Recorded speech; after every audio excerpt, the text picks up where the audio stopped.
It's Chris Avalon Unfiltered, bitch.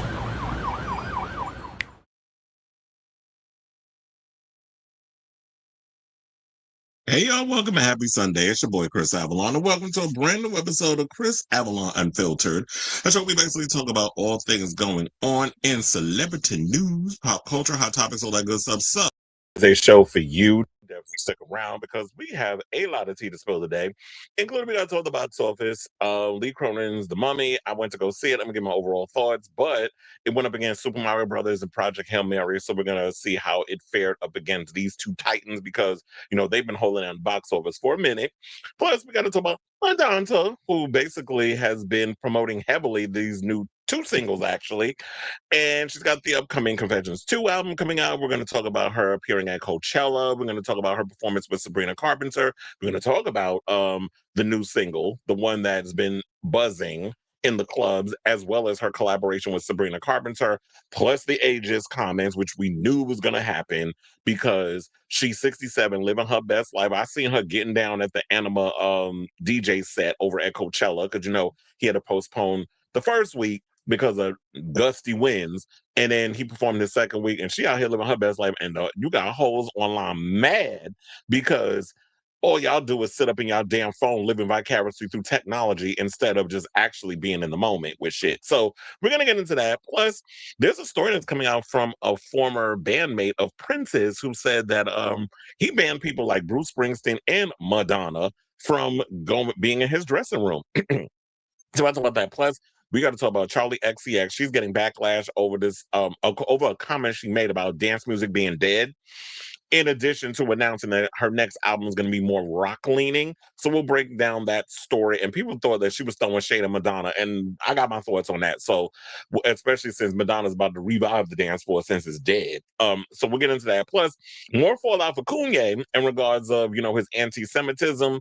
More people are pretty much distancing themselves from him over some of the stuff he said about Jews in the past. And I just wish black folks would be just as outraged as Jewish people are when it comes to the discrimination. But I guess when people in the sunken place, that's how they don't know how to just stand up for some shit. So we'll get into that when we get around to it. Plus, we got to talk about Meghan Trainor. Literally looked like she about to just abandon life altogether. She canceled her tour. She's selling her house. Miley, what's good? What is going on? And plus, speaking of Miley, we got to talk about Drag Race because she was at the finale. So I'm going to give my overall thoughts on that. Cher is filing a conservatorship against her son Elijah Blue Allman because he's out here getting arrested. He can't stay off the drugs. It's a mess. So she's trying to save what little left of his life. Not even a Yana could fix him. So we got to get into that. Plus, it looks like Katy Perry's trying to make serious moves with the former politician, Justin Trudeau. But her past keep coming back to haunt her. So we'll break that story down. That was over there courtesy of Page Six. So we'll get into that story. Plus, Louis Tomlinson and Zayn got themselves into a fight. What is going on? I didn't even know they were putting a docu-series together for Netflix. But we'll get into that. Plus, Zayn posted himself in the hospital. So I'm like, what's going on with y'all over here? And he just released his new album. So you in the hospital and you just released your album. We'll get into that. Plus, we got to talk about Cardiovascular, who seems to be his drug sobriety was short-lived because his father's out here trying to save him. He don't want nothing to do with his family. He just wants to get caught up in the clout and the fame and all that other mess, and he's on a downward spiral. So we'll get into that. Plus, I have some tea regarding Heated Rivalry. The showrunner is teasing a much more serious season 2. Plus, they're telling me there's a character that's going to be coming from the role model book storyline that they're actually bringing into the second season. So I like the fact that he's taking things from all the different books that's down the road and juxtaposing and mixing it into the show. So it's not necessarily following each book, kind of like how Harry Potter and them is going to be doing. So we're getting to that. Plus, Noah's Ark star Daryl Stevens is talking about, he has his thoughts on Heated Rivalry, and you already knew this was going to happen eventually. Caitlyn Jenner's hypocritical ass is running out in these streets talking about that, oh, they put male on my gender marker on my passport, so now I can't travel internationally. But you was out here going against the very community that you want to be a part of, so that when you could be in close proximity to all these rich oligarchy and white men, but now you being treated like the bitch you was born as. Now you want sympathy and empathy. So we're gonna drag Bruce when we get around to that. topic. And then, as I said before, we're going to talk about Drag Race. So, with all that being said, before we get to our topics, if you could please do me a solid, hit that like button. If you're new to the channel, hit that subscribe button. And also be sure to smash the notification bell so that way you know when we go live with a brand new episode of Chris Avalon Unfiltered. And it's funny because literally before I went live, I had no energy. I am exhausted, like working the first night of the Knicks playoffs yesterday, and of course they won. I won't say, I shouldn't say of course, because it was up in it's a toss up. But Knicks been playing good this season, so I want to learn to have more faith in them than the average, whatever the average Knicks fan. So yeah, we were hosting watch parties outside the arena. I'm exhausted working in the arena. Them people drove me, like sucked out all my energy. So it was just dealing with a lot of people. I've been busy a lot, so I didn't give y'all a show. I was supposed to give a show on Friday, but then by the time I got home, I was like, I just don't have the energy. I don't have it in me. So I was like, I'd just rather let y'all know today. I'd rather ask for permission and forgiveness. So I was like, I'll do my apologies on air when I come back on Sunday. So um there was a lot of that, but I don't know. The minute this stuff switched on, all of a sudden this energy just came out of nowhere. Might have also helped that I drank that damn that sweet lemon tea. So anyway, let me hit this thingamabob, put the comments in here. Hope everyone is recovering well from the you silly. I mean, yeah. Oh, and on top of that, I did stay up late. We're gonna get into that when we get around to it. I love their song and can't wait to hear it on the album. Hello, everyone, and happy Sunday. Cleveland's in the building. Felix is in here. Onyx is in here. Shadow Girl's back. Hello. Madonna's new song, The Moans, not The Moans in the remix. I mean, the mix. Remind me of Erotica. Stuart Price is the man. Absolutely. There's a lot of what people I don't think realize because some oh, I hate her new single. Whatever. She's trying too hard. I'm like, if you really pay attention to the music, it's a callback to a lot of stuff she's done in the past. But I don't want to blow my wad too quickly with the Madonna. That's literally our second topic. We can break all that down. Yeah, I didn't want to edge y'all too much. I was like, we could break all that down. We get around to the story at hand. But um, hold on, before we go live, I'm not freezing, am I? Because I always got to check in with y'all before we go and start doing the topics. Because whenever I be talking, y'all be like, you're freezing, you're freezing, you're freezing. And for once, I'm actually shocked at it that StreamYard didn't even give me a damn issue when it was like trying to upload the video. Because normally y'all be getting on my damn nerves, and I'm always having to message the people. Be like, okay, can y'all fix y'all little whatever, whatever? But it looks like everything is good so far. So anyway, without further ado, let me hit my banner and let's get into our first topic. And that's the box office. So Friday brought out a slew of newcomers for the box office domestic, including Magnolia Pictures' Normal and Lee Cronin's The Mummy for Warner Brothers and Atomic Monster. However, neither of them could usurp Universal's Super Mario Galaxy movie, which is looking to lead the box office for the third weekend in a row. And it's funny how a lot of people saying the movie is not that great, but y'all are still supporting it. I guess it's for the nostalgia factor and the animation and stuff. But as I told y'all before, anything with Chris Pratt in it, I refuse. I do not watch anything with that old big back motherfucker up in there. I don't like him. He annoys me. There's this whole situation where I don't know his whole thing with Anna, his last wife. I almost call her Anna Kendrick. His ex-wife and his son now because he's a Schwarzenegger. He had like his shit don't stink. But whatever. That seems to be the only way he's gonna get a box office hit is if he does an animated film because y'all didn't go see Mercy and that's already on Amazon Prime, and I still ain't watching that crap. But here's the thing: I wanted to see Normal. I had heard things about Normal. That's the new Bob Odenkirk movie, and it's done by the same people who I think are behind the John Wick films and his other film that he did. Damn, I forgot the name of it. Mr. Nobody. What was it called? Nobody. Mr. Nobody was in John Wick 4. The movie was called Nobody. Nobody was good. Nobody 2. I mean, even though I love Sharon Stone, I just didn't think she was a great villain in it. I just thought it got ridiculous with a lot of the action and stuff. So I didn't particularly like Nobody 2, but I do love Nobody. And I definitely want to see Normal, but I didn't even know the movie was out until I started seeing some people reviewing it on YouTube. And I'm like, and then actually how I really found out is when I went to I went to the AMC on 34th Street because like a block away from my job, the Garden. And so I went to that theater to go see it. And as I was going up the escalator, I saw the poster, the big old poster for that movie. And I'm sitting there like, So now he's saying I'm freezing. Hold on, let me go out the room and then come back in. I know this thing gonna be messed up, but hold on. I don't know what's going on. That all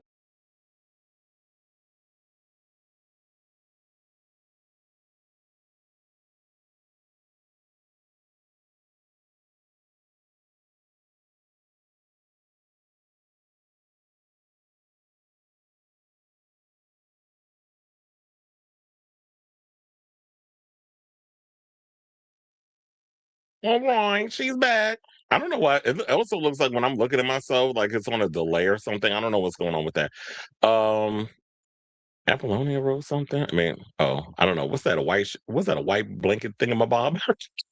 But anyway, so yeah, I wanted to go see the normal movie, and I didn't even know it was out until I was going up the escalator to go to my theater, and then I saw the advertisement. I was like, wait, that movie came out and it had the date at the bottom. So I'm gonna try to find a time to go see that movie. But of course, if y'all not out here advertising the way things need to be done, of course, it's not going to do all that well. But nevertheless, with that being said, let's get into some of what's going on with the box office. So the Super Mario Galaxy movie and Project Hail Mary continue to rule box office, while new horror picks like Lee Cronin's The Mummy opens in third place domestically with an estimated 12.5 million based on Friday returns.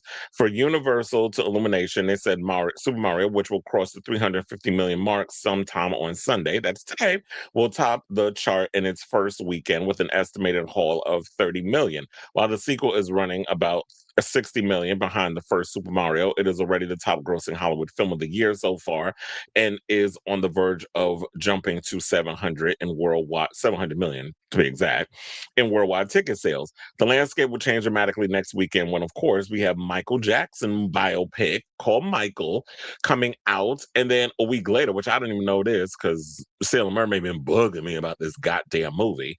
The Devil Wears Prada 2 apparently is coming out in 2 weeks. So Amazon MGM Studios, he ain't in here, right? As I said that, I was like, "Ooh!" The little dagger I just threw. So, oh wait, I thought I got another message. It's freezing again. Okay, so it's the Amazon MGM Studios Hail Mary continues its remarkable journey, falling only 23% in its fifth weekend. Well, look, the movie Project Hail Mary's already made enough money. It's going to keep falling, whatever the case is. I mean, I think all the people who felt the need to see the film need to go see it. Now in regards to The Mummy, it is Lee Cronin's R-rated reimagining of Universal's all-audience franchise. The film has divided critics, but audience exits are solid to decent. Also, the pick ended up sharing IMAX screens with Hail Mary. Yeah, there were IMAX screenings, which I actually wanted to go see it in IMAX, but they were later showings, so I didn't actually get to watch it. Now, in regards to my opinion on The Mummy, I thought it was all right.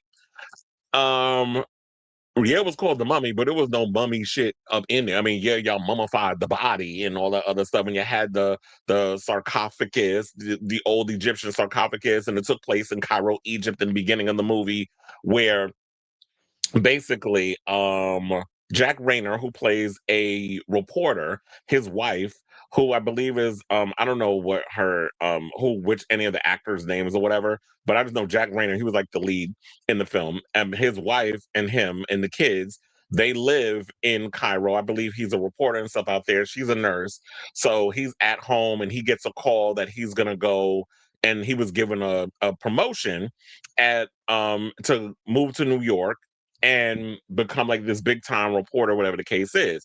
So while this is happening, the one of his kids gets propositioned by some woman who apparently is a witch, whatever. She's been seducing her, like grooming her with these little candies, whatever the case is, and then gives her like a fruit, very much like Snow White and the Seven Dwarfs. It was giving that. And then she goes, I'm sorry I have to do this to you, puts a spell, the bug comes out of the thing, goes in the child's mouth. She pretty much just passes out. The woman kidnaps the kid. It basically is this whole thing of transferring this evil Egyptian demon into body, but they need the body of an innocent, which they, of course, they use the kid. And so So the kid ends up disappearing. The father was going looking for her. The mother was already pregnant with another child. So then we fast forward, I believe, 7 years later. The new baby is already here, much older. The son is older, so they aged out. I mean, they switched the kids or whatever. But they could do that with the little girl because the baby wasn't born yet. So they brought in this other girl. The son is older. They never made it to New York. Now they live in, I believe, New Mexico, where they're staying with his wife's mother, who's like this stereotypical abuelita type where she prays a lot and all this other stuff. Then they get a phone call from, I believe, the Egyptian police or whatever the case is. They found the kid because the sarcophagus crashed in the sky. There was like a plane or whatever that crashed. The sarcophagus was in it. Then they open it, find the girl in there. Then they find the daughter. Then they're like, okay, you need to take her home, whatever the case is. All she needs is a little tender loving care. Like, yeah, she looks like she's malnourished, whatever the case is, but her vitals are great. Take her home. So then, of course, they take the kid home, and then all these crazy things start to unravel. There was a lot of Evil Dead isms in there, a lot of body horror, which I've come to the realization that body horror films really gross me out. I don't like anything regarding fluids. There's a toenail clipping scene where I'm like, I can't look at toenail clipping scenes ever the same again. And then I don't even want to give it away. If y'all see it, if you've seen it, then you know what I'm talking about. Then there was this scene that cracked me up, and I knew it was coming. There's a funeral scene, right? And apparently, the girl the daughter they bring home, she's able to, I guess, conduct spells on her siblings. So now they're kind of under her spell, and they do whatever they want. And the youngest daughter starts wilding out at the funeral, which is weird. First of all, how do you have a funeral or like a wake or whatever, or like a family gathering, whatever, in the house, and the dead body is in there in a coffin? Who does that? I thought that maybe y'all go to a funeral home, whatever the case is. But I guess this was to sell this story. But I knew this was coming because the little girl goes to the damn coffin, pulls out her grandmother's teeth, and puts it in her mouth. And this was the scene when I saw that, where she basically just takes her grandmother, because she was basically what she was doing, she was ripping her own teeth out of her mouth. And then she takes her grandmother's dentures and puts them in her mouth and goes up to her mother and starts smiling while the demonic child is pulling a hole, like digging a hole in the floor, which of course is the ceiling, starts crawling on the wall, gets on top of her grandmother's, eating her, what do they call it? The embalming fluid. I'm like, what the fuck is going on? First of all, a lot of the body horror, the fluid stuff, like spit and snot and all kinds of weird stuff. I'm like, mm-mm. And so Lee Cronin is like very notorious for taking a lot of, there was a lot of Evil Dead isms and stuff like that said in there. And to me, it felt more like a demon possession movie than a mummy movie. So it didn't really give me those mummy vibes. But I guess when you're kind of taking this sort of Egyptian type of turn with it, I guess that was kind of like, we kind of excuse it a little bit. But I wanted to actually feel more for the characters, though. It was just sort of like, and then the way that it ends, the end just came so abruptly when it all boils down to it. So, there were parts of the movie I enjoyed. It's definitely entertaining to watch, but I also think that maybe this movie would have probably done better if it was released later on in the year. Because when you're looking at it, it's April. I couldn't see like an Evil Dead. I mean, like an Evil Dead Rise, because I'm sitting there thinking about Evil Dead Rise because that's what he directed. I can't see like a whole this type of film, like The Mummy, being a horror base, that it would draw a horror movie fan audience out, especially when it's starting to get warm out. So I don't know, maybe they kind of messed up with the release, but I will say this: I'm looking forward to Evil Dead Burn, because they said they were showing the trailer for that movie in theaters during the coming attractions. I didn't see it. Maybe I got there late or whatever the case was. Because when I walked in the theater, the coming attractions was already on. So, and there was some trailers I hadn't seen. I will admit that. But I didn't actually see a trailer for Evil Dead Burn. But then when somebody leaked it, because I guess they showed it at CinemaCon, but when I actually went on Twitter, the trailer was up there and I watched it and it looks crazy. So I'm actually looking forward to Evil Dead Burn. It wasn't directed by the same guy that did Evil Dead Rise, but I'm definitely looking forward to Evil Dead Burn when that comes out. So with all that being said, but basically it tells you what the story is about. They said the story centers on a family who has been grieving the disappearance of their daughter 8 years earlier in Cairo. Suddenly they get a call from Egyptian officials revealing she has been found, and they're spending the past night well, past 8 years, saw her in a 3,000-year-old sarcophagus and has been transformed into a living mummy-like creature. And people like the fact that Lee Cronin revived the Evil Dead franchise with Evil Dead Rise, which grossed 147 million globally in 2023. He came on the scene with the 2019 feature The Hole in the Ground, which bowed at Sundance. And the movie was produced by James Wan, Jason Blum, and John Kelville. And I was also realizing, there was definitely that Jason Blum vibe in the air where it's just like you're just waiting for certain things to happen, and then some scenes work, some scenes didn't work. It definitely felt like Jason Blum's again. No shade, but Blumhouse has really kind of been lackluster in regards to their delivery of horror films. So I haven't really been that excited for it. And I also forgot that Mother Mary from A24, which is this musical film with Anne Hathaway that I want to say they're saying that she's like this Taylor Swift, Lady Gaga type, that came out over the weekend. And there's a Lorne Michaels biopic. Who asked for that? I mean, even though I know he created Saturday Night Live or whatever, but I'm like, really? We got a Lorne Michaels like a biopic? Okay. Only certain demographic people give a damn about that. But they said that Mother Mary's only playing in 5 locations and is basically eyeing a promising per location average of 35,000 plus before expanding nationwide. So yeah, it's only playing in small theaters. In New York, we got plenty of theaters, so you can always find some way to go see it. But I do actually want to see the film. But yeah, this scene alone, I mean, there's a lot of scenes, but this scene like had me laughing. There was a lot of scenes in there where I'm sitting there watching the horror stuff, you will burst out laughing in a couple of the sitcoms. I'm like, are y'all serious with some of this stuff? But nevertheless, I think a lot of people will turn out to end up liking it. But because I'm like, who gives a fuck what critics got to say? There's a lot of times critics will sit and say a movie's great, and I'll be looking at it like, really? This is what you calling like the Citizen Kane, this generation Citizen Kane or whatever.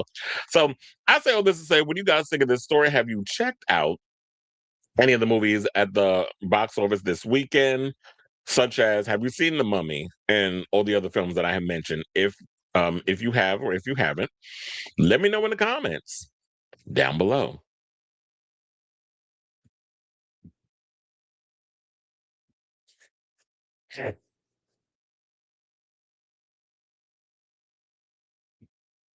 Yes, feed us, mother bird. Did you hear? Yeah, I did hear that, but I'm like, who asked for that? But look, if you can make it work, okay. I could hear Inner City Good Life and Madonna and Sabrina song. Well, they did say this album is sample heavy. Javier Andrade says, hey, I know you hate body horror, but did you like The Substance? I hated the body horror in that film, but I did like The Substance. Take all the body horror stuff out, I did like the movie. I just don't like stuff that has to do with like bodily functions that could actually happen. Sometimes I like a little fantasy with my horror, like, oh yeah, that could happen, but that's over the top, so it makes me a little like real stuff, like flatulence or vomiting and things. Like when you see stuff like that, it just makes me squeamish. And I was squirming a lot watching that movie. Thank God it wasn't a lot of people in the theater. There was one girl that was sitting like maybe 2 seats over from me. I was looking at her in the corner of my eye. She was literally like this the whole time, like covering her head, like squirming, like she was squirming too. So I'm glad I wasn't the only one. But I was like, "God, come on now. Like, goddamn." Now I'll wait for streaming. Well, shit, you ain't probably gotta wait that long. It'll probably be out by the end of May because April's almost over. So that's why I say that. Black Love is in the building. Yeah, I hate vomit in movies. I hate vomit in movies. I hate anything to do with like, ripping of nails and skin coming off and there was that in this movie. Skin coming like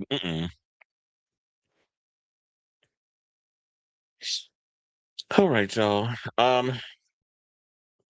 Well, yeah, I'm not freezing no more, right? So I guess we're good. Okay, let's get on our next topic and let's talk about Santa, who has been pretty busy this past week. And I guess we could say, well, yeah, I mean, week, but we didn't really get to see her until this weekend when she did Coachella. So yeah, Madonna's been out and about. She I Feel So Free is the new Buzz single. It's not the official single. I think the official single is gonna be her collaboration with Sabrina Carpenter. You had people out here talking about, well, she has to remain relevant. That's why she's collaborating with Sabrina Carpenter. And then there were people saying, oh, she's threatened. Sabrina's not a threat to her. That's why I said, well, who's supposed to be threatening her? Because first of all, this lady been around 4 decades, got more money than you and your faves combined, and you sitting here worrying about her being threatened by someone. Who y'all talking about? Lady Gaga? Who threatened by her and that big nose? Anybody afraid of that bitch? And my thing that's annoying, and I like Lady Gaga. I like, she has a great voice. Definitely puts on an amazing show. I told you, I've seen the Mayhem Ball 6 times. Yeah, because she did 9 shows at the Garden. I worked 6 of them, so I've seen the show 6 times.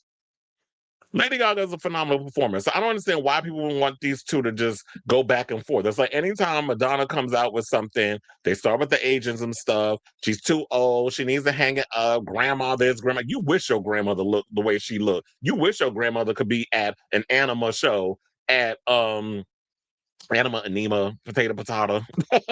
You wish that she could be up in there dancing and having a good old time during a DJ set at Coachella. But I just don't understand why. And first of all, she had more energy than majority of you Gen Zers were there, because I was watching a lot of y'all at Coachella, and y'all are like this the whole fucking time. This is literally y'all standing there with your phone, and this is you being in the moment. I'm sitting here watching things happen through a screen instead of putting the phone down, being present, and actually allowing emotion and feeling to overtake you. I don't understand people that get so caught up in their phone, and these celebrities got to damn near rip their hair out their root to get y'all excited. Because y'all don't know what real feeling, real emotion is. And it's kind of sad though that this generation, y'all are fucking cooked. I ain't saying all of y'all, but enough of y'all. But look, Madonna was out here. She dropped the song I Feel So Free. Now it's officially available on Apple Music. Because I was listening, I was listening to something yesterday. I might have been Slater for the 50 millionth time. So apparently I went on my Apple Music, I was looking for something, and then I looked into my list of albums that I added, and it showed like the Madonna album cover of the new album. Over on the speaker with the purple, the what is that, fuchsia, whatever, covering of a sheet covering over her face. And it was like, wait, why is this up in here? Like, so I pressed it and I looked, and I Feel So Free was up there, and I listened to it literally 3 times. I listened to it back to back to back because I wanted to take it all in. The music and everything else. I've heard some people say, oh, she's talking. But I said, so you didn't listen to Erotica? If you go back to her Erotica era, there's a lot of spoken word on it. So it's a callback to a lot of what she's done before, except just bringing it, modernizing what she did back in the 90s. Because y'all all out here, whether you want to accept it or not, reheating a lot of the nachos that came out in the 90s and that sort of thing, music wise. But when your younger ingenue fave does what Madonna was doing 30 some odd years ago, it's young, fresh, and new and great. But when she does it, she trying too hard. She's doing it. She's doing. I'm like, shut the fuck up. Just say you were ageist. You're just a bitter bitch, and be happy. I mean, just and just bask in that. I don't understand. I mean, like, look, if you don't like the song, then that's fine. But I just want legitimate reasons when people say, not just about her, but in general. What is the reason behind? Well, I just don't like it. That's not a good enough fucking answer for me. First of all, you can't just sit up there and say, I just don't like something for the sake of not liking it. There needs to be a reason why you don't like something. Nobody just go, because I just don't like it. That's not an answer. It's a cop out. So, with all that little rant that I just did, with all that being said, she teased the first song. The song is officially out. Like I said, I Feel So Free. Shout out to Pride Radio, because Madonna knows where her bread is buttered. She went off and went after the gays, because she knows like where she comes from, the gays are the movers and shakers of music and that sort of thing. So she went to Pride Radio, which shout out to Pride Radio, because I posted something regarding the whole thing of Pride Radio, and they actually liked my post on Twitter. So yeah, they debuted the track at 10 a.m. on Friday, and they played the song I Feel So Free on the hour for at least the duration of the day. She even recorded a little bit of audio for the station saying, "Hi, this is Madonna." And that's which is what she used to do back in the day, when those of us who've been around long enough, who came up in radio and would listen to the radio, That's what they would do. They would exclusively do things to the radio. She would record her voice where she would introduce the track, whatever the case is. You have to literally, they play it every hour on the hour, at the top of the hour. And back in the day, we had to have tape recorders and all this other stuff because CDs weren't, I mean, weren't, the song wasn't accessible, whatever, yet as a single that we can go out and buy. So we literally have to be like on standby at the radio, and yeah, it'd have all that extra whatever in it, but we knew how to figure out ways of like trying to edit the tape and have it, look, I was a DJ, like stitching that shit together with the whole like trying to splice the music up just enough so it's like you cut out the talking part and you edit it just to the point where you can put all your little favorite songs on that cassette tape. And basically that's how we used to roll back then. I would buy a blank tape. We used to just put our favorite songs and stuff on it, and we listened to it until the album came out or whatever the case was. And that's the way it was with that song. And she's kind of taking it old school with that. So I like the old school marketing. I know a lot of people were pissed off because well, why is she doing this like this? Because that was the old way that they used to do it. See, y'all are so used to having things instantly gratified towards whatever it is you want. You want that instant gratification. You want that I want it now type of vibe. Like y'all act all like a bunch of goddamn Veruca salts. I want it right now. What? Because you fucking can't. And you just got like the anticipation. It's about building momentum. It's not just throwing songs out there and then y'all don't appreciate it. She wants us to truly appreciate the music. She wants us to go on a journey. She wants this era because remember, Madonna used to do the whole personas era thing, which she does hint at in the I Feel So Free when you listen to the lyrics. I want creating a new identity, all these other things. That was what she did, which is why they always called her the mother of reinvention. Whenever she would come out with different eras, she'd have a new look. She'd have a whole persona, a new character that she would play from the time it was to promote that album to the end of the tour. And when that was that, she moved on to the next thing. And that's why when you see a lot of your faves with this shit, when you go to a Beyonce concert with Renaissance or Cowboy Carter, there were errors where y'all would sit there and dress a certain way to go to her shows, whatever the case was. Same thing with Cardi B. Cardi B had her different outfits and looks and things, and I would see all the girls at her show that would show up in those different looks. A lot of that stems from like with Madonna and that sort of thing. Where people come dressed up as her of her different eras, especially with the drag queens like Madonna and a bunch of them, where they would come up in there in a certain look. So yeah. So and I should say that Lil Louis, there's a sample of his house classic French Kiss, which is in I Feel So like when it goes when you hear like the drum when it goes like when that sort of thing that piece comes from Lil Louis because child, let me tell you, French Kids used to be on my radar back in the day, and I used to listen to a lot of Lil Louis. I used to listen to a lot. Well, not used to. I still do. Frankie Knuckles, Larry Levan, a lot of those old school mixes from back in the day. Whenever Honey Dijon drop a new mix, I'm on it immediately. I heard Jodie Harsh did a DJ set out in London where she premiered the song. Anytime Jodie Harsh, live for her. Anytime she drops a DJ mix on Apple Music, oh, trust and believe, I'm definitely because I get my life, and it's definitely great music to work out to when you're there. Also, I saw that Rochelle Jordan was getting dragged on social media over some. I think it had to do with the whole Charlie XCX thing. But I mean, if I'm wrong, correct me in the comments. But here's the gag, and I love Rochelle Jordan. I love her last album, and I was listening to it again literally yesterday on my way to the gym. Um, a lot of the house elements and a lot of that drum and bass, like it's like a black girl who brings a lot of those elements. So like if you like Kate Trinata, you like a lot of that type of music, or definitely listen to Rochelle Jordan because she kind of brings that soulful house vibe. And they said that Madonna used her as a reference point for this record. So Madonna is taking references from Rochelle Jordan, who a lot of y'all probably haven't heard of, but y'all will now that you have heard of her. I think a lot of her fans who are not familiar with that type of music, because I don't think a lot of people are as deep into as deep of a house head as I say I would be, then it'll get you interested in her music and wanting to check it out. So I hope a lot of people start to discover Rochelle Jordan, and I hope Madonna in interviews will start bringing this up if this turns out to be true from all the different things. Because with this album, a lot of us have been doing heavy research, especially friend to the show, Robert. Have been doing heavy research. Any little thing we can find in regards to this record, we've been like digging and looking it up, and when we hear all this, I think it's just great. So Now her manager is Guy Osiri, right? He mentioned that she was going to be performing at Coachella, and also, so here's what the people were saying in regards to the division of the song. I feel so free. Now, some fans on Twitter found her song uplifting and catchy, while others found it was trying too hard. One fan wrote on Reddit, "It sounds so effing good, so sensual, mysterious, but dancey at the same time. It's classic Madonna for you. Now I have high hopes all over again." Well, it's funny they said sensual. I would also call it ethereal, because that's kind of like the vibe that I was getting with this record, is that I was definitely feeling like it had this whole ethereal vibe to it. And then someone else went on to say, I think she's wearing grills for sure, but it makes her sound more vulnerable. It's giving drunk girl at the club. Well, here's the thing, Madonna, I love you, but get rid of them damn grills.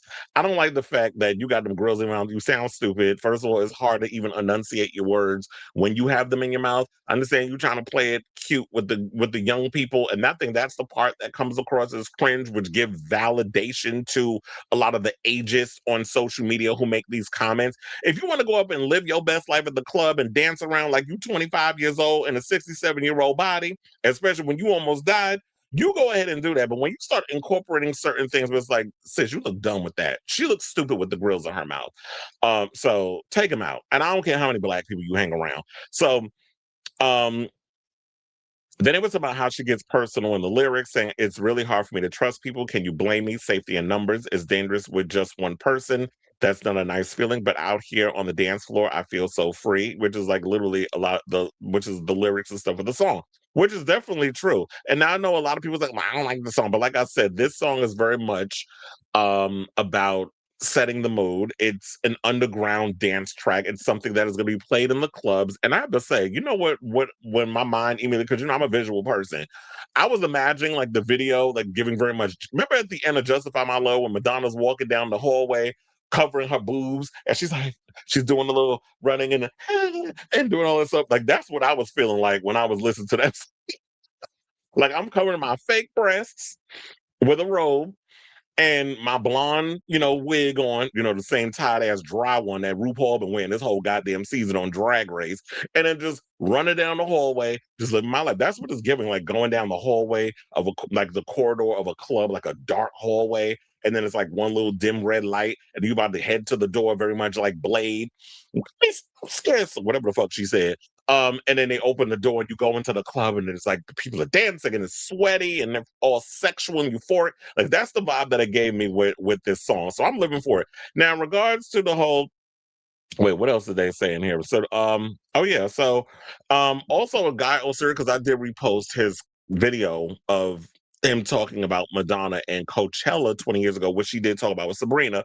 He said 20 years ago, Madonna played Coachella 2006. Major pop artists back then did not play Coachella, which was true. There was a lot of DJs and there was a lot of alternative acts until she performed there, where he actually recommended to Paul Tollett, I almost called him Toilet, Paul Tollett, who was the founder of Coachella. He was like, um, what if we get Madonna to perform? And what if we get her to do the Sahara tent instead of the main stage? Which I think the Sahara tent is the same tent that Nine Inch Noise played their show at, because I was watching their show last night. I was gonna watch the Labyrinth one, but it came on at the same time as Nine Inch Noise, and I missed it the first week. So I was like, "Oh, sorry, sir. I know you going through it right now with your label and all this other stuff. You've been on social media bitching, but I had to give it. I had to give it to Trent and them, and his wife Mara Queen and the rest of them over there. So sorry if you pop up again, I'll catch it. But I had to give it to Nine Inch Noise. So we're all looking for Confessions Part 2 and all that good stuff. And one of the things that I will say, okay, so now at this point, let's get into Sabrina. So Sabrina did her show, second week, of her Coachella set. I had it on in the background. First of all, I had it on two different channels. On my TV, I had Slater, because I had to watch her again, even though I saw the first show. Slater came on around the same time as Sabrina. So I literally had Slater on the TV and I had Sabrina on the phone, because I had a plan. I was like, when Madonna comes on stage, I'm going to screen record it and I'm going to upload it. So if you haven't seen the full performance, whatever, it's on my Facebook page. And it's the only way I got away with it. Because if I post it on YouTube, they've had it copyright, whatever, whatever. And so I posted it on there. And so Sabrina's doing her performance, and then Vogue music comes on, and they're all getting in their positions. And then Madonna comes on the riser, snapping. There were people that were upset somehow that they felt gypped because Madonna was lip syncing. She was partially lip syncing because when she forgot to put the mic to her mouth when she had to say strike a pose. I watched that video enough times where I noticed she was messing up, but I realized she's a little rusty because it's been a minute since the last tour that Madonna's gotten on stage. Once she gets out there and is ready to start touring again, trust and believe her show is going to be top notch and everything's going to be tighter. But she did seem like she was stumbling a little bit, that she was a little nervous. She definitely was holding on to that dancer for dear life when she was coming down them steps. I did notice that because I'm like, yeah, you don't want them 67-year-old bones breaking anymore. Remember, because when the Confessions first part 1 came out, she already was going through it with broken bones, falling off the horse and all that other stuff. So we don't need a repeat. Let's just repeat the dance era. We don't want to repeat the injuries that came with that. So she comes out, she performs Vogue, her and Sabrina. And then, it's Madonna and Sabrina. I love changing people's names when I like them. And so, the rumors turn out to be true because there was rumors that was swirling for the past couple of days. It's funny how Page Six said it was a surprise. I'm like, a surprise to who? Because we all knew. So maybe it was a surprise to you because you wasn't paying attention. But those of us who've been out here sleuthing, we knew since like Wednesday that she was going to, maybe even earlier than that Madonna was going to be performing for Sabrina's Day, and it was confirmed. The sleuths even picked it up when they were like, 10 extra minutes was added to the Sabrina show because people time everything. So we were like, oh, yep, she's definitely making it, and it makes sense because they have a song together. They have a song together, so then there's that. Well, I don't know what to do because I don't know why this thing keeps freezing at this point. It's annoying. So, yeah, she was performing Juno, and then she brought out Madonna. And then they performed their new single, which is supposed to be off Confessions too. I don't even know the name of the song. Like they just came out and they just started performing. And then Madonna goes into this speech talking about 20 years ago. She performed at Coachella where she was in the dance tent. And then that was the first time she performed Confessions on the dance floor in America and how it was a thrill. And she can't imagine that it's a thrill you back 20 years later in the same boots and the same corset. And yeah, mama looked good. The thighs was dying. I'm like, John, if they ever wanted to remake one of the Bond movies, she could play Zenya on the top because she could crush somebody with them damn thighs. Because I was like, yeah, she's looking meaty. Not saying she's fat, but I'm just glad it's the meat on the bones. Because once upon a time, I used to worry about Madonna. I used to think she was too damn skinny at times. And yeah, you were. I'm glad you were fit and everything, but I like seeing women with a little meat on their bones. So she looks healthy. But I know she likes to push herself when it comes to working out and fitness and all that other stuff.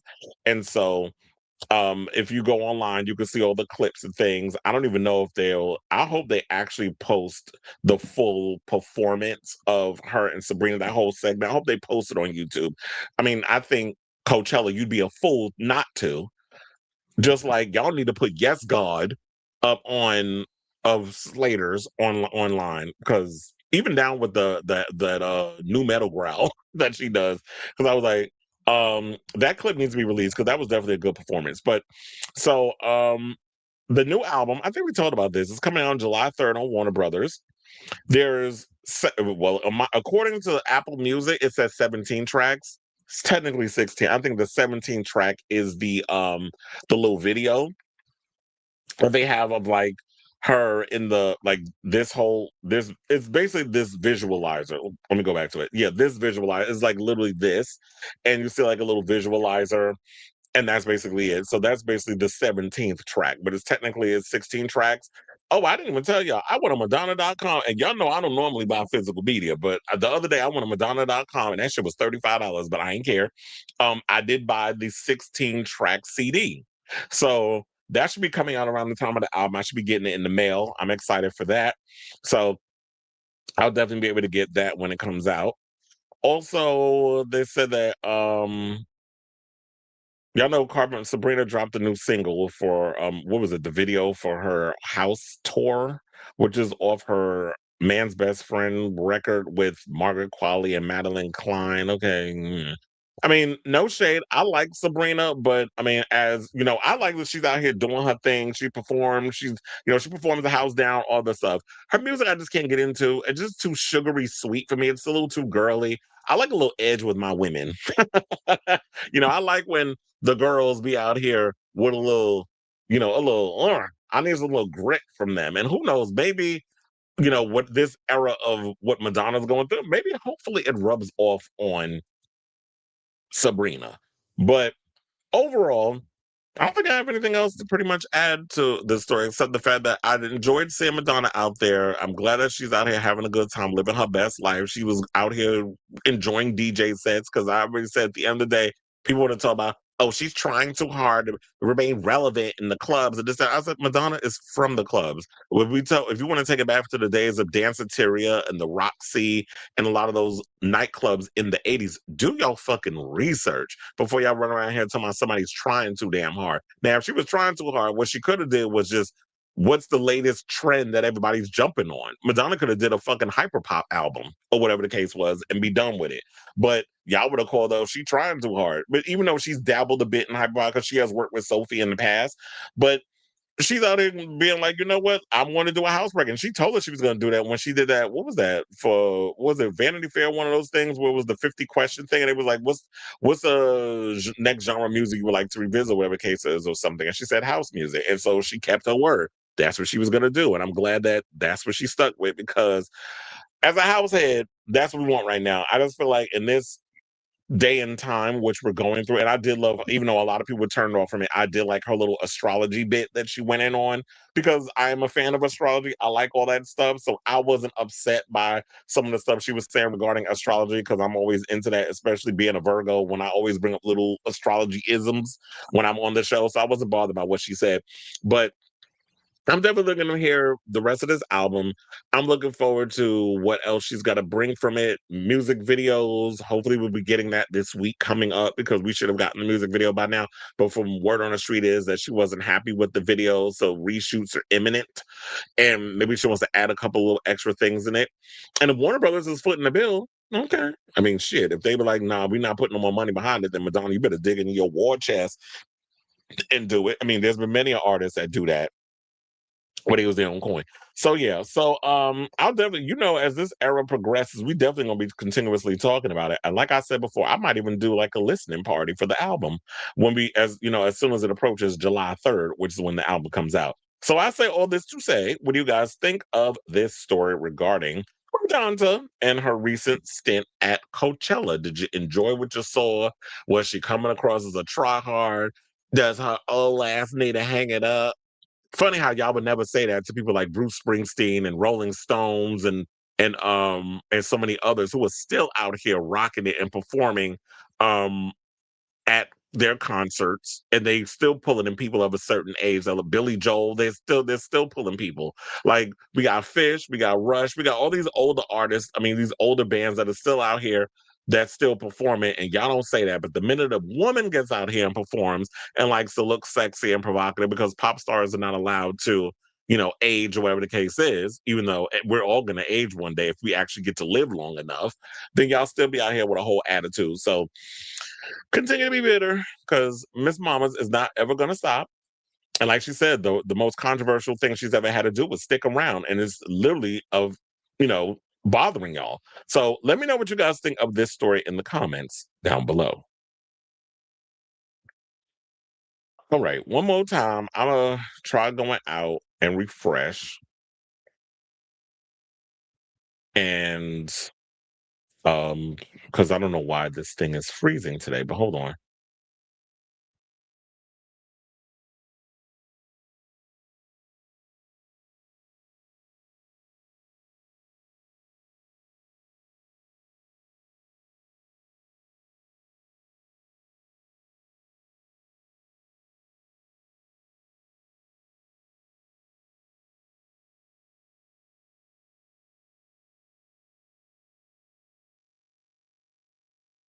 All right, we back.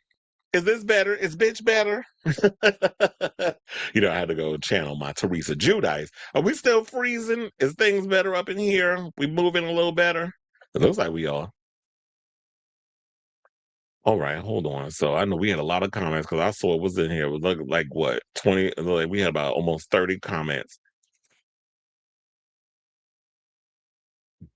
Gaga already hit 40 and people calling her hack. Oh, I didn't even know. Not Hagar.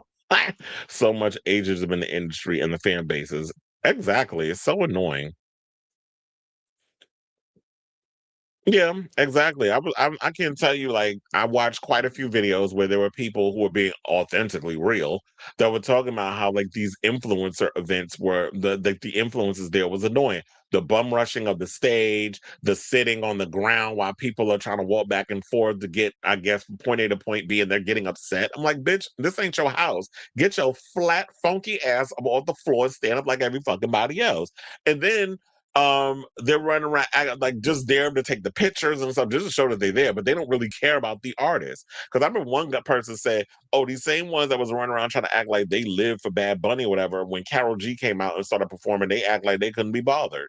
And I'm like, so y'all don't know who Carol G is? She's literally like up there in regards of like popularity, the same level as like a Bad Bunny. So, and she's Colombian, he's Puerto Rican.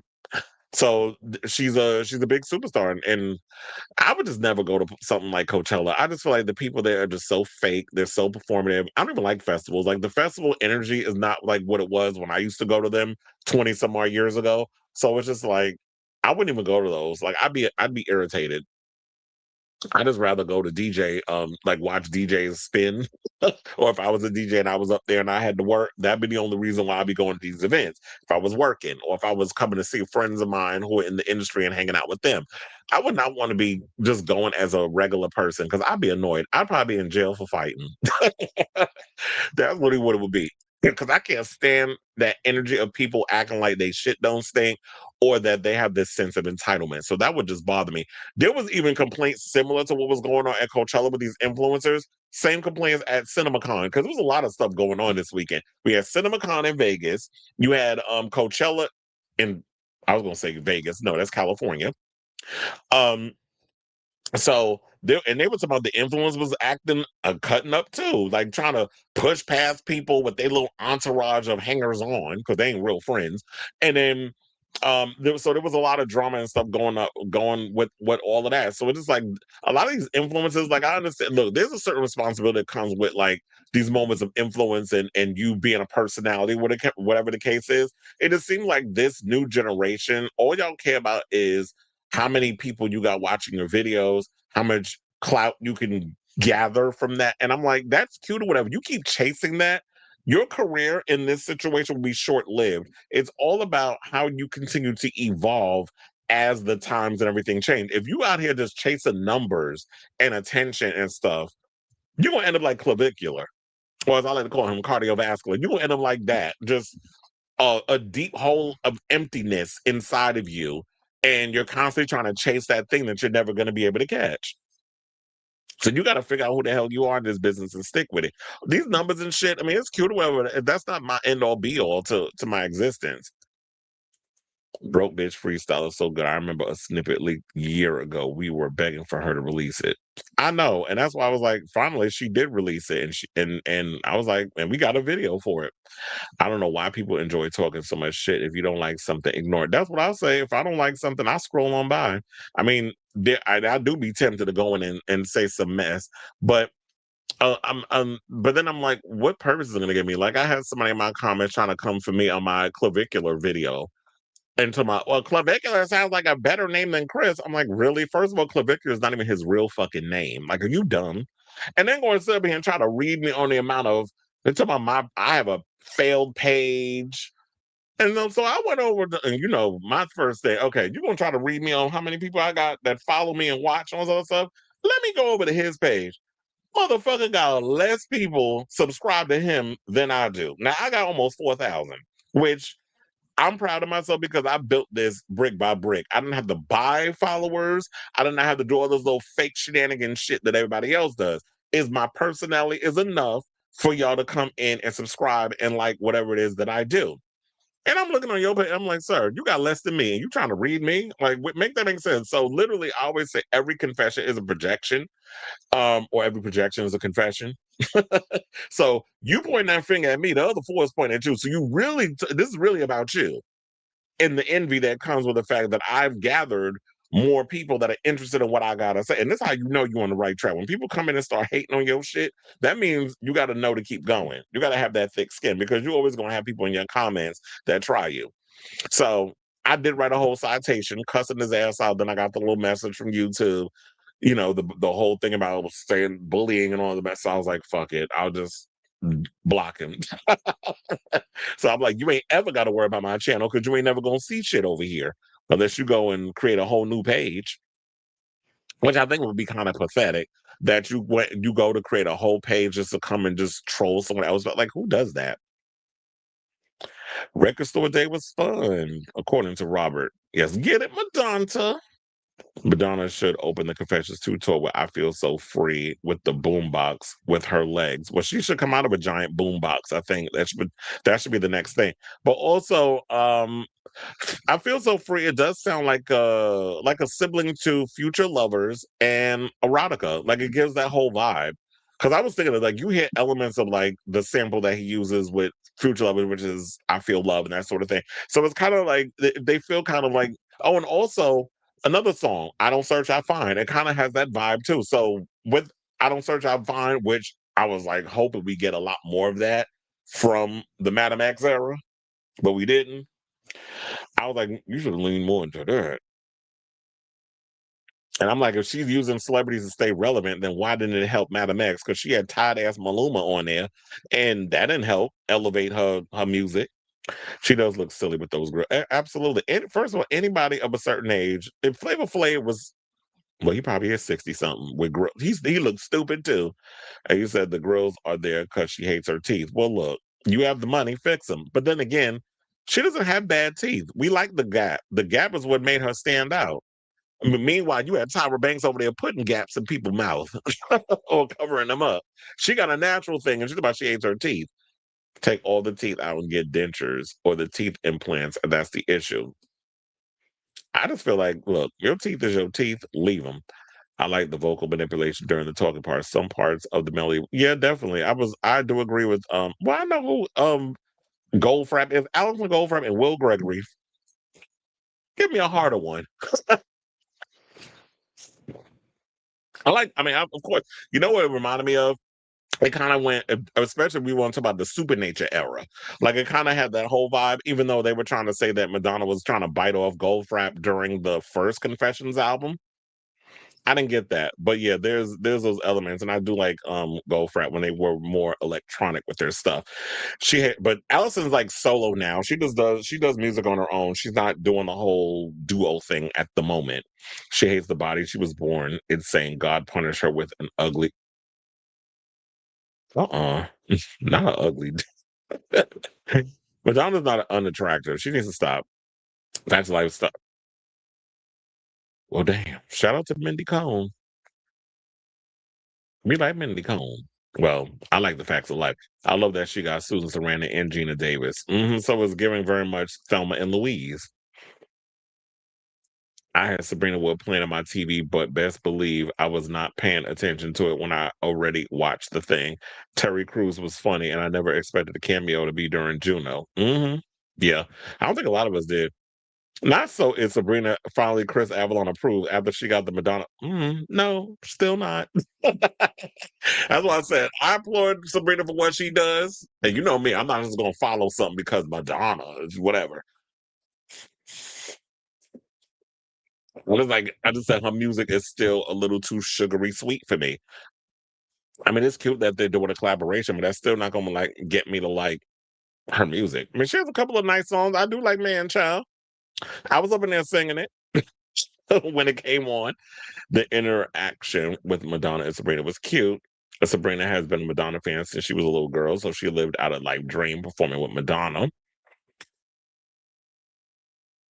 And dude, Madonna told my astrology did it for me. Not many people know what sixth planet aligned in Aries. So that goes to show that she is definitely into that. That's what I wasn't mind. I mean, I didn't mind the whole astrology thing. I saw some people got annoyed by it on social media, but I'm like, y'all just be annoyed about every goddamn thing. Relax.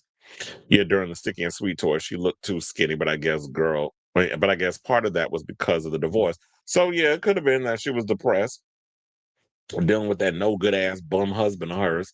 But I mean, look, don't get me wrong. I like some of Guy Ritchie movies, but when she tried to change who she was for that man, I was like, okay, ma'am, you're doing too much. You got to be you at the end of the day. Not sure where this rumor originated from, but some people are saying Taylor and Travis' wedding is on the 3rd of July. So they're gonna say that her wedding is gonna direct. Like, okay, who cares? First of all, they ain't got nothing to do with a record release. You can still release music and then read about and look at pictures of Taylor Swift's marriage. But who knows? We'll see if it turns out to be true. My friend got me the cassette tape. I got 5 more physicals.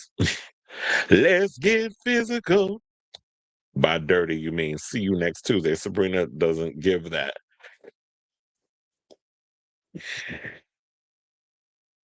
Yeah, I'm like, I like a little more grit. I like a little edge. I ain't talking about dirty like Christina Aguilera with 3 R's. Funnily enough, talk was where she did the 50 questions. That's what it was called. Sabrina perfectly fits the glove of the current landscape in pop culture in America to a T. Conservatives say Barbie, not very risky. Absolutely. And that's probably why I don't particularly care for her. I don't like that cutesy conservative stuff. Just pretty to look at. Her visuals are always, yeah. And she definitely, I love the fact that she used a lot of old Hollywood references because I like a lot of old Hollywood movies. It's like when I was saying, like when I was growing up, a lot of our point of reference because we came up in the era of cable.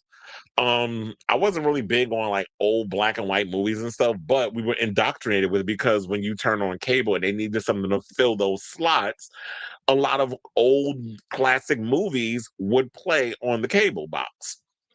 So that's how I got into it. Plus, and then it reignited my love for movies. And then, of course, when I went to film school, I had to watch a lot of those old movies like 400 Blows and a lot of Francois Truffaut movies and a lot of what was it? I mean, Alfred Hitchcock.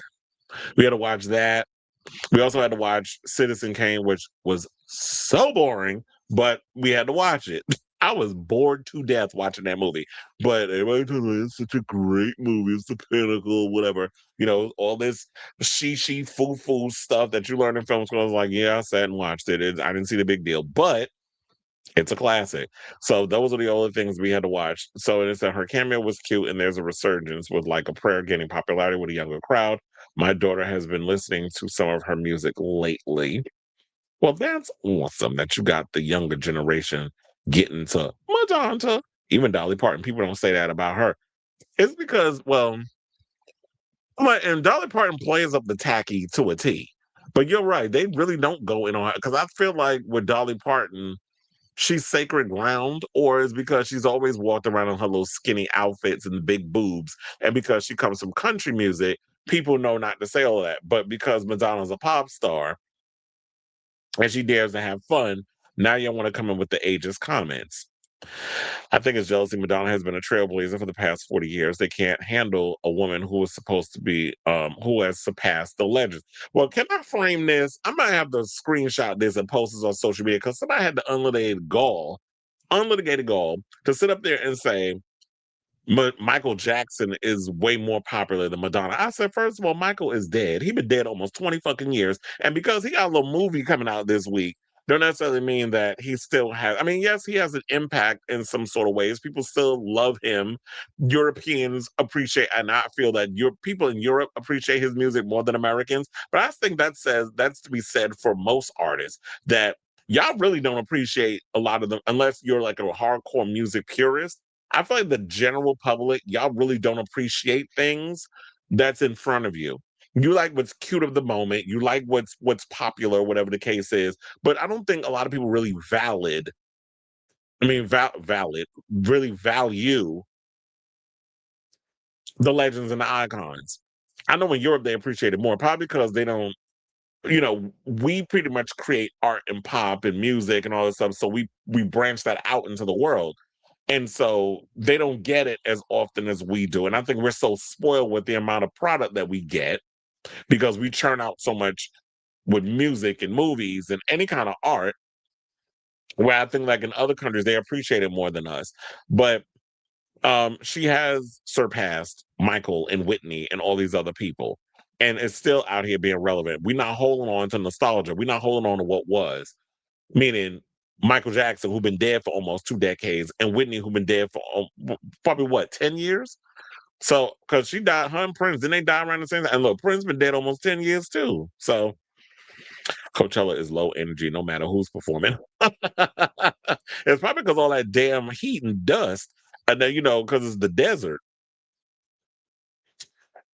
The 12-track nonstop mix CDs, 16-track standard deluxe CDs, 16-track limited edition deluxe, picture disc vinyl, two CD, and the 2 CD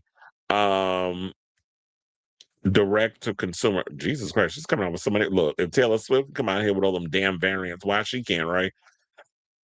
Missed out on the Confessions tour vinyl. Glastonbury is the real festival for fans of music. They never have to beg for sponsors. But that's why and no shade, I would rather go to that than Coachella.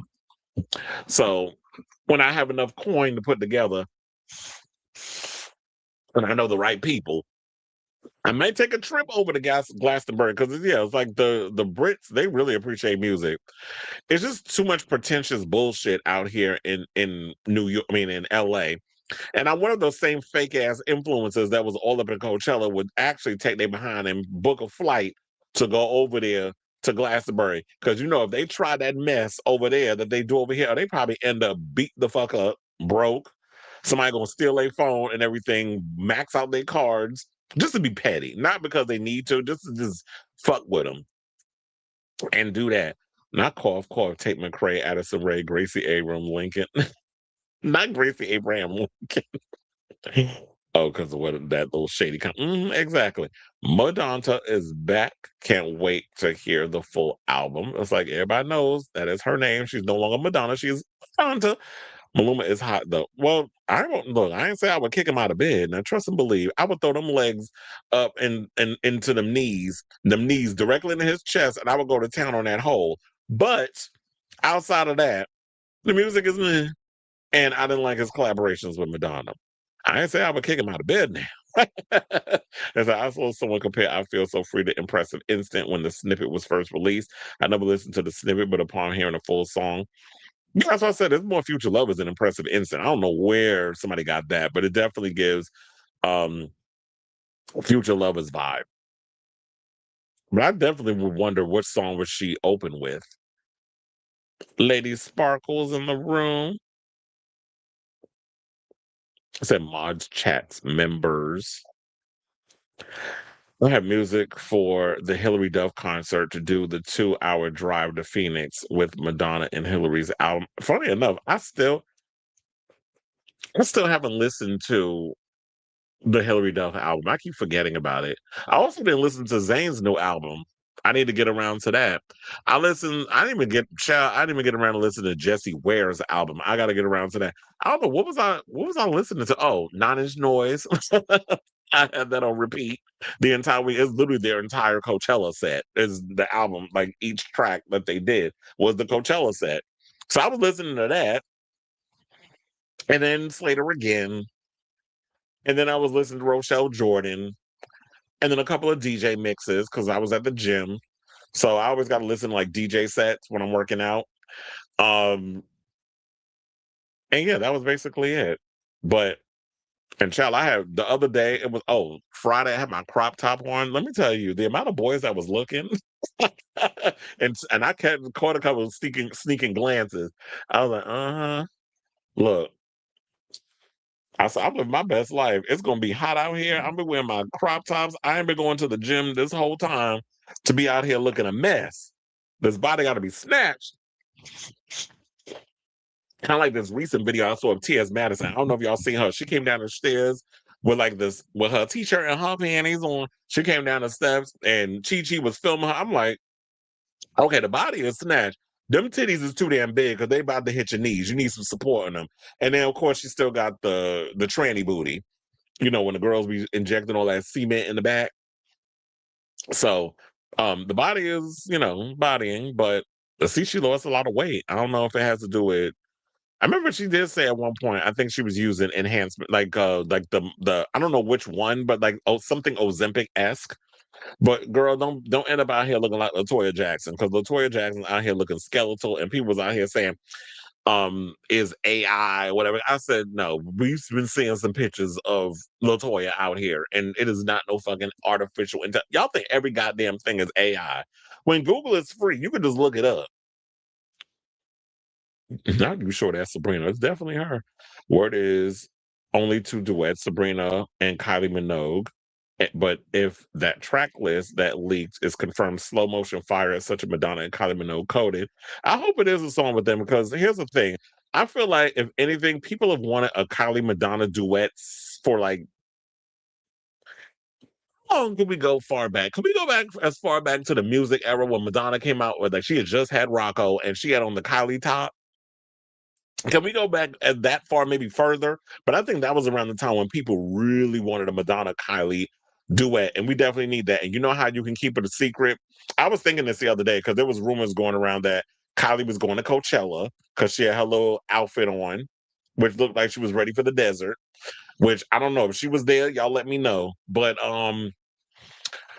if her and Madonna do a duet, I think it's a long time coming. You can keep that secret because Kylie is the type that does her like she knows how to record her vocals, and she sends the tracks in. Like she knows how to all the stem stuff. She knows all of that now because of the pandemic. She had basically taught herself how to produce her own vocals, and so you send me the thing in an email, and I go and click it open, and I basically have my own little setup, and I would sing my piece over the track and send it to Stewart, and he does his magic. That's how you could easily be sneaky about it, instead of them being like, well, Kylie was spotted at the studio, the same studio that Madonna is recording her album with Stewart. Like, you can always find ways to get around it because, like I said, Kylie's learned how to produce her own vocals.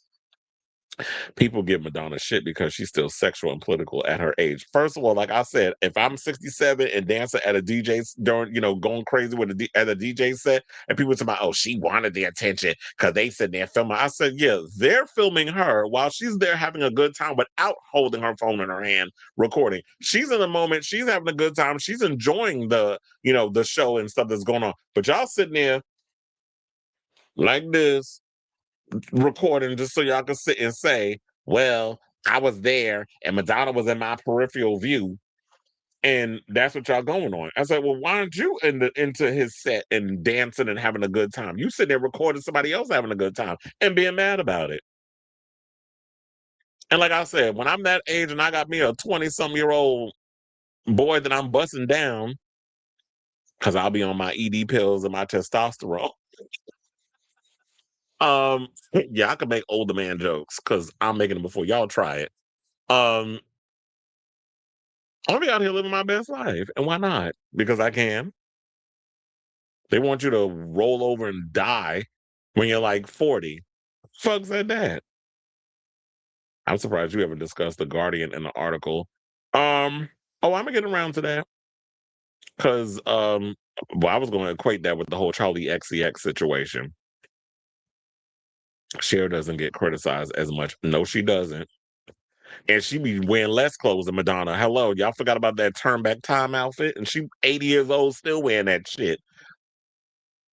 They value art way more than we do in Europe. Absolutely. That's why I said the Europeans, they appreciate it more than we do.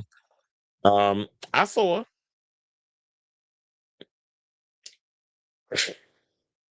all I'm gonna say about that is the Garden would never. First of all, you ain't ever gotta worry about the world's most famous arena pulling that shit, because you'd be fired the minute you pull that mess. We don't have hood boogers working at MSG. Y'all got that down in Atlanta. So, and I could pop my collar on that too and puff my chest out. So I want to hear some of those nappy headed ass snot nosed hood boogers try to come in the comments and read Madison Square Garden. You can never. We ain't the world's most famous arena for no damn reason. So, um, But I did see the videos and stuff online that Missy Elliott was there. I saw the clips. They hate when a woman of a certain age shows she can F good. Older women are hot. Yes, I mean, why do you think a lot of these young boys be going after the older women? Because they're more experienced. First of all, that was one of the reasons why when I was younger, I was pursuing a lot of older men because I was inexperienced and they knew what they were doing. And so I wanted to learn. And you can learn but so much from the adult cinematography. But when I was younger, I was carrying. And them hormones was raging. And yeah, them older men, maybe they should have known better, but I was, doing my thing too. So Brazil is the best place to do a festival. Nobody gets down like that. Oh, I've heard that they turn up in Brazil, especially when they had like the what was it they had the Rock in Rio, but then they also had that Rio thing, the one that Madonna did and Gaga and a bunch of them. So I've heard that they turn up out there. I would first of all, I want to go out there because of the men, but other than that, I also want to go because of the music, the festivals. Because them Brazilian boys be carrying out of the Latin boys. Maluma literally became a has been, where J Balvin and Bad Bunny became the true baton passover. Yeah, we don't really hear much about Maluma.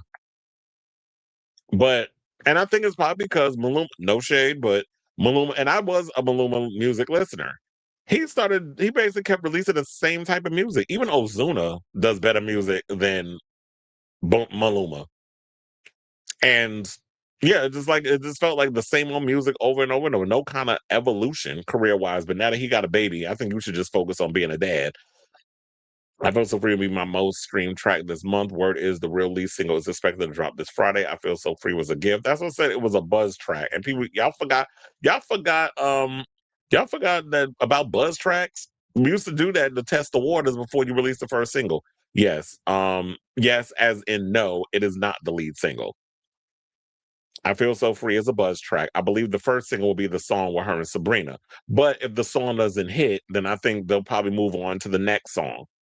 But I think like what you need to do is because we got a little bit off of that song with her and Sabrina. I thought it was okay. I'm not really all that enthused about it. I just it's an okay dance track.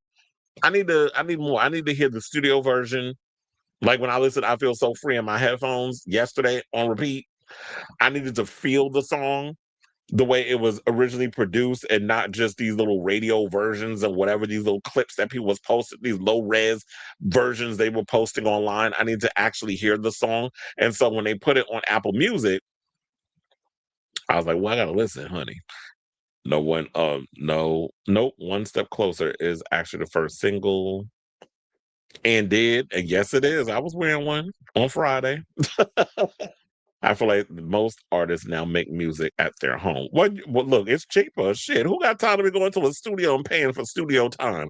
You could build that shit in your house. First of all, I truly believe that Stewart, Madonna went to Stewart's house and produced his new album, same like she did with Confessions.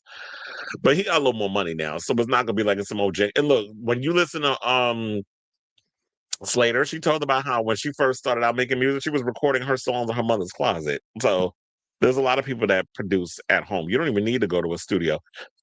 Do you think Sabrina is the first true heir apparent of Madonna? I can't. Not absolutely not. Absolutely not. No, I don't think. I don't think that she is the heir apparent. I don't even think we have that of this generation yet. I know they were trying it with Dula Peep. Dula Peep got bops. Their personality it still is a work in progress. I don't know if I can't see anybody of this generation that has that it factor, that same vibe that when you get from the Madonnas and the Beyoncés and all these other stuff when they get up there and perform on that stage.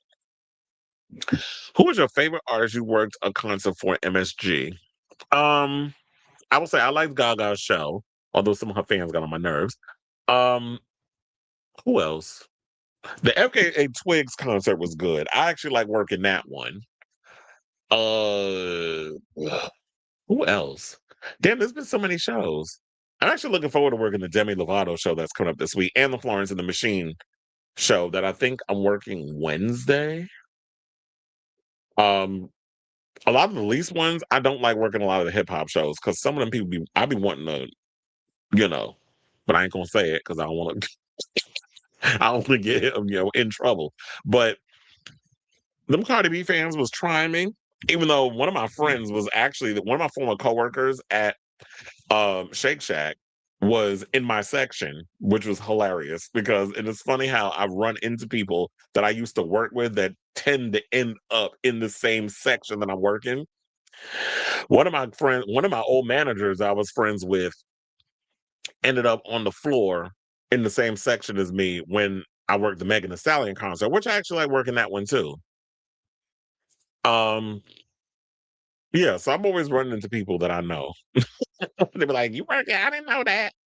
Because one of my friends, Robin Banks, who's a drag queen, didn't know I worked. Then I was there. She came up to me at the FK Twigs Con, didn't remind me. I mean, didn't recognize me because I was in my uniform. And the fact of the matter was, you know how like some people just be so out of it, like they just laser focused and they're not really paying attention to what's going on. It's like I got to scan my ticket, let me go in, blah blah blah, whatever. So I'm like looking. I was like, "Hey, stranger," and then she looks, and then realized who it was. I know you work here. I was like, "Yeah," because I don't tell them a lot of people. The only time I talk about it is if I'm on here. Maybe the names will come to me later on, like the more shows that I've worked. I know y'all don't always live for her, but the first true heir of Madonna is a millennial with a pointy nose. Whether you trying to say God, not the pointy nose, child. Why you had the shade that came with that? Speaking of which, since we're gonna talk about people with pointy noses, did you see that video that a certain where they from Singaporean posted about Olivia Rodrigo? I had to cackle when I saw that video. I'm like, girl, get off my line. She ain't got no damn competition. First of all, that new single is dry as fuck.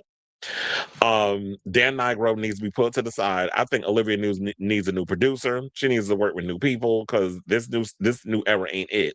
Now Billie Eilish does it. They make the. I was thinking about Billie Eilish too, even though she was the one less lonely, not N-word, but girl of Justin Bieber's, little situation when he performed yesterday. I was like, oh, good for him. He said they made the debut EP Don't Smile at Me was a major studio and it freaked them out having label heads and executives looking over them. Recording in the bedroom was more peaceful. Yeah, that's because you don't got to deal with it. It's like I can come in my house. We got all the tools and everything here. Let's just work. Pink and Rihanna definitely make me feel Madonna. Gaga is third air. Well, I was thinking more or less. I wasn't even thinking like millennial generation. I was thinking this current generation. I'm like, who would be the heir apparent? I just can't see it. And this new generation, a lot of y'all don't have that X factor. Yeah, y'all can get up there and do a show, but there's no extra grit to y'all. And I could definitely see Gaga being like an heir apparent. The only problem with Gaga that annoys me is that she comes across too damn pretentious when she's on stage and all that little babbling shit. I'm like, okay, girl, really? It just doesn't feel genuine. Sabrina needs some engine, but you say a little thing. Gays and the gays, she must be like all that phony fake bullshit. You know who I actually liked when she gave her little speech thanking everybody? Cardi B, because she was like, "I'm gonna do it now because I'm drunk." And when she's like, when she was thanking everybody, she was like, "If y'all need a kidney, I'll find somebody that I can get y'all to donate a kidney to." Because she's like, "Yeah, you don't want mine, bitch." When she said that, she had me laughing. Now, whether or not it's genuinely her, because that's what Armand Wiggins be out here saying. He was talking about how apparently this whole relatability thing with Cardi is an act. But of course, nobody's gonna believe it because they always feel like, oh, you just bitter because y'all had a falling out. Despite calming Pink and screams, despite calming, Pink still screams Madonna, telling Republicans to stay the fuck home. You're not invited or allowed to be my fan. Yes, also, I just feel like you got to embody all those things. Not only can you captivate an audience, but also speaking out when it's not the most popular thing to do. You know who else is a daughter of Madonna, Rihanna? People just don't categorize. Yeah, I think, yeah, agreed. Because I do feel like a lot of what Rihanna was doing, it was kind of like reinventing herself with every album. She took a lot of Madonna stuff. Also, there was a little Grace Jones and a lot of that up in her. So Honestly, okay, well, you don't like Drop Dead? I don't either. I thought it was boring. Like you said, none of them are very edgy, controversial, or having fun, piss people off, and making the conservatives and religious nuts mad. That's Madonna. Gen Z is too kumbaya. Not kumbaya, my lord.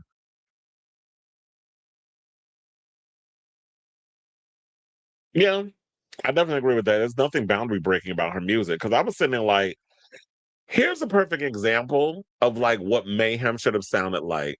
If you're going to talk about industrial and all this other stuff, and I don't want to give her no ideas, but I think she should have worked with Boys Noise over some damn Gestafelstein, because when she worked with Gestafelstein, um, the production just didn't. There was not enough of that electronic elements in the songs. It was literally like a girl that does show tunes trying to do EDM, and that's what it was giving me with Mayhem. That's why I call it Mayhem more than Mayhem. Like if you're really gonna go there with the industrial, you should have did like what Nine Inch Noise just did with their record. When you listen to that, it's a marriage between live instrumentation and techno, a lot of those electronic elements, and it works perfectly. So I said, if I was to put out a dance record or an album of that magnitude with the visuals of what Mayhem was supposed to be about, I said, yeah, me and Boys Noise, if I would have came with it, that would have been the perfect collaboration of what I was trying to do. But it just didn't. A lot of the songs on that album didn't work for me. It didn't feel like a lot of what what I was expecting, especially if you're going to do industrial music. And as someone who listens to industrial, that's what I was expecting. Maybe I like that girly cutesy aesthetic because I was living for it. The music video is very Marie Antoinette. Mm-mm. Well, don't get Michelle Visage started with the Marie Antoinette. You know how she loves Marie Antoinette. Agreed. You said she worked with Gustavo Stein and made a Bowie ripoff. I still like it though. I'm glad you mentioned that. Not yeah, I said Meh Miller. Mhm. Absolutely. Oh, don't even get me started on Rammstein. You know what made me fall in love with Rammstein? I don't know what it was. I think it might have been, damn, what was the concert that Korn and them did back in the day? And I think it was Rammstein was on it. It was a bunch of rock acts, right? And then Rammstein comes out and they do this scene. First of all, they was like, I think what I liked about Rammstein, they played up. I don't know if they were like, well, they're German. So, you know, the Germans, y'all are freaks. I know because my great grandfather is German. The Germans are very freakish when it comes to the sex. So when he pulls out that thing where he goes into his pants and pulls out the fake dick and it starts like spraying all over the place, and I'm like, and I remember seeing a documentary where they actually got arrested for doing that in one of like the red states or whatever the case was. But when they pulls out that scene where he pulls out a fake penis, he jerks it off and it starts like ejaculating all over the audience, I was like, okay, this made me fall in love with Rammstein. It might have been the Warp Tour. Hold on, let me. So now you're gonna have me bothered. Now I gotta Google it.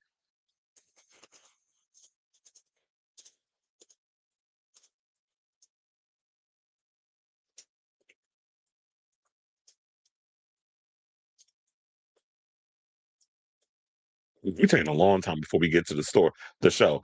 Because I was saying, what was the tour with Korn that featured Rammstein simulating masturbation? It was the Family Values tour. That's what it was, and it was during Buck Dish. Because I remember that song.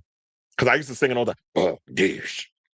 Dum, dum, dum, dum, dum, dum, dum, dum, Buck Dish. Like if you ever see that performance, look that shit up on. I think it might be on YouTube. I gagged when I saw it, but that's what it was. I remember I bought a cassette of the Family Value store because back then, um, I was a fan of like I was listening to a lot of new metal. I was listening to a lot of like Korn and Limp Bizkit and System of a Down, a lot of those type of bands. So but yeah, but there was a lot of sex masturbation and then it was a lot of stuff that was going on with that. And I remember loving that performance. So yeah, that's what it was. It was the 1998 Family Values tour. So it was like I was like, I remember I bought that cassette. It might still be in a box somewhere. So thank you for the Rammstein reference. So anyway, we probably spent an hour talking about this whole Madonna thing, but we don't care because we key on this show. We don't just spew news and gossip. Wait, why did I take the banner out? Okay, so now we got some more Madonna news, but this has to do with Prince. So apparently, there was a story that came out from a drummer of Prince's during, I think I don't know if they worked together throughout his whole iterations, because Prince was notorious for always the Prince of the Revolution, Prince of New Power Generation, all that other stuff. He had always different iterations of, his evolution of bandom and all that other stuff. So anyway, there was a drummer that worked with Prince during the Prince and the Revolution days who's spilling tea about Prince and the fact that, yeah, even though he was one of the biggest celebrities on the planet, that basically didn't mean that he felt comfortable around other big acts that I guess he felt were on his level or weren't on his level or surpassed his level. But knowing Prince, he don't think anybody ever surpasses his level because he played every damn instrument and wrote every damn song. So he was considered a genius. But anyway, Bobby Z, who was a drummer in Prince and the Revolution, spoke to The Guardian. Don't even get me started on The Guardian, because The Guardian already got me type with that bullshit talking about that at a certain age, there needs to be age limits on artists performing or people going to clubs and the sort of thing. And I was like, fuck you, bitch. First of all, you writing that article at a certain age, I hope you plan on retiring from The Guardian, because you shouldn't be giving, and at your age, should you be giving an opinion about artists performing and that sort of thing at a certain age? And y'all only want to put this off on women because that was in reference to Madonna, right? But Bruce Springsteen can still be out here performing like he's 22, and Billy Joel, who's been sick, y'all still want him out here performing. We got Rush, we got Fish, we got Bon Jovi still out here dipping and doing. Rolling Stones got a foot and a half in the damn grave, and y'all still be out here living for all the shenanigans they do on stage. Iggy Pop, the other day, I told her he was at Coachella. I don't know if he was there this weekend, but I saw him last week. Shirtless on stage, gut hanging, wrinkles everywhere. The body was wrinkle galore, and y'all ain't said shit about that. But let Madonna come out here in her little corset and her little booty shorts and her boobs up to her damn neck, singing her new song and two original classics. And she got to retire. She got to hang it up. She too old. Y'all should be out here doing things that are certain. Like, go sit and spin. That's all I got to say on that. So that's my little rant on The Guardian before we get into the rest of the topics.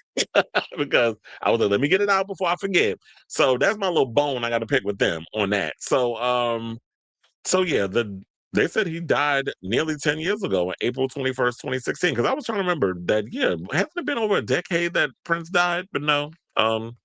He about in 2 days, because today is the 19th. It'd be 10 years since Prince has no longer been in part of the union. So he basically Bobby Z reflected on their friendship. Among the anecdotes, the musician recalled Prince banning Bruce Springsteen and Madonna from his dressing room, saying, quote, once there was a hilarious moment where Bruce Springsteen and Madonna came backstage, but Prince's dressing room was off limits to them, so they had to use the band's toilet. This is what Bobby Z remembered. The drummer, who was friends with Prince for over 40 years, also said that he found meeting other celebrities very uncomfortable unless he was a fan, and would get bashful and embarrassed despite being a major star himself, saying there would be huge stars and he just wouldn't give them the time of day. So besides shaking Elizabeth Taylor's hand, I don't know if he'd be interested in chatting. However, when he met David Bowie at Paisley Park, Prince's longtime home and studio, it was a warm moment because he felt that they were equals. And that's because Bowie was on a whole nother level and a genius and a creative genius. So I guess at that point it was like, yeah, Prince saw that they were equals, but everybody else, I'm like, I hope you wasn't trying to act like your nose was in the air like you better than any damn body. So the Grammy winner was found unalive at Paisley Park outside Minneapolis. His cause of death was ruled as an accidental overdose caused by fentanyl toxicity, and that descendant self-administered or administered, fentanyl. He was 57. Many mourn his passing throughout Minneapolis, the U.S. and the world, lighting up buildings and structures with purple displays. The days after his death, the boss honored Prince with a cover of Purple Rain to open his Barclays Center concert in Brooklyn. Per Vanity Fair, covered in purple light, Springsteen gave his best rendition of the 1984 track, Prince Forever. Springsteen said, God bless. Now, Madonna paid tribute with an Instagram post of her and Prince, who co-wrote Love Song for her 1989 album Like a Prayer. He changed the world, a true visionary. What a boss. I mean, what a loss. I'm devastated. This is not a love song, she wrote, per Mashable. Now, Madge also honored Prince with a performance at the Billboard Music Awards in May of 2016, singing Nothing Compares to You, which he composed and wrote but was made famous by the late Sinead O'Connor's rendition. Now, Bobby Z, whose real name is Bob Robert B. Rivkin, looked back fondly on his years with Prince, with Prince. Wait, it says of his on his years with Prince. And then they didn't realize there was a glitch in the matrix.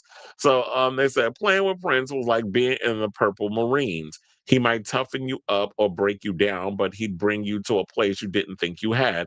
He concluded to The Guardian, for a moment, you might even turn into a superhuman like him. So I guess what it was like when it comes to music, he wanted the best from all the people that he worked with. Ain't no half stepping when it comes to working with Prince. But I do think it's crazy. That's like, yeah, I don't want these people coming up and using my bathroom and I'm having an encounter, because I would kind of feel like that in a way of, if you're painfully shy and you're socially awkward, maybe that's what it was with Prince. Maybe he was socially awkward around other celebrities, and he probably didn't want, if he came across Madonna, he didn't want her doing to him what she did to Kevin Costner. Remember that? Neat. When he made, oh, your show was neat, and she found it offensive. So, and you know Prince, even though Prince said he was heterosexual, he gives very much Butch Queen, where she be reading the girls down. So if Madonna came in that room with that energy, oh, he would have read her down to the ground. I was like, oh no, bitch, you don't come in here with that mess. So I could definitely see him pulling one of those. But if you're like someone, like I said, who's painfully shy, where it's just like, I put all my heart, soul, and energy and everything into the music, but when it comes to, and that's my outlet, that's the way I communicate, that's the way I can get things across with people. But if it was anybody regular schmegular, it's just like, I don't know. Some people just don't have the tools, the wherewithal, the communication skills to be able to kiki with someone in a way where it's beyond the music. So that was interesting for a former drummer to bring up. But I definitely want to hear from y'all. What do you guys think of this story from Bobby Z? Spilling some tea about Prince and the fact that he said that, yeah, Prince wasn't really comfortable around other stars, and how when it came to people coming to his dressing room, he's like, yeah, if I'm in there, unless it's somebody major that I want to mess up, like key with, I want the people in my dressing room. So whatever your thoughts are, let me know in the comments down below.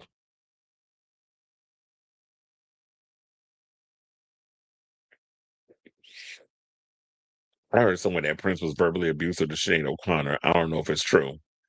I mean, that'd be a good thing. I would have been like, that would be some good tea to spill, but they both not here to speak on it. So we'll never know. It's crazy. This week marks 10 years since he died. I'm still mad that Netflix. Oh, yeah, I forgot. I totally forgot all about that. We're supposed to get a Netflix documentary and it's not coming out. But I feel like that if we would have seen that, and what you're saying that he was a Jekyll and Hyde type, then I think it probably would have confirmed that, yeah, oh no, Prince was also he may have been a genius, but he was also a bitch. Or we can call men cunts too. He was definitely given that. So I would not be surprised that he was kind of giving that kind of energy when it came to people, because Prince always gave me shady queen. Always gave me shady queen.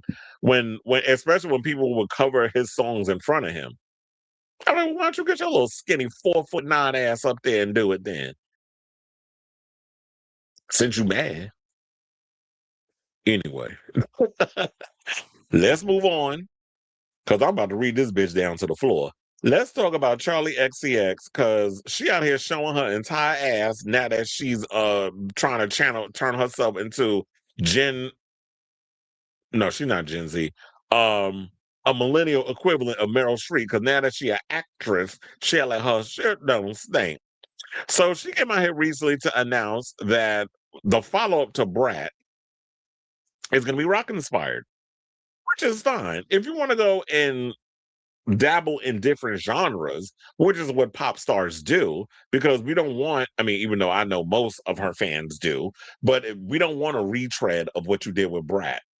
And to me, it's like she tried to squeeze all the juice out of that Brat lemon for all it was worth. And now that now it's all dry and malnourished, and there's nothing else, any more juice to squeeze out of it. Now she don't care about the Brat era anymore. She wants to put it behind her. She wants to kill Brat, which is fine if you want to do that with your personas. But then she comes out and throws shade talking about dance music is dead.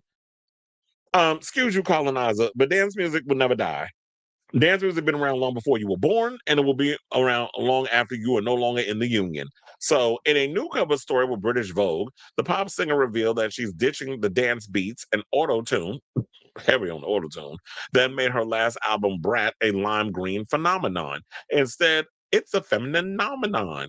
I don't know. I was thinking chaperone. Now, instead, her eighth record, which she made with Brat, oh, who else she gonna make it with Brat producers A.G. Cook and Finn Keen, will be guitar centric and spotlights Charli's raw voice. Because everybody been out here saying she can't sing.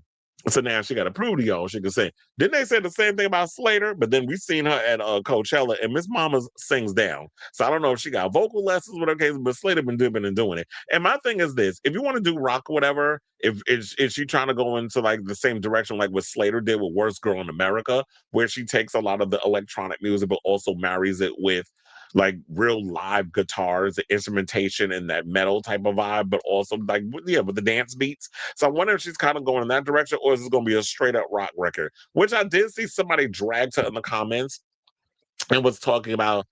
Greg, you don't even play an instrument. Like, why are you up in here trying to all of a sudden jump into rock music? And no shade, but I do not think that you need to play an instrument in order to dabble in the music. Beyonce don't play no damn instrument. She did country music. I mean, even though y'all still criticize her because that was the racism undertones that came with that. But for the most part, it's like you don't need to play an instrument in order to do a certain genre of music because not everybody who does rock music plays an instrument. But if you're coming from an authentic place in regards to the music and not just jumping on it because rock music is starting to make a resurgence, then I think that's where the overall complaints is coming from. So yeah, she went on and said this. They said that British Vogue describes it as a rock reinvention, reporting that one of the songs features the lyrics, "I think the dance floor is dead, so now we're making rock music."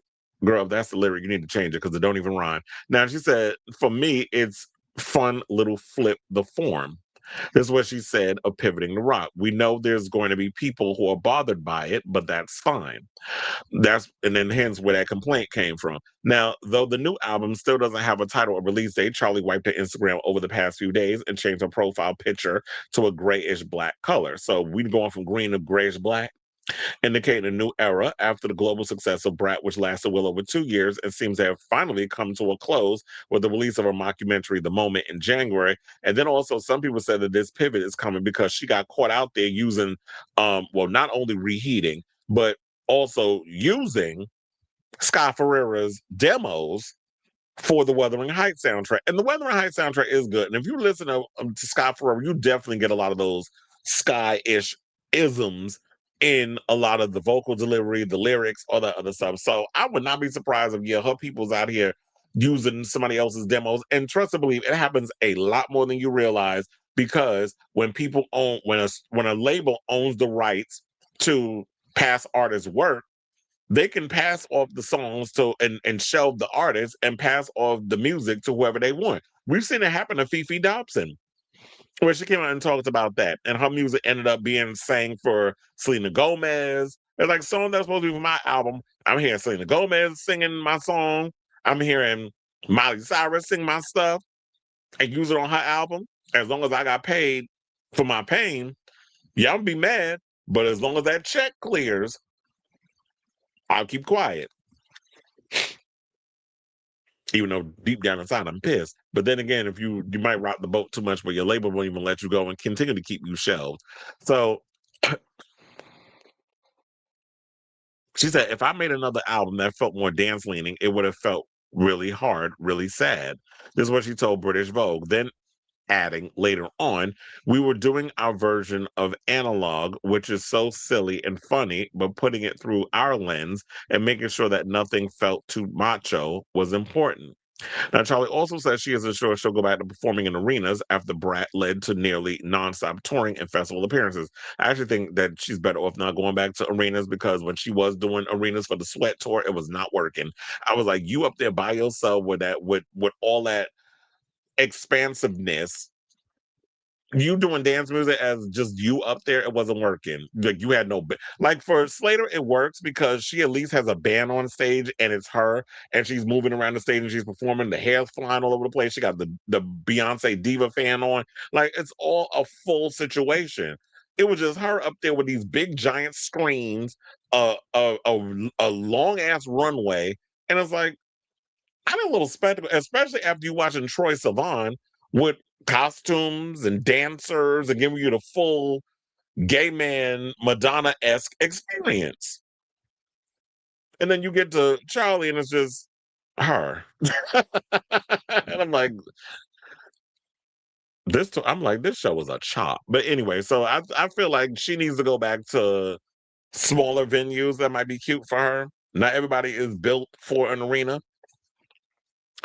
So she said, I never thought I'd play arenas in my life, and who knows if I will again. Maybe I won't. But after you've done a few, you know, you're like, oh, this place, it really happens.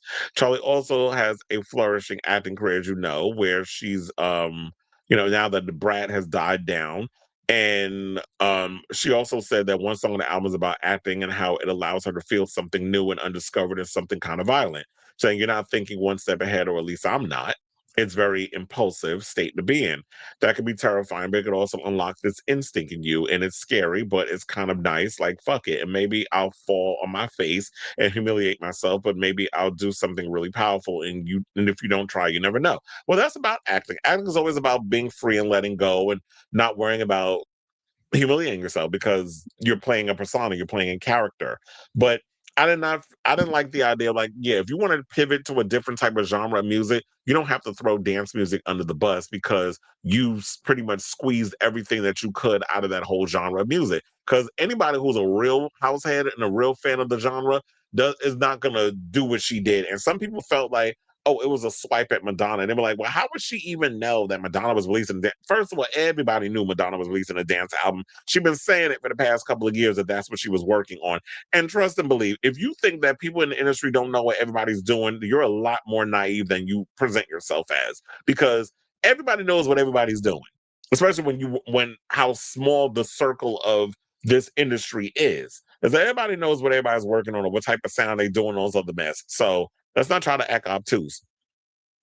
So yeah, Charli, you can talk about releasing what type of music you want, and it's great. I'll listen to the album. I'll be the judge of whether or not if I like it.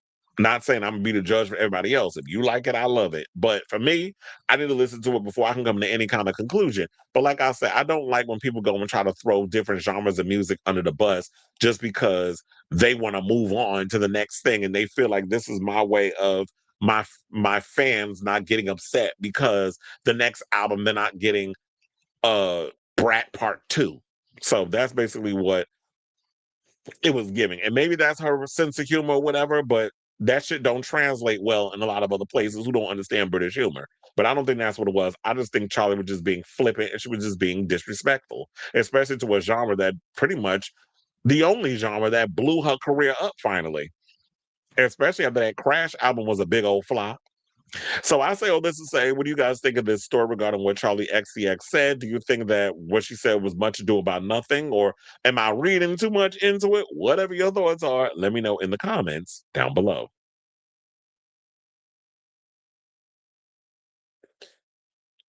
All right, let's see what the people are saying in the comments.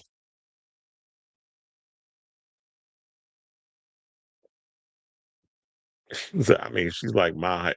You ain't no damn 4'9", or are you? You said, I'm so excited for XCX8. She can go many ways with rock music. Everyone already dismissed the idea of anything industrial adjacent just because one of the lyrics were, I think, the dance floor. But, and as I said, more than likely what she's going to do, I don't think it'll be a full, I think when they think rock, they thinking, oh, y'all going to get something like with just live instrumentation. That's it. I do believe that she will probably take elements of what she already does because she comes from the dance music world. She comes from hyperpop. She comes from that rave era, whatever the case is. She'll incorporate more live instrumentation into the electronic music. That'd be the smart thing to do. If you go full rock, you may abandon a lot of your audience. Why do I have so many messages? I'm only looking like 29 damn messages in my comments.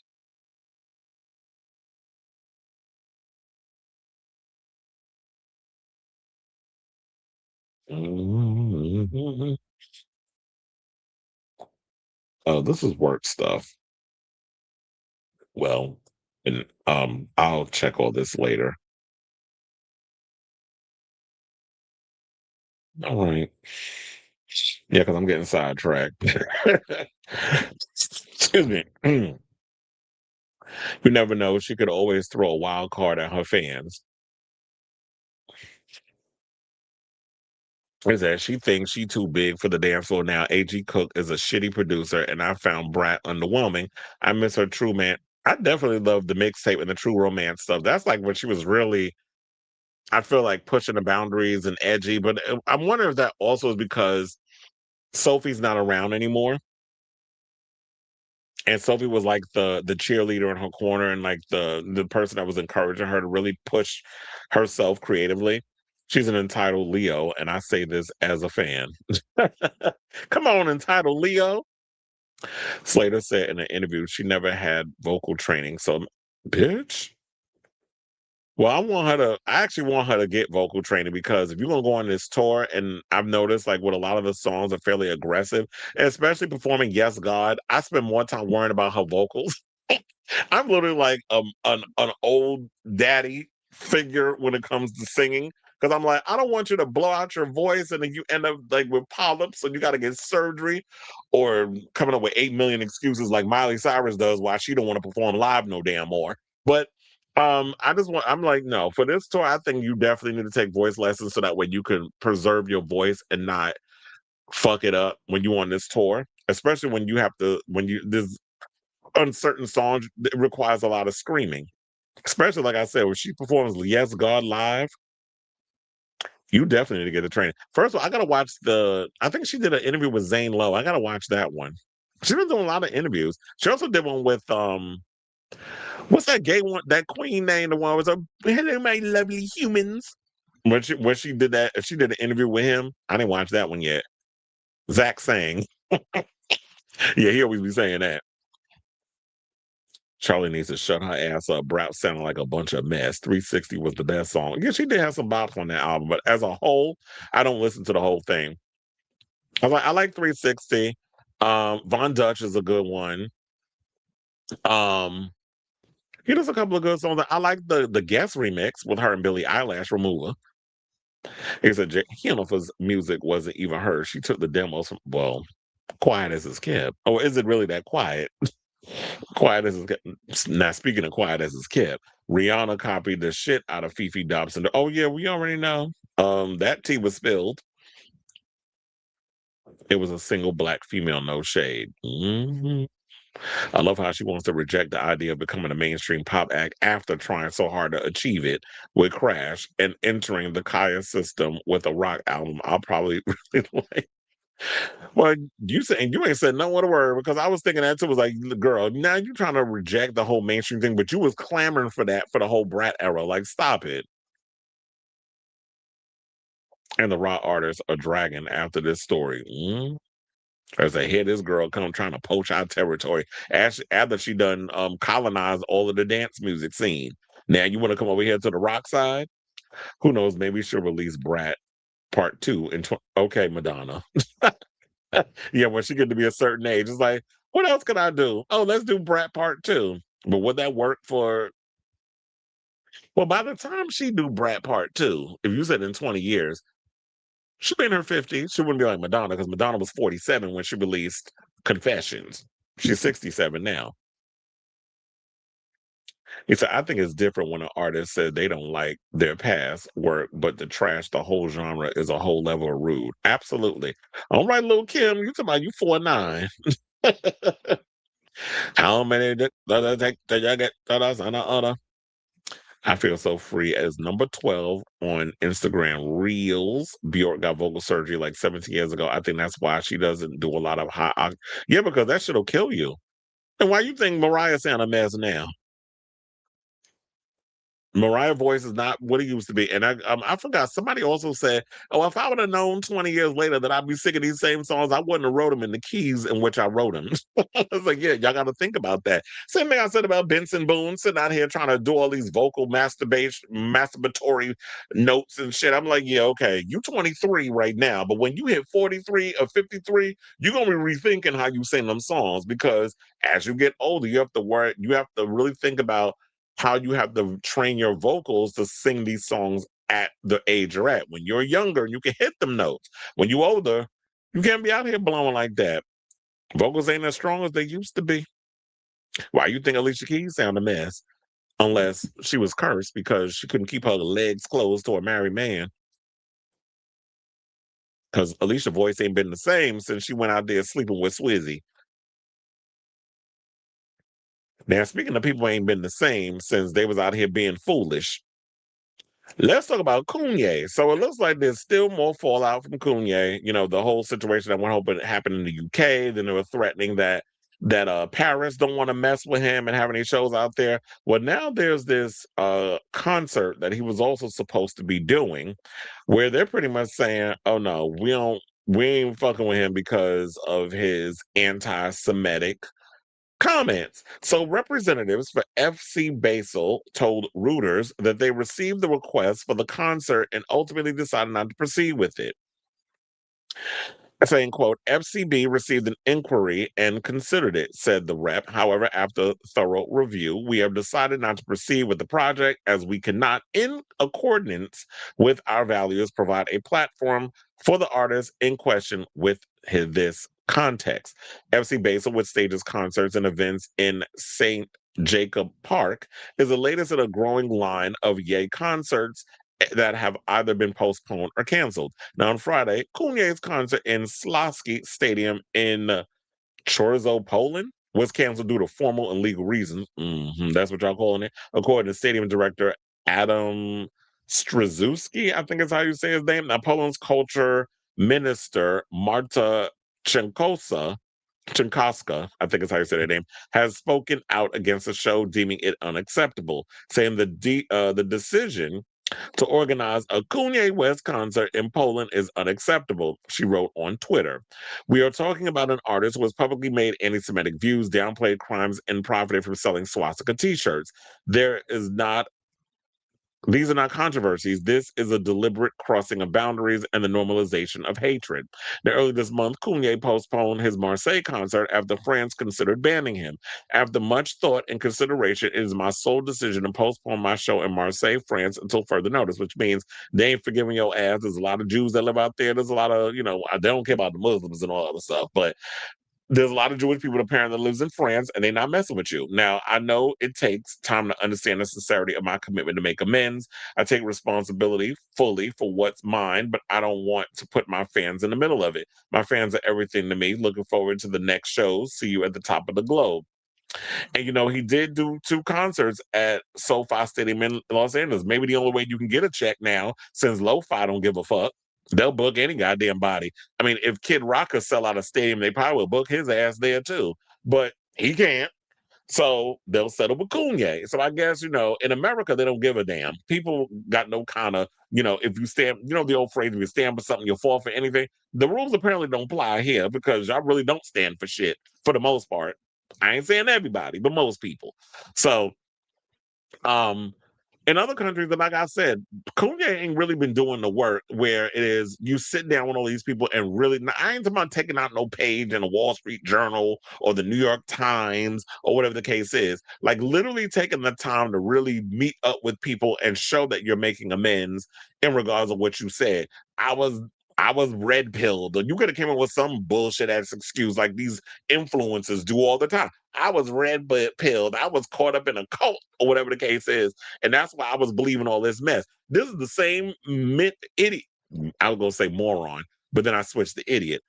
Same shit, different toilet, right? But this is the same ding ding It's funny, I came up with 3 different phrases, but that was the one I settled on. Same thing that literally was running around saying, went from George Bush don't care about black people to saying slavery is a choice. Where's the outrage from black people in certain conglomerates that will be just as upset over what Koonye said about y'all as what the Jews are about some of the anti-Semitic stuff. That's why I say we don't really, as a collective, stand for anything. Y'all just brush it off like, oh, that's just Kanye being Kanye, or whatever the case is. Oh, or you want to live nostalgic on, but he gave us good albums back in the day. Can we stop just like moving the goalposts because you like somebody? And just really be standing on business about stuff. Like, we don't really value and stand on anything. Y'all be so caught up in, but they gave us good music, but he's a genius. But it's always a but. But why is it that collectively other demographics, other races, other ethnicities, whatever you want to call it, when you piss them off, you cross that line, they in lockstep with each other. But black people, oh, but there's always a but in there. There's always an asterisk. There's always something that y'all add into a situation to excuse the behavior, which continuously allows the disrespect to happen because you allow the disrespect. You clearly like it. So why would anybody respect you when you continue to move the goalposts because they're a genius? We got to stop. We got to at least have like some sort of a level on how much we're going to tolerate from people who don't see it for us or who use us or who are grifters. There's got to be a line somewhere. And like the old phrase says, and I used it many times before, but this is the perfect time to use it. If you don't stand for something, you'll fall for anything. Who said that? Martin Luther King?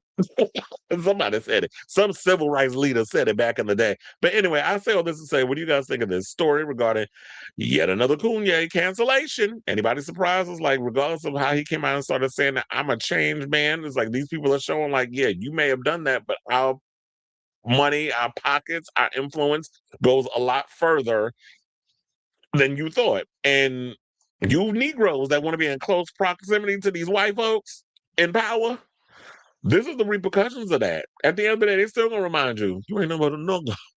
So keep it up. You keep over there tap dancing, doing the Sammy Davis Jr. tap dance for these white folks. They're gonna remind your ass of who you are at the end of the day when you step out of line. From being the Samuel Jackson and Django Unchained thinking that you equal to these white folks. You're not. Because they're gonna remind you the shit under their heel. That was kind of a reminder of this vampire movie that I watched that kind of had that metaphor.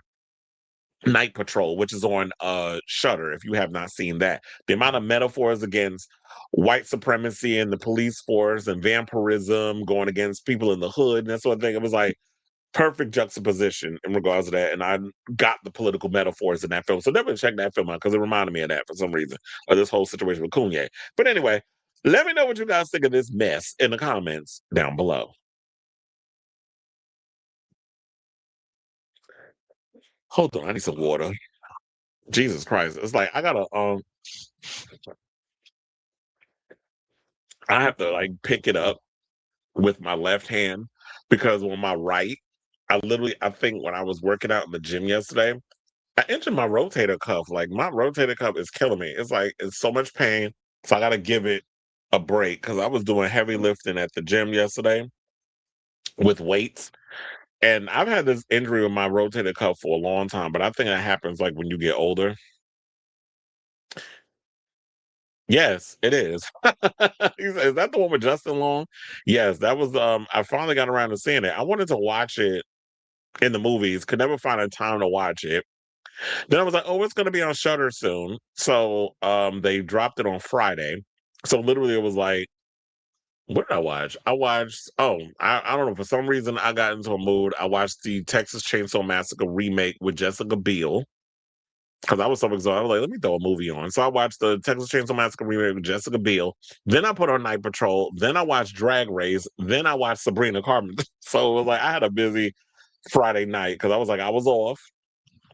And I was like, and when they said it came on at 9:00, um, which was 12:00 Eastern Standard Time, I was like, okay, that's perfect. So then by like 1 something, it should be over. And I think it was once the Madonna thing was over, I turned it off. I was like, okay, I got enough. It's a good movie. Like I said, if you have Shudder, definitely check it out. All right, y'all. So now, let's get back into the show. And speaking of cancellations, let's talk about Meghan Trainor. So before her tour was about to start, not only did Meghan Trainor lose all that weight from Manjaro, but she also looked like she lost her ability to tour because she took to social media to announce that she's canceling the tour. Now, you already know what some people are saying. Low ticket sales. Wasn't nobody really out here trying to see Meghan Trainor live at some arenas. And quiet as it's kept, it's no shade. But whenever I listen to Meghan and her type of music, it just gives me opening act tease. I don't see her as a headliner. And I think that's the direction to go into. And not only that, is she quitting the tour before it's supposed to hit the road. Can you imagine the Pussycat Dolls decided to do that? But word on the street is they lowered them damn prices. Because, like, yeah, sis, ain't nobody spending $800 to come or $1,200 to see y'all front row at some damn concert singing only 3 of y'all hits. So, now with Meghan Trainor, she's also selling her house. I did see there was a story on that. And I'm like, what is going on? Is times hard financially? So the pop star shared the news on Tuesday that she won't be hitting the road in the coming months in support of her new album, saying after a lot of reflection and some really tough conversations, I made the difficult decision to cancel the Get In Girl tour. Okay, first of all, that title is horrible. The Get In Girl tour, balancing the release of a new album, preparing for a nationwide tour, and welcoming our new baby girl to our growing family of five. Jesus, how many damn kids this woman got? A growing family of 5 has just been more than I can take on right now, and I need to be home and present for each and all of them at this time. Man, I'd be like, you could have did it in the summer.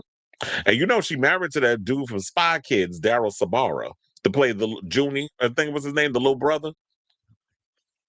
So yeah, so between them, they have 3 kids. With the addition of daughter Mikey Moon through surrogacy, she joins Trainor and Sabara's 2 sons, both under the age of 6. Yeah, she just popping them damn babies out. Oh wait, hold on, I didn't even finish what she wrote. She said, "I know this will come as a disappointment to my fans, and I'm sorry to let you all down, but I know this is the right decision for my family and me right now. I promise I'll be back soon. And I can't wait for you to hear this new record. I'm so proud of it, and I'm endlessly grateful for my love and for your love and support always." Well, I did see her perform at Jingle Ball, and like I said, she gives opening act tease. She gives festival tease. Like, she's not an opening act. Like, if you was a guest on Zara Larson's tour, I would definitely be like, okay, that I would pay to see that. But or no, I would work it at the Garden. I ain't paying for the concert, but I would work it if it showed up at the Garden. I'd be like, okay, we got Zara Larson as the main act. We got Meghan Trainor as the opening act, where she can give us like a 30-minute set, 45-minute set, and then Zara goes on and does her thing. I think if they combine their shows together, it'd have been lit. But ain't nobody paying to see no Meghan Trainor. She ain't got fans like that. Quiet as it's kept. So she said, now on a recent episode of, goddamn, how many of the Kelseys have a podcast? Because they got Kylie Kelsey has a podcast called Not Gonna Lie. But did she though? Trainor spoke about some of the surprising backlash that she received online after announcing Mikey's birth, with fans commenting that she named her daughter via surrogate. So what's wrong with her naming her child Mikey? We got Mikey Madison. I think that's her real name. What's wrong with a girl being that? We got Mikey Meeks, but Mikey's the actual dude though. But you know what I'm saying. As a drag queen, she Mikey. Mikey likey. If you know, you know. So she said, I was like, oh, they hate me now. They ain't gonna like this. This is what she recalled thinking. And it was a cloud of tears every night of just worry. I want my daughter to come to this world and not have everyone attack her for the way she got here. And all of that went through my head. But my team was with me. My therapist is with me. Everyone, it was so supportive. First of all, and her album, the new album comes out next week. So Toy With Me. Why did you call it the Toy With Me tour? That kind of sound better than whatever that other name you was giving it. That other name was like a chop, kind of like this tour, which now is. Man, that was me speaking in Yoda speak because I was speaking backwards. But anyway, so the album comes out April 24th. I don't understand. I don't understand what is wrong with somebody having a child via surrogate. If she's able to afford, her and her husband is able to afford to have a child via surrogate, why are people upset? I mean, I don't know what her reason for the surrogacy was. Maybe people think, oh, she's young. You don't need a surrogate. Maybe the reason for her having the kid via surrogate is maybe she does suffer from fertility issues. Maybe she did have difficult pregnancies with her previous children. Or maybe it's a fact of, you know what, I had two kids. I worked hard to lose all this weight because y'all kept telling me, especially in the industry, you ain't gonna make it if you fat and all this other stuff. And Megan was a big girl when she first came out. And y'all were going in on her, the industry was going in on her, where it's like y'all be putting so much pressure on these women to maintain a certain body image, to be skinny, or whatever the case is. And so they go on these little weight loss drugs, like the Manjaros and the Ozempics, or whatever the case is, so that way they can give this aesthetic fantasy that y'all be living for. And it's still not enough. So girl, live your life. Don't be worrying about these people. But I hope whatever, all jokes aside, and all little shady little comments I've thrown in here, that whatever's going on with you, that it all works out and you're not out here struggling for coins. Because you talking about selling your house and all this other mess. It's like, Miley, what's good? Like, what's going on? So I say all this to say, when you guys think of this story, are y'all shocked that you're not going to be able to see Miss Mama's Meghan Trainor out on tour? Or is it the fact that y'all feel kind of like I feel? She ain't open to Act T anyway. Did she even have? Wait, hold on. Let me see. Did she even have open acts on this tour?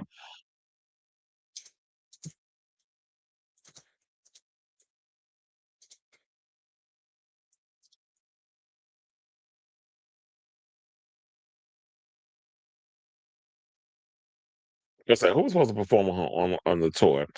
Um, I think her brother was supposed to perform with her or something, because I saw another name. Well, they said Chris Olsen, class back. I don't know who the fuck that is. Um, but I do wonder who's supposed to be touring with her. I have no idea because it doesn't say who it is. But whatever. I guess it don't matter because they all not gonna be working. You better jump on a festival. There's plenty of them gonna be happening this summer. So anyway, let me know what you guys think of this story in the comments down below.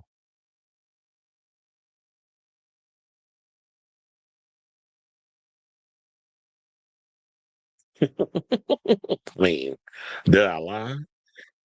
He said he thought he was equal but got reminded. Okay.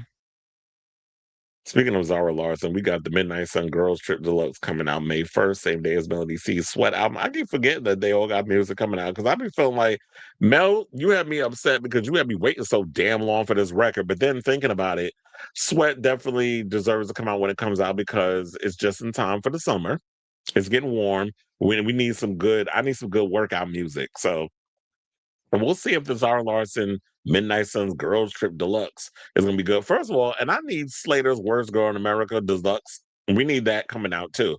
Because especially, and I think she is going to release a deluxe because I don't think she's going out on tour until later in the year. Because one of my friends who's obsessed with Slater right now, he already got tickets to go see her in September. So that's another time where it's like, we love Worst Girl in America. We live in She ate up Coachella. She's definitely showing with the bona fide superstar in training that she truly is.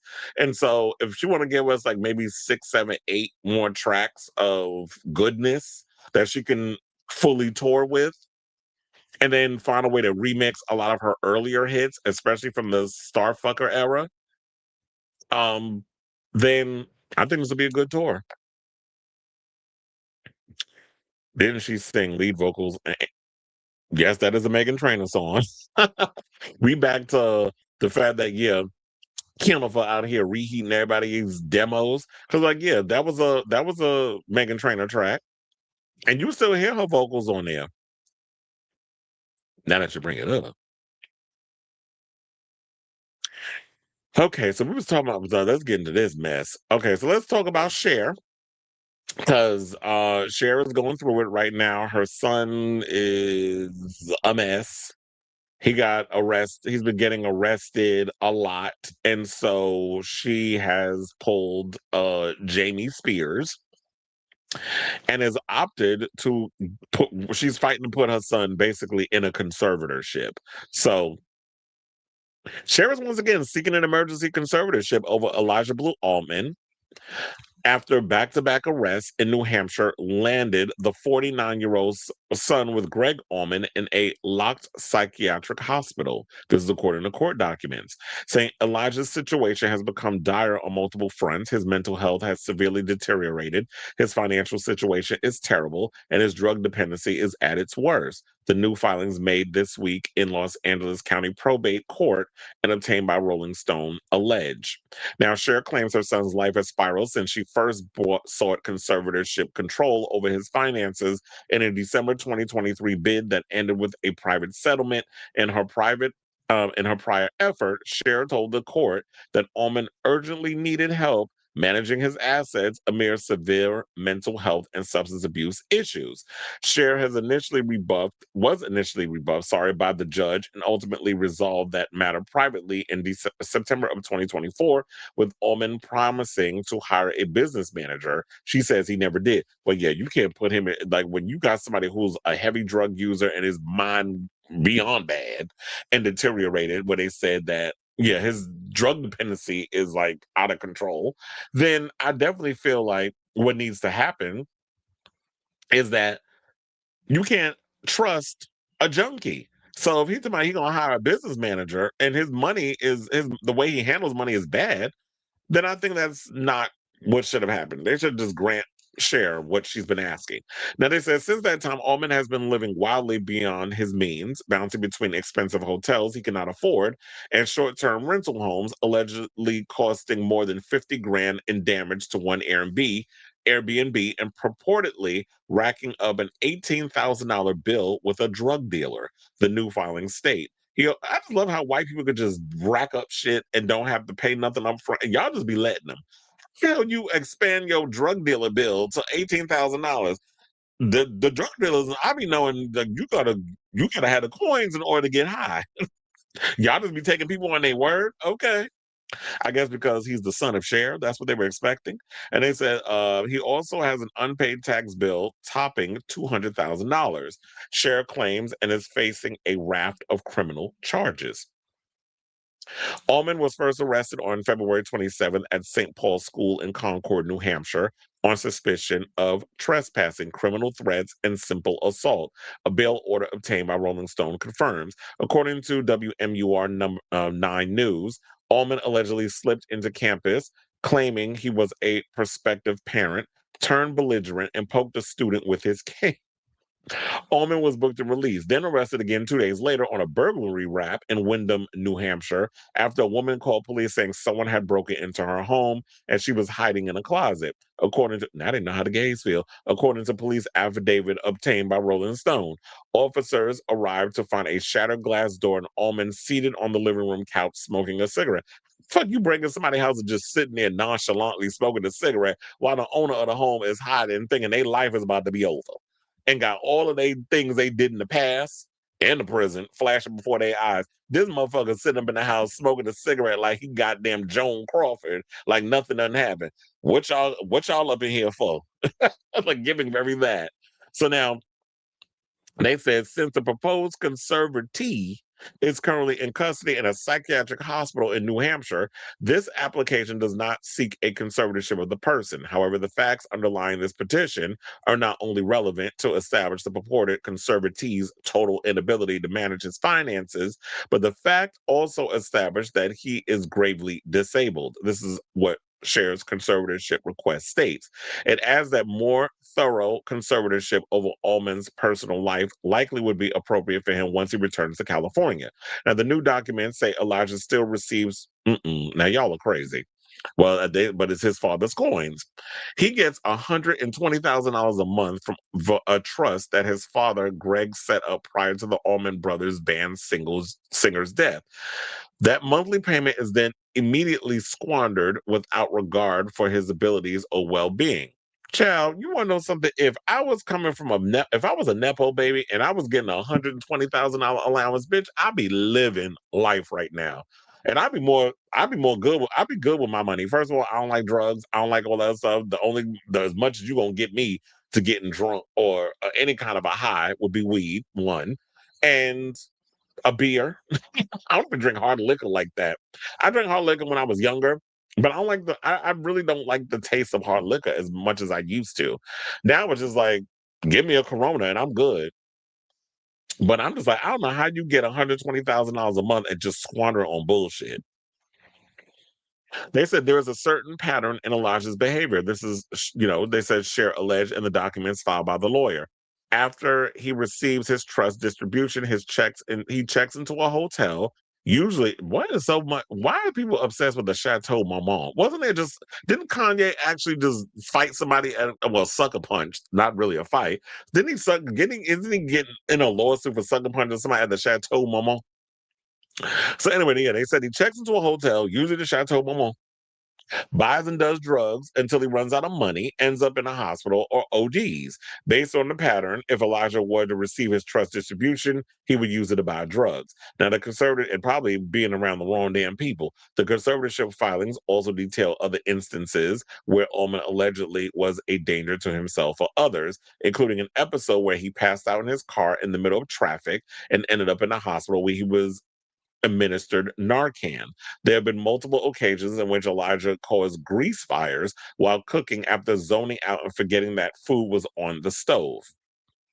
Probably, from doing all that dope, when when you get that little dopamine drip and they just be like this in the middle of what they doing and they nod back awake and then they be like, I don't know how they do it, but you ever see them people that be on that dope and they be like leaning on the everlasting arms. Like they be leaning over, and it's like they never hit the ground. I be wondering how y'all be doing that, and that's probably why a lot of y'all be running around with them little walkers because y'all be fucking y'all backs and stuff up so much the way y'all be doing the whole leaning Tower of Pisa move when y'all be on them drugs.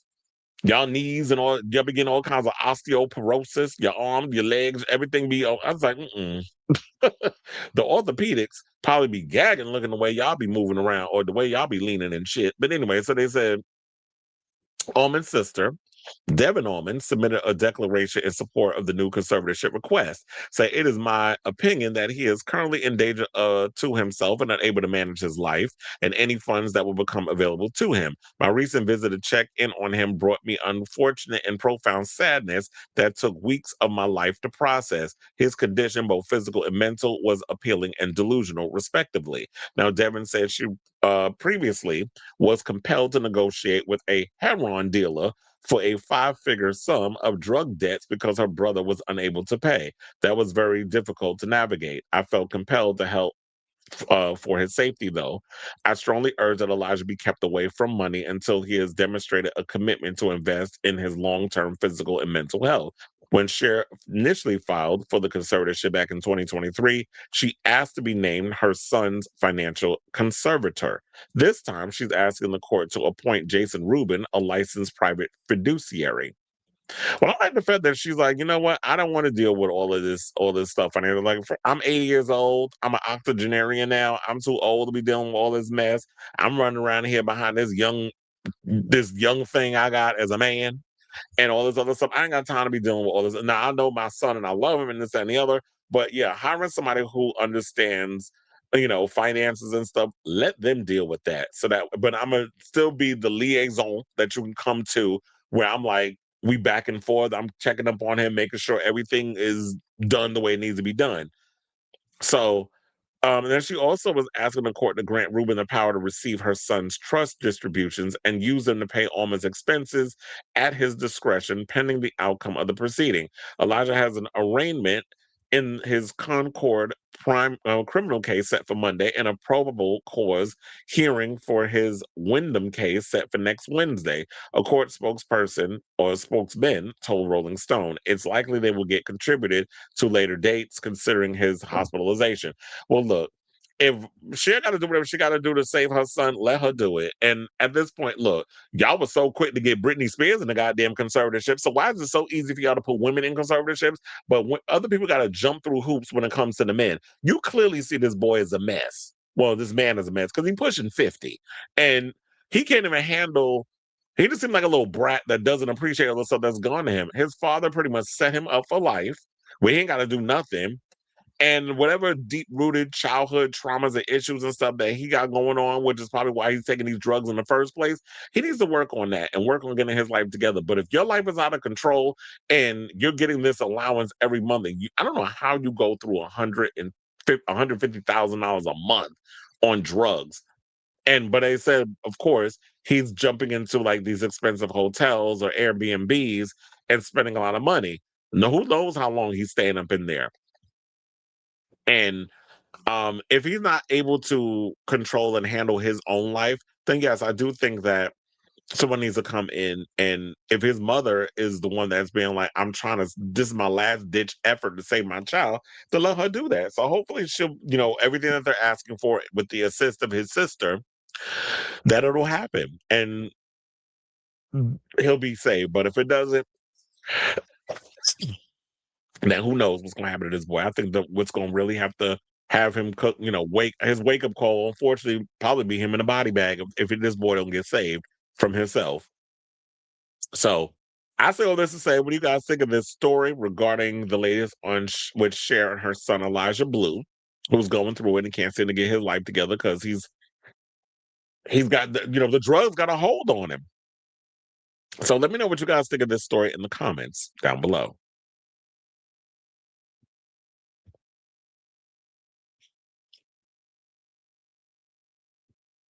I kind of pop was the opener. Oh, so yeah, that's not happening.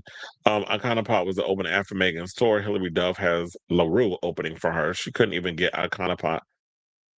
I'd have been like, look, well, maybe you need to add Iconopop to the list because they quiet as it's kept. They got much better bops than some damn LaRue. LaRue only got Bulletproof.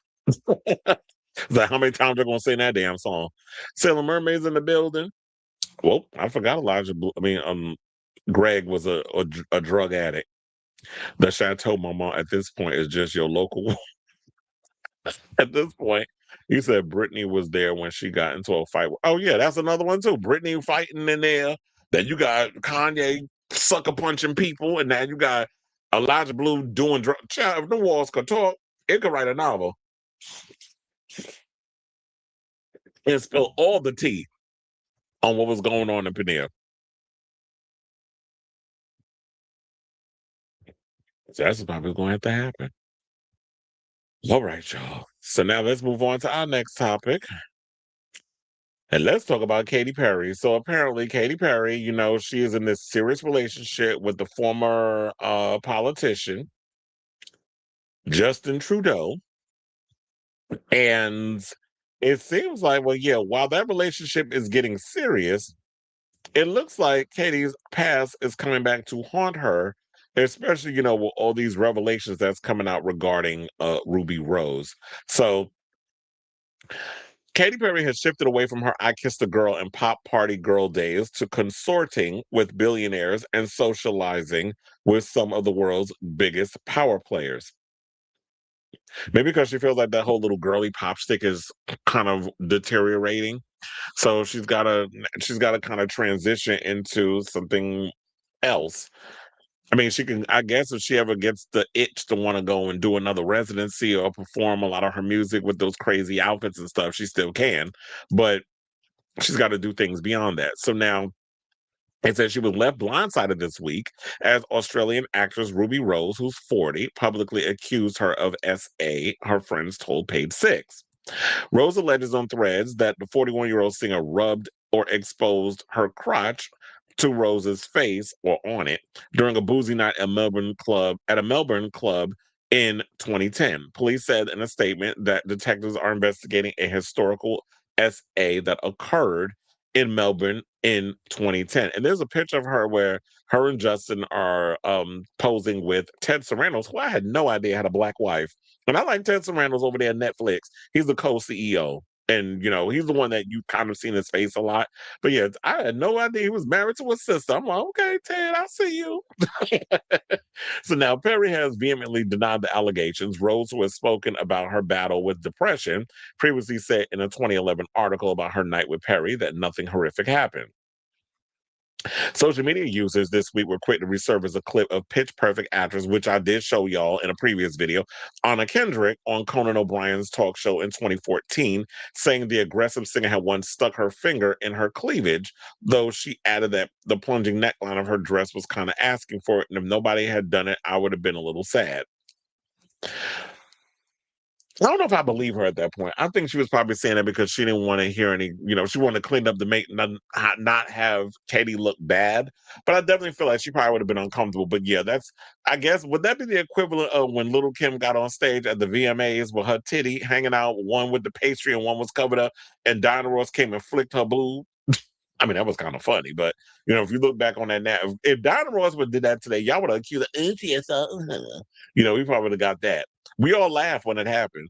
And if Kim wasn't bothered by it, then I guess we don't have a right to be, right? So now being dragged into all of this is certainly a nightmare for Perry, who faces being forever tarnished. Why do y'all keep putting her age in here? We know she's fucking 41, page 6. Relax. It just so annoys me. Like, y'all always have to reiterate someone's age in these, because y'all, this is the second time y'all put 50, 40, bitch, we know. The fuck? Who faces being forever tarnished by these allegations online. Now, we're asked to believe all women, said a music insider who has worked with Perry, but Katy continually gets torn down, and now she'll be tried online for these hurtful claims. Well, that is true. We are told to believe women. And sometimes I'm like, well, yeah. Blindly, I just go, yeah, we're supposed to believe women. But I was like, I'm going to just let the courts and the universe handle whatever this is and not have it be the court of public opinion that decides what happens. Now, the claims come as Perry has been discovered by a generation of new fans. Her 2010 hit, The One Who Got Away, is back on Billboard charts after going viral on TikTok. Now, in recent years, Perry has moved away from dressing up as a burger or wearing a fitting bra to moving in rarefied circles.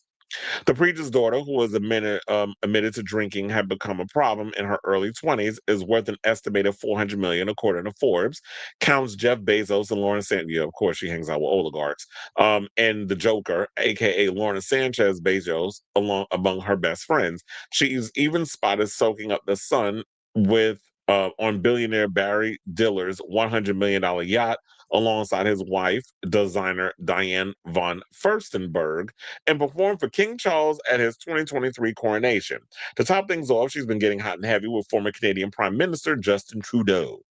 Now, instead, just days after, before Rose made her allegations, Perry and Trudeau were pictured at an intimate bash thrown by Netflix CEO Ted Sarandos, one of the most influential men in Hollywood, and his wife, Nicole Avant, the former U.S. ambassador to the Bahamas. Oh, he got him a Bahamian, or what they call a Bajan woman.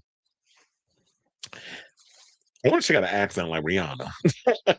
But it said Prince Harry and not these two. Prince Harry and Meghan Markle, whom Perry and Trudeau recently enjoyed a ski trip at the exclusive Yellowstone Club in Montana, will also guest at the event to launch the new season of Netflix's Beef. Which, sidebar, I've heard season 2 is not as good as season 1, which got me a little worried because they got one of the writers from Beef co-writing the new X-Men movie.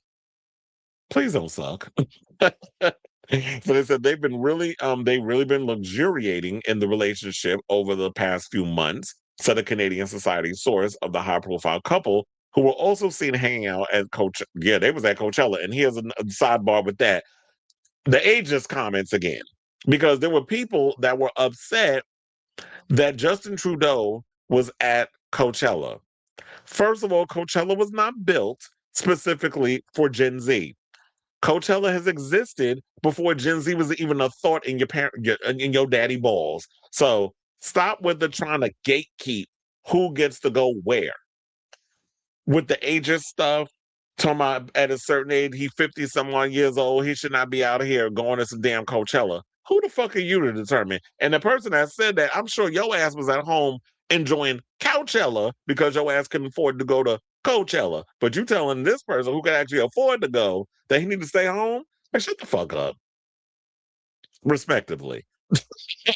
So, and then they also said that at the end of the day, with all this happening with Katy Perry, that he's standing by her regardless. Because they was also saying that Justin was known as a pro-woman prime minister. He has gender equality in his cabinet. He's been linked to these kinds of social issues. So this could put a little bit of a dent into their coupledom. Well, it seems like it's not bothering them because she's 41 and he's 54. And they said he's known for his feminist stance and said at the World Economic Forum conference in 2018, as women speak up, it is our responsibility to listen and more importantly, to believe. However, after making these comments in 2018, he also found himself in the crosshairs when he was accused by a reporter of groping her at a music festival in 2000 when he was a teacher. Trudeau later said that he apologized to the woman, but said he was confident he did not act inappropriately. Now, over the years, Perry had been accused of mom shaming one American Idol contestant and giving another, who was 19, an uninvited kiss on the lips. And even if Perry's previous antics were in jest, others will try to cut you down, said the insider. Fame is a double-edged sword. People are now just unafraid to use it against you. Now, Rose, whose real name is Ruby Rose Langenheim, made her allegations while replying to an online complex article about Perry's reaction to Justin Bieber's set at Coachella, saying Katy Perry SA'd me at Spice Market nightclub in Melbourne. Who gives a ish what she thinks? This is what she wrote in a now deleted Threads post. Why are they all of a sudden using Threads? She saw me resting on my best friend's lap to avoid her and bent down, pulled her underwear to the side, and rubbed her disgusting vagina on my face until my eyes snapped open and I projectile vomited on her. Now, Rose, who played Stella Carlin on Orange is the New Black, claimed of Perry. Now, after I threw up on her, I told the story publicly, but changed it to be funny little drunk story because I didn't know how else to handle it. But then she said that she agreed to help her get her visa. Katy helped Ruby get her visa, so she kept it a secret. But I did tell y'all she wasn't a good person. But because you're trying to say that she quid pro quo you or she blackmailed, like, oh, keep it quiet. I hope you get a visa in America. But Perry's rep has denied Ruby's claims and saying that, yeah, the allegations are categorically false, blah, blah, blah, so on and so forth. Well, I mean, with all this being said, we know all this team. Oh wait, and there was some accusations that came out against Rose because I remember I saw something. Where is it? Oh, because there was something that was going on around Ruby Rose struggling with mental health and all this other stuff. But in 2020, Warner Brothers said that she was fired from her lead role in the CW series Batwoman. Well, she wasn't that good of an actress to be a lead. And they said after multiple complaints about workplace behavior that were extensively reviewed and accused her of creating an revisionist history. Now, those around Perry hope a blowback from the Rose allegations won't ruin a career that has taken her from food stamps, not food stamps, child, to the heights of superstardom, saying the world we live in, anyone can say anything. And here's the thing: Katy Perry is going to have her fans regardless. I don't even know what she calls her fans, but she's going to have her fan base regardless. People are going to either support her or they don't. But I feel like at the end of the day, the proof is going to be in the music. And quiet as it's kept, people aren't really out here featuring Katy's music. I just think her days as like that girl that was putting out those bops is long and gone. Because Dr. Puke was like the best collaboration that she had. And then she started coming out with some of the music for 143. Y'all paid it dust. The tour did well. So I think that maybe she'll probably be better off as a touring act, just be a nostalgia act at this point, sing the hits. Nobody wants any more original music from you. And just live your best life with your former prime minister boyfriend, hang out, hobnob with your little rich, wealthy friends, your oligarch friends, and just be a socialite, arm candy. You got $400 million in the bank, probably a little more. You got a child, raise her, and just go off and live your best life at this point. Because I don't feel like anything that Ruby Rose has said is going to move the needle on how people feel about Katy Perry. So I say all this to say, what do you guys think of this story regarding all this about Katy Perry? Do you feel like any of the stuff that's come out from her and a lot of things that she's done in the past, like the whole American Idol incident and being inappropriate with a lot of different celebrities and this and that, things of that nature, is gonna affect her relationship with Justin Trudeau or even her relationship as an artist? So what, or a pop star, because ain't nothing artistic about what Katy Perry does. So let me know what you guys think of this story in the comments down below.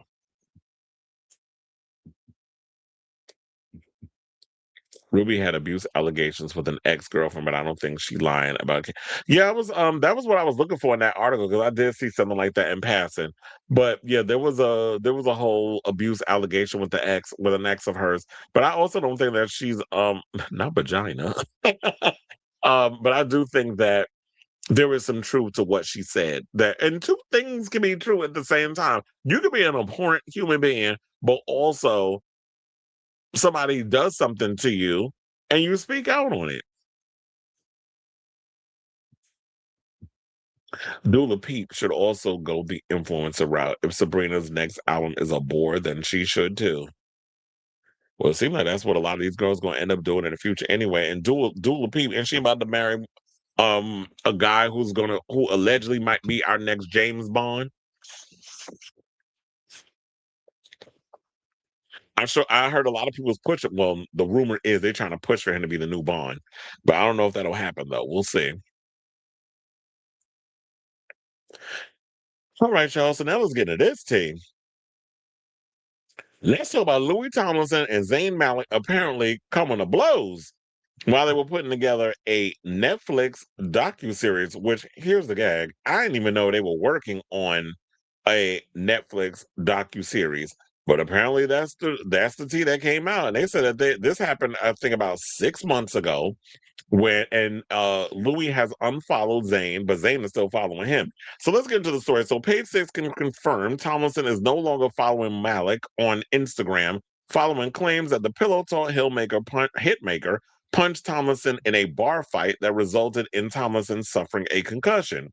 However, Malik still appears to be following Tomlinson as of the timing of this report. Now, reps for Tomlinson and Malik did not immediately respond to Page Six's request for comment. Sources claim the incident was sparked while the two musicians were on location filming their three-part Netflix docuseries.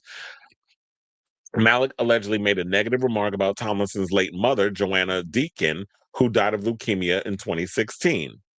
It spiraled into a row when Zayn made a remark about Louis' mom, Joanna Darkin, um, told the okay, why are y'all repeating the same line twice? Told the Sun in a report published Friday. Louis was stunned and in shock, and as he went to move, Zayn then attacked him.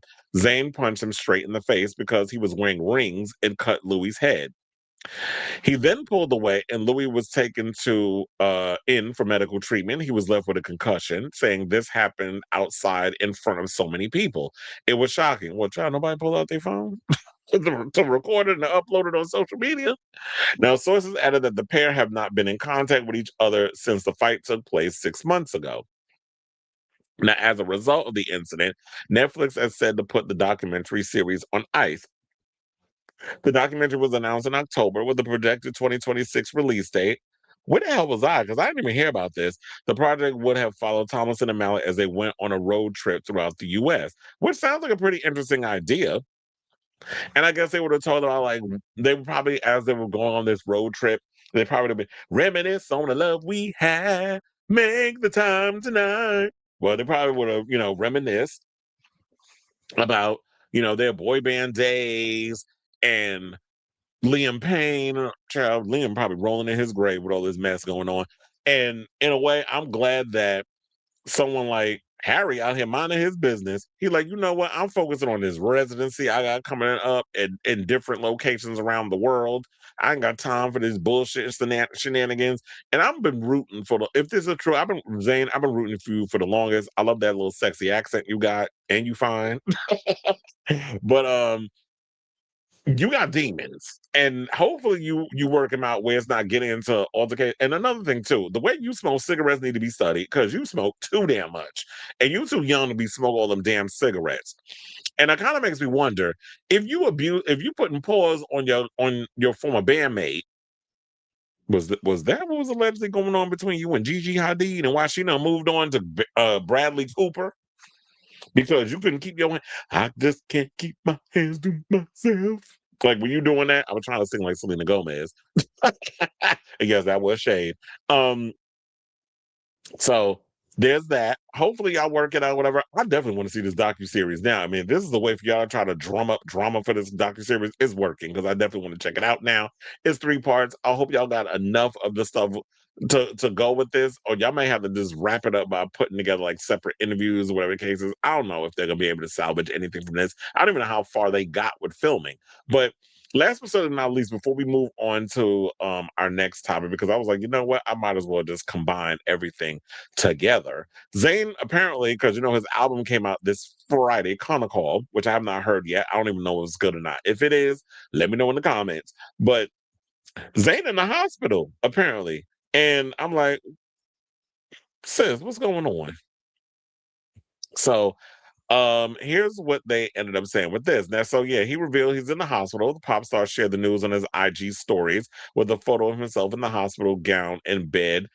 He also included a note to his fans saying, "To my fans, thank you all. Thank you to you. Oh, wait, thank you to all of you for your love and support now and always. Been a long week and I'm still unexpectedly recovering. Heartbroken that I can't see you all this week. I wouldn't be in the place I am today without you guys, and I'm so thankful for your understanding. Thank you to the incredible hospital staff of doctors, nurses, cardiologists. Cardiologists. So it's heart issues you got going on at your age. Cardiologists, management, and admin, and everyone who has helped along the way and continue to. You are all legends. If this got to do with you and that extensive smoking, they probably like, child, you need to lay off the vapes if he's vaping or lay off the cigarettes because you do smoke a lot. So you need to leave all that alone. Now, Malik's health update comes on the same day he released his fifth solo album, Call. He was set to celebrate the day with several stops at record stores all across the East Coast. After Malik shared news of his hospital stay, his official fan account confirmed that those appearances were canceled. Now, earlier this week, Malik postponed a special fan event set for April 13th at London Circuit, Kingston. The event was slated to include a Q&A with the musician and exclusive footage, according to Banquet Records website. Malik addressed fans in a message shared via Banquet Records saying, "I'm really sorry, but unfortunately I'm sick and I won't be able to make it to the UK this week as planned. The event has been postponed until May 21st. So hopefully with all the postponements, he'll be able to make it up for the fans." And it always seemed like there's some type of medical issue that's going on with him every time he releases music. And this is his way of getting back to form with his sound. And please, I hope Call does way better than Nick Jonas' dry ass solo album because I don't know what the hell that was. He thought he was releasing, and I don't know if that was him trying to get his grown and sexy back. But child, it was giving old man and boring. So shout out to you, Zayn. Hopefully, you're gonna give us something a little better with your music. But I definitely want to hear from y'all. What do you guys think of this story regarding the alleged bar fight that occurred between Louis Tomlinson and Zayn Malik, as well as this drama going on with him being in the hospital? So, whatever your thoughts are, especially on the day of the album release. So, whatever your thoughts are, let me know in the comments down below.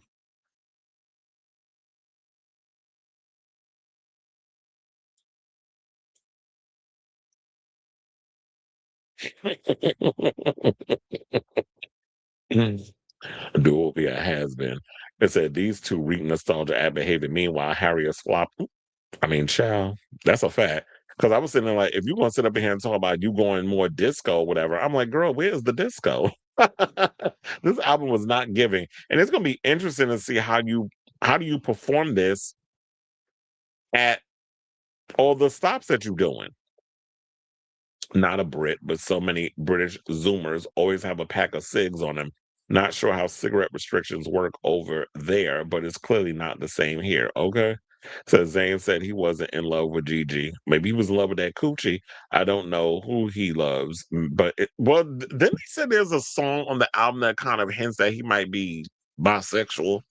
That is the rumor. I haven't heard the record yet. They were talking about a song or something that's on the album that hints that he might be into men. I mean, I wouldn't be surprised. You can't be that pretty and just like pussy. It's no shade.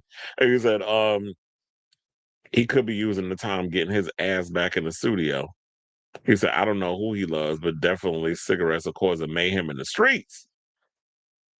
And well, Cleveland said the album is meh. He said it's all right. I like side effects. I don't like experiencing side effects, but if there's a song called Side Effects, I'll listen to it. But yeah, I don't know. I always feel like, why is it that the pop girlies, be giving us what we need, and then when it comes to the men, we be wanting so much from them, and I'm like, this is what y'all giving in the studio? Like, are y'all serious with this? Male acts are just so boring now. Like, what is going on with y'all? But anyway, let's get into more mess. And let's talk about the latest between Justin Baldoni and Blake Lively. I had a cackle when I read this because now she told me she don't want to be bringing her net worth in the whole legal case that she got going on with Justin Baldoni. I'm like, bitch, first of all, you was using your net worth and your money and all of your influences and your powerful friends and making and selling information to the New York Times. And all that. You was using your influence, your money, and your power to try to go at Justin Baldoni to silence him. You were trying to play this whole David and Goliath thing in the courts. And now that Justin's like, oh, so this is the game you want to play. Let's bring your finances into the situation. Now you want to backpedal. Get off my line with this bullshit, as I'll call it. We're trying not to curse, but it warranted it. So, in legal documents filed by the 42-year-old filmmaker on Friday, he argued against 38-year-old Lively's previous insistence that, why is it that Ryan Reynolds has his obsession with dating women younger than him? He about to push 50. And he with a 38-year-old. Wealth is not, and it basically said that her and Reynolds' wealth is not significant to the case and risk influencing or triggering biases against wealthy individuals. Well, it says that whole financial gap situation between the haves and the have-nots, we're already there. So whether or not it's brought up in the case, people already side-eyeing a lot of you rich folks with the way y'all be acting anyway. And shout out to Mayor Mom Donnie, because he's like, I'm taxing rich folks' second homes where y'all just leaving them shits empty. Y'all barely in them. And so, yeah, we don't put a tax on y'all houses. And the place, you better sell it and move, since y'all was all talking about y'all was going to move. And according to that fat, fuck, wide back, dementia-ridden asshole of a president, he's over there talking about that people are fleeing at an alarming rate. And I'm like, where? Because I live in New York and I have not seen a lot of the planes being packed or a lot of U-Hauls being called where people are leaving New York. So in what imaginary universe or multiverse are you living in where that shit's happening? I'll wait. So now, according to legal paperwork obtained by TMZ, Baldoni thinks the financial component is a key factor because the actress has alleged she lost millions in revenue due to his alleged smear campaign against her. Meanwhile, but she was using her millions to create negative stuff against Justin and using her power and influence to have him off the red carpet of his own damn movie. His family and him was banished to the basement while she up there living her best life with that fucking overbite and that half faggot of a husband of hers on the red carpet. Really? This is what we doing? Now, Baldoni, who acted and starred in the 2024 drama It Ends With Us with Lively, thinks Reynolds' income is just as pertinent. Well, probably because she uses his money in order to get all this happening. Blake ain't flowing like that in the coins. She's not rolling in the dough like her husband is. All that Deadpool money that he's out here making, because what other movie he making all that money from but Deadpool? So all that Deadpool money he been rolling around in and doing little angel wings in. Of course, they was using that money to go against Justin. So they said his income has become as pertinent because his wife typically does not accept acting opportunities, which conflict with Reynolds' acting schedule, particularly when he is able to garner a higher income for his movies than she can. The couple is, which is literally what I just said, the couple is believed to be worth a combined $400 million. However, the judge previously threw out 10 of Lively's 13 claims against Baldoni, including her defamation claim, which debunks the argument that his actions affect her income. Now, Baldoni has also requested, according to the outlet, that Reynolds' nice pool character from Deadpool and Wolverine be presented in the forthcoming May trial. He is arguing that the on-screen persona mocks him, supporting his bullying allegation. Which, yeah, man bun and all, we all know it was a dig at Justin. We didn't get it then, but now we see it. His legal team wants to use Nice Pool to show the jury his image was publicly attacked, forcing him to enlist a crisis management strategy. Days ago, Lively filed various motions accusing Baldoni's camp of angling to flood the trial with gossip, character attacks, and details of her and her husband's financial business. Evidence she says has no bearing on the case and risk biasing a jury. She asked the judge to exclude references to negative news articles or online chatter that portray her as a mean girl. Girl, please, because you can't sit up out here and cuck them like you do Variety, Deadline, TMZ, all the main outlets who sit up there and kiss your ass because they want the exclusives. But you took out a whole ad in the New York Times slandering Justin Baldoni. So you want to have your cake and eat it. But when he wants to go and point out your hypocrisies, now you're going to about, oh, it's going to be biases against you because you're like, get the fuck out of here with this. And then also you going after content creators for reporting it. You get no empathy from me at all because you was coming after people in my neck of the woods who talk about this. So her lawyers argue that much of the material Baldoni's team wants to introduce amounts to inadmissible hearsay and improper character evidence. They claim his camp is attempting to put her character on trial with evidence that is largely irrelevant to the court dispute.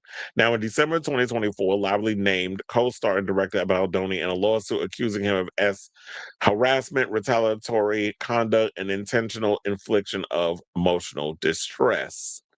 With the suit, he outlined missing work opportunities, including hosting the season's 50th premiere of SNL on September 2024. The effects of Ms. Lively's professional life were immediately insubstantial, and said the filing via Just Jared. Now, given the ongoing nature of the campaign and the associated negative public statement, Ms. Lively did not believe she could proceed with public appearances or events without being forced to openly discuss what happened on set. It was added, for example, Ms. Lively canceled a critical Target corporate event for her hair care company because she was promoting hair care and all kinds of other things like she a goddamn influencer while she supposed to be promoting the damn movie. And people was mad at her over that.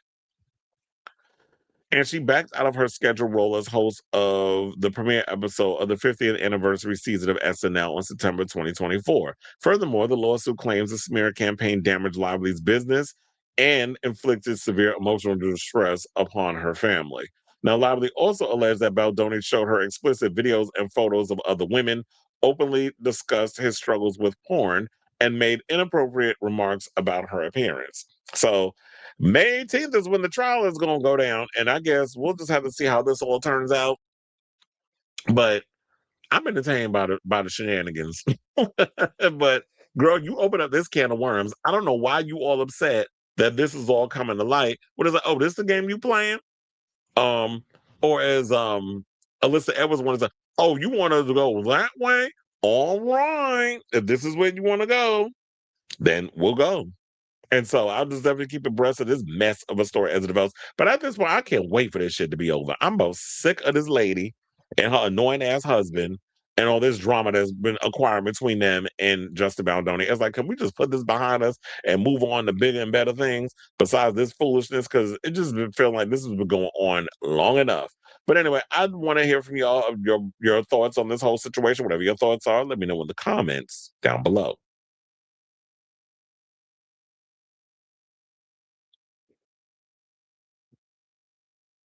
I just logged onto Instagram, and one of the first things I see is a friend of mine smoking a cig. He said Jesse loves to smoke the old-fashioned way. I'm glad that was a habit I never picked up. I used to do like the weed vapes, then I stopped. I think it was after my dog decided to get high on it. So that kind of just put the kibosh to my whole weed vaping situation. My sister vapes. So that's never, thank God, something I never got into, or cigarettes and that sort of thing. I remember one time my mother told me when she was a kid that she was out there trying to be cool with her friends. So yeah, in high school she was smoking, and my grandfather found them, and so as a punishment, he made her smoke the entire pack in front of him. And she said since then she ain't never picked up another cigarette. I was like, you fucked around and you found out. All right, y'all. So now we got more cardiovascular news. So let's get into him because apparently, according to some moron that was in my comments, some my clavicular is a much better name than Chris. I'm like, really? Because first of all, clavicular is not even his actual government name. So, yeah, he got some old white bread ass name. I'm trying to see what his government name actually was, but it's in here somewhere. We'll get to it. So yeah, so cardiovascular is back in the news because apparently, he got caught out here. He's heavily dependent on his drugs, which is kind of sad because it's like, boy, you can't even come out here and just be your authentic self because you need drugs in order to function. And especially when you're doing your live chats or your streaming or whatever. So Clavicular reportedly refused to see his father, Kenneth Peters, who flew from Jersey to Florida, New Jersey, that is, to stage an intervention following his drug OD and hospitalization on Tuesday night. The 60-year-old Connors Group co-founder, that's probably how that boy was able to launch some type of career because he probably used his father's money in order to launch whatever this thing is that he's doing now. Had planned on having a serious talk about the health of his troubled 20-year-old son, who was mad his father refused to attend the grand opening of Baccarat Club with him. Jesus Christ. Daddy wouldn't come to the club with me, so now I'm mad at you. Oh, yeah. So this boy got the most white breadest name under the sun.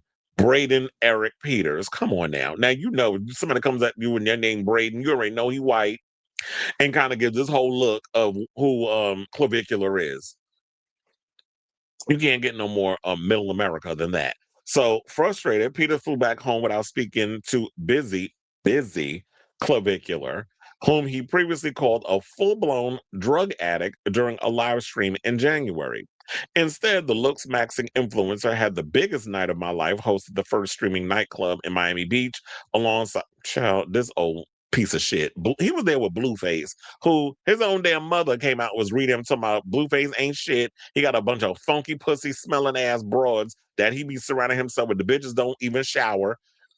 Quiet as his cat, Blueface look like he gives skid marks in his damn drawers. That's probably why he wear black underwear so you don't see them old shit stains that he got in his drawers. Probably smell like full on swamp ass. He look like his breath stink, and he don't even like water ain't touched that body since he was released from prison. And so you got Blueface and stuff up in there. And his mother, Carlissa, was out here reading him on social media. I'm like, well, bitch, you the one that pushed him out your pussy. So if anybody should be mad at how your son turned out to be a bum, it's your fault. So we got a bunch of bums out in these streets, a bunch of clout chasers, just doing all this stuff because they need the attention. And somebody and the same idiot that was in my comments was trying to say, well, you out here doing social media, streaming this and that. I said, yeah, but I'm not creating a negative environment in order to go viral. News comes out, I'm reporting it.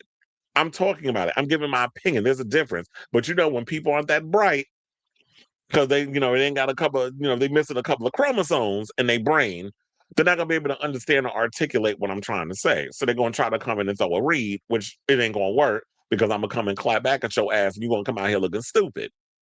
So Clavicula's parents reportedly took away his passport and birth certificate last December when he alerted them to his plans to travel to Turkey to undergo a $35,000 double jaw surgery, which is like that whole thing of why these boys are running around here taking hammers to their face because they want that masculine type of look, which is the square jaw and all that other stuff. So they want to have like these features that they feel that are presumed represents masculinity.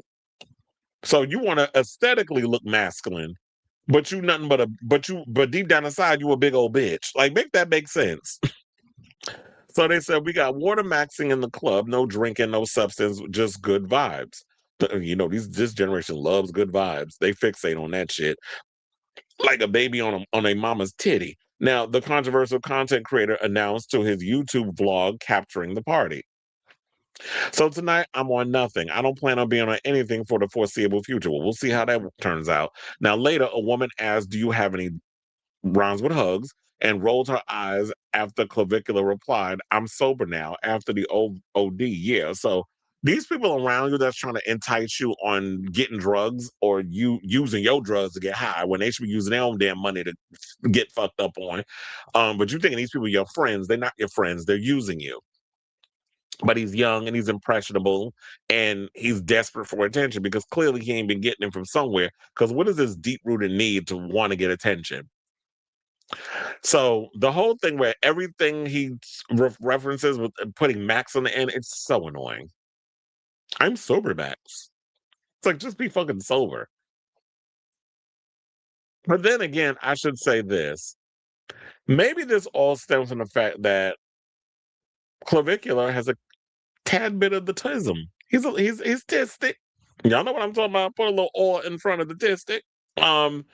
He is dealing with that. So a lot of autistic kids, especially if you're high functioning, easily impressionable. There's a kid that I work with that's autistic, and he comes across as very much like a sponge, very high functioning, but people say certain things to him and he does tend to go on and repeating it and want to be impressionable on people and stuff. And I've been looking out for him for the most part because I definitely sense, because you know me, us Virgos, we sit back and we just watch the show. We'll participate when need be, but I sit and watch the show and I definitely feel people's intentions when based off the stuff they say. And that's why there's this specific bitch that I don't like in my job because she's notorious for that. Jumping to everybody's fucking business when she need to be minding her own.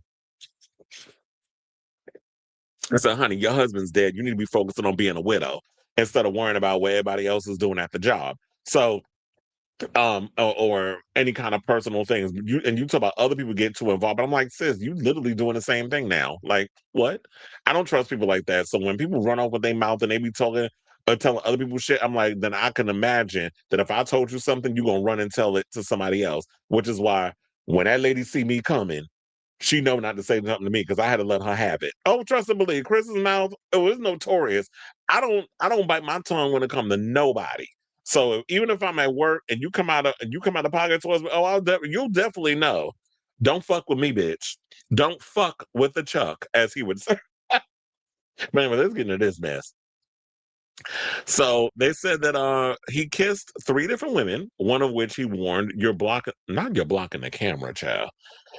Get off my lap. Nobody wants you here. They want to see me, not you. There's a million of you guys tonight and only one of me.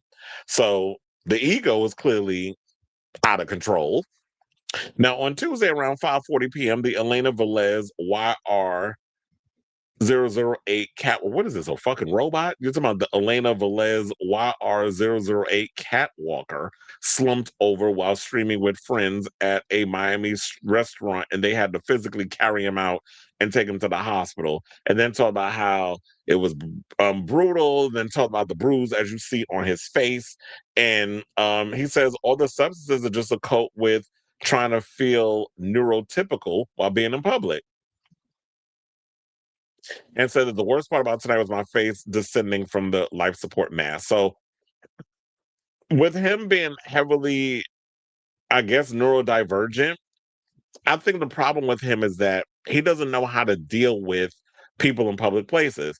There's clearly a sense of social awkwardness that comes with who he is. And it doesn't matter how good looking you are. There are people who are just like deeply insecure about who they are. And he's a good looking kid. So I don't even understand why there's this deep need. But I guess when you have exaggerated features, like you got this long nose and the full lips, and I don't even know how much of that is real because I don't know what he look. I don't know any baby pictures or young pictures of him where it's like, because there's some people where it was like, what, Joan Rivers had so much plastic surgery, her grandson Cooper at the time used to refer to her as Nana New Face. So when it comes down to this boy, I don't necessarily know like at what point what parts of him is real and what parts isn't. But I think also in this article when I read it, it does mention like some of the work he's had done. Which I'm looking at him like, boy, you're 20 years old. You don't need to be doing any kind of enhancements on your body. You look fine the way you are. So yeah, so then it gets into they said the Seton Hall.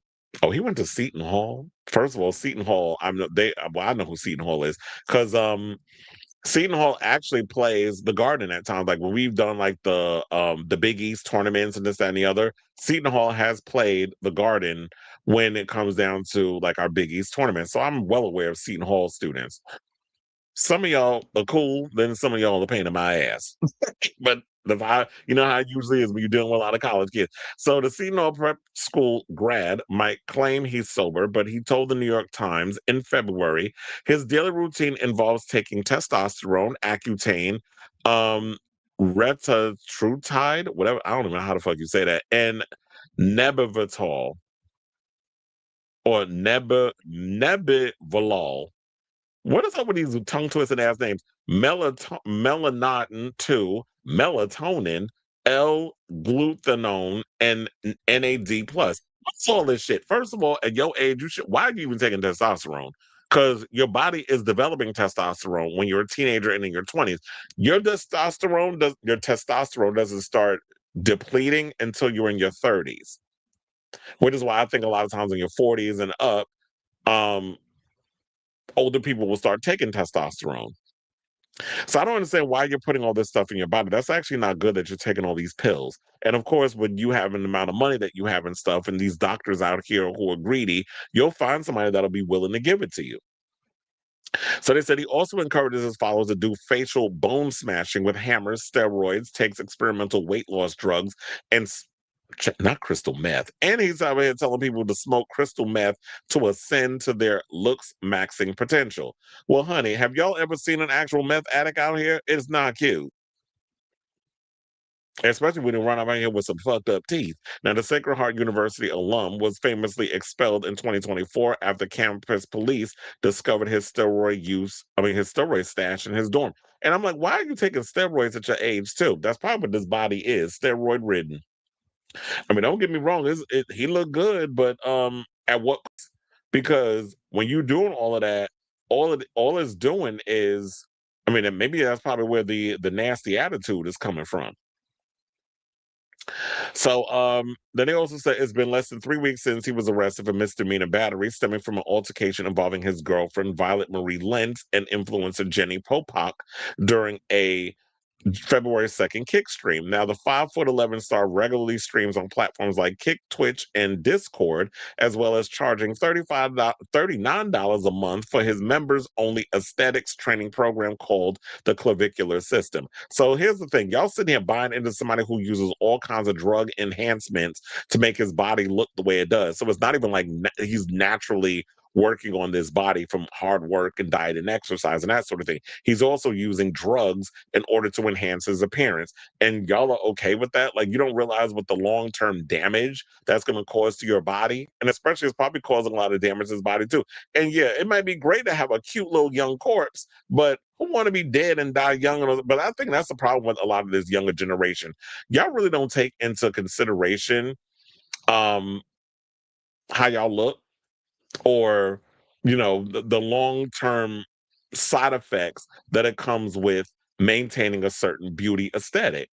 So hopefully this boy gets it together, but and this is not somebody in my opinion y'all should be um looking at as some sort of role model. If y'all want to work on your body, whatever, really put in the work and don't just be out here looking for shortcuts. But what do I know, right? All I know is my body is on point.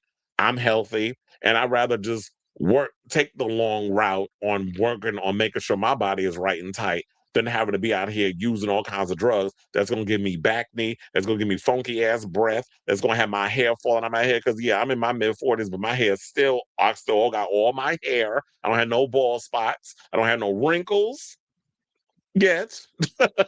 But if I was to get some wrinkles, I did tell y'all I would probably get some Botox, but not to the point where it's just nice, like reasonably done. Because I want to be able to move my forehead. See, it still moves. I want to be able to move my forehead. I want to give y'all expressions because that's why y'all like this show. With my reads and my roasts and all this other stuff that I say, the face got to be able to move.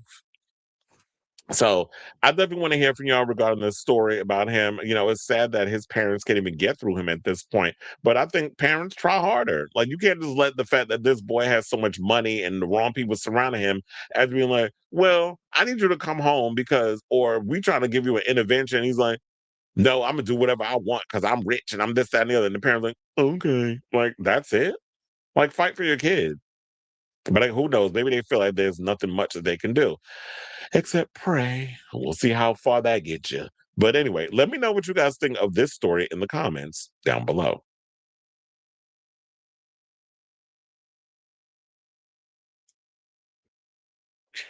So I didn't even know who he was until a few weeks ago. I mean, of course, you know me, but being in the whole influencer space, I pay attention to who's floating around and what's they're doing and who's out here making noise and impacts and things.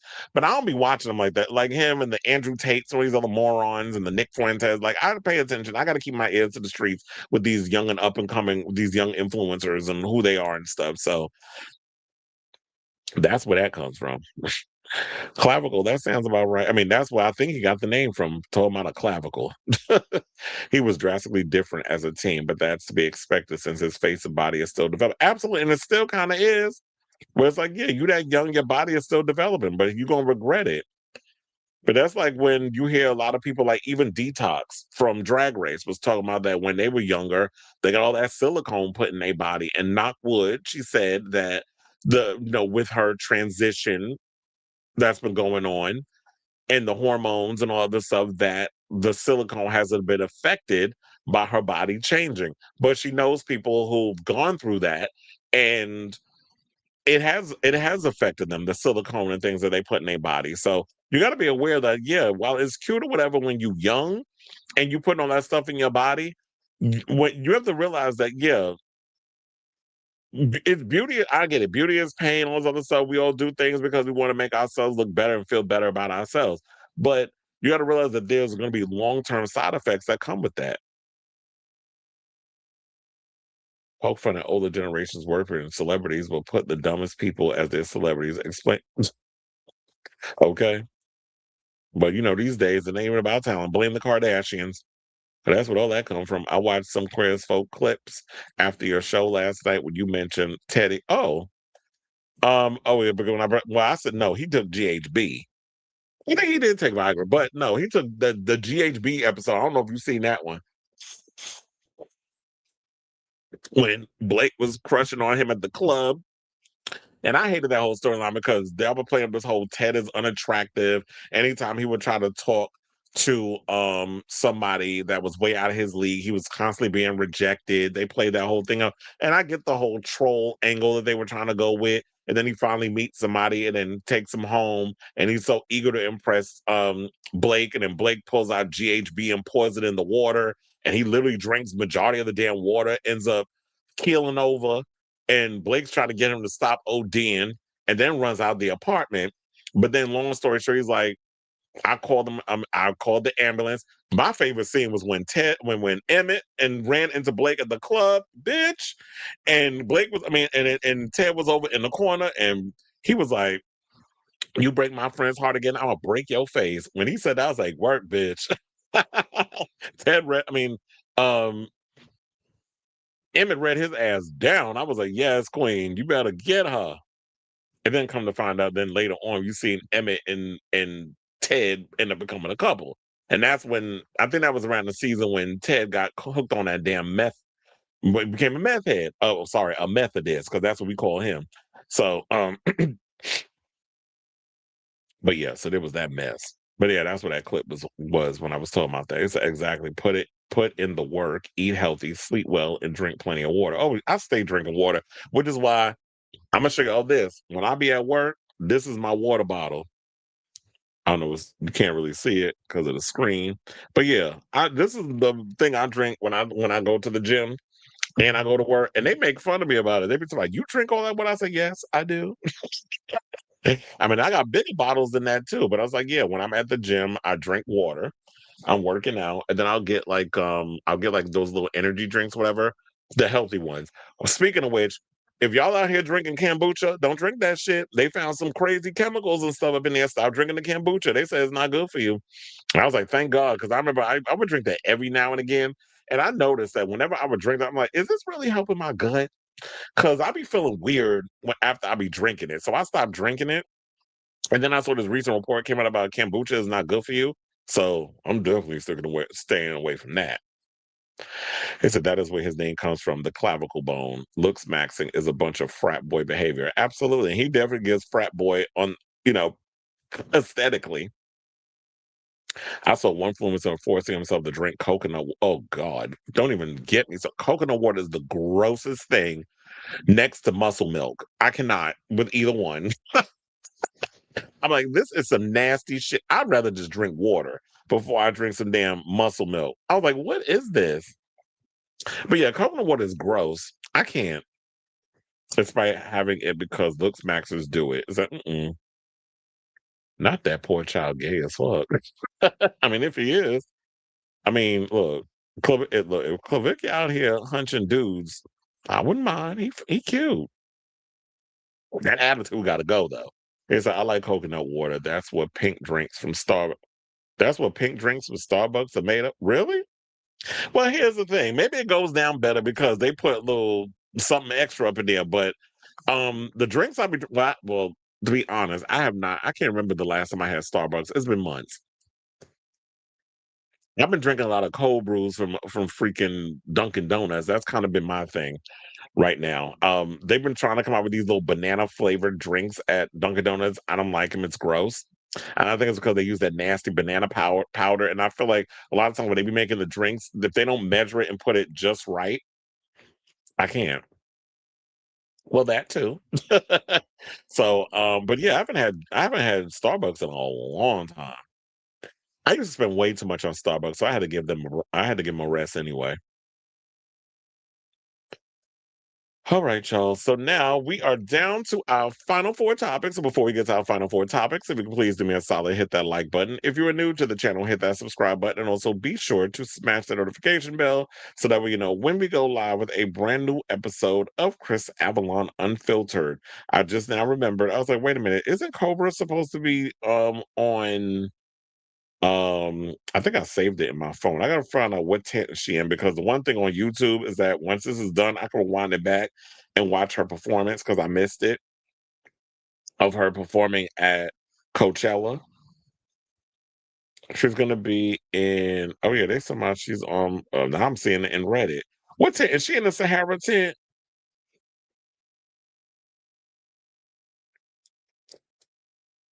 Girl, nobody cares about Sydney Sweeney and that fucking man that she dating. Don't care about that bitch. Yeah, I can't find it. The fuck? Maybe because I'm looking for it now on one thing, but I'm like, I'll catch the performance later on. Because the one good thing about um, what's that channel I just said? One of the good things about Coachella is that you can rewind the thing back, and if you missed certain things on the stream, you can catch it. Because that's what I did yesterday when I missed the beginning of the Nine Inch Nails performance. I was able to rewind it back a little bit. The live show. So I liked the pink drink. First of all, I have to say this, even though Starbucks be getting on my nerves with a lot of the political leaning stuff and the way they be treating their employees, they do be having some banging ass drinks. I ain't gonna hold them on that. They do make some good drinks, even though they crazily priced. So shit, I may have to go back to drinking myself. Cause look, it's getting warm. Them refreshers be hitting. So I can't. I'm going to have to need my refreshers in regards to and Sailor Mermaid, since you in the building, yeah, even though I did kind of throw that little shade earlier, but like this bitch won't leave me alone about this goddamn Devil Wears Prada movie. Yeah, I'm gonna tell you what I said. I was like, we gotta definitely figure out the schedule because I didn't realize it comes out next week, first week of May, in regards to that movie. So yeah, because I want you to wind it back and you be like, oh, she was talking shit. Anyway, let's get back into the show because we got some homosexual news to get into. Let's talk about heated rivalry. So the showrunner, Jacob Tierney, who shout out to him because I saw this recent story. I said I'll mention it in passing. We don't need to make it a whole thing. There was an old podcast that resurfaced with him on it where he was talking about living with HIV. So shout out to him because I like the fact that we have our LGBTs coming out here revealing their living with HIV, with him and Billy Porter and so many others being open about it. I think we need to stop the destigmatization, yeah, that's a word, of the high five. So as it continues to work on Heat of Rivalry Season 2, showrunner Jacob Tierney touched down in New York City for BookCon. I didn't even know there was that, but I should be surprised they actually have a convention for books. So he was there for BookCon 2026, joining author Rachel Reed, the creator of Shane Hollander and Ilya Rosanov's romantic romance saga, for a discussion about this TV adaptation. So Heat of Rivalry showrunner Jacob Tierney is in the middle of writing Season 2 of the hockey romance series, which he says will find Shane Hollander, played by Hudson Williams, and Ilya Rosanov, played by Connor Story, in a much more serious territory than the lovers were in the first installment. He said it's different. It's really different. This is what he said during a panel alongside Heat of Rivalry book author Rachel Reed Saturday at BookCon at the Javits Center in New York. And the challenge of it is, from an adaptation point of view, is that you're in much more serious territory. A lot of the initial, there's still lots of flirting and a lot of sex, but this kind of danger, this kind of hotel room adolescent sex stuff is largely gone. And so it presents really new challenges. Yeah, because we already got that out of our system. We feel like the hotel room, where it's like, meet me somewhere, this place, or texting, okay, meet me at the hotel, and then y'all up in there just hunching like rabbits.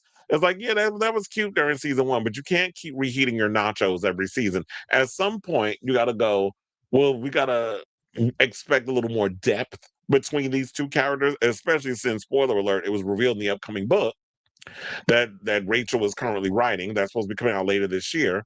Or maybe wait, it's next year because they moved it. It was supposed to come out this year, but then she's talking about she's been sick. Those other stuff, so she's moving it because I think she has MS. She's moving it to 2027.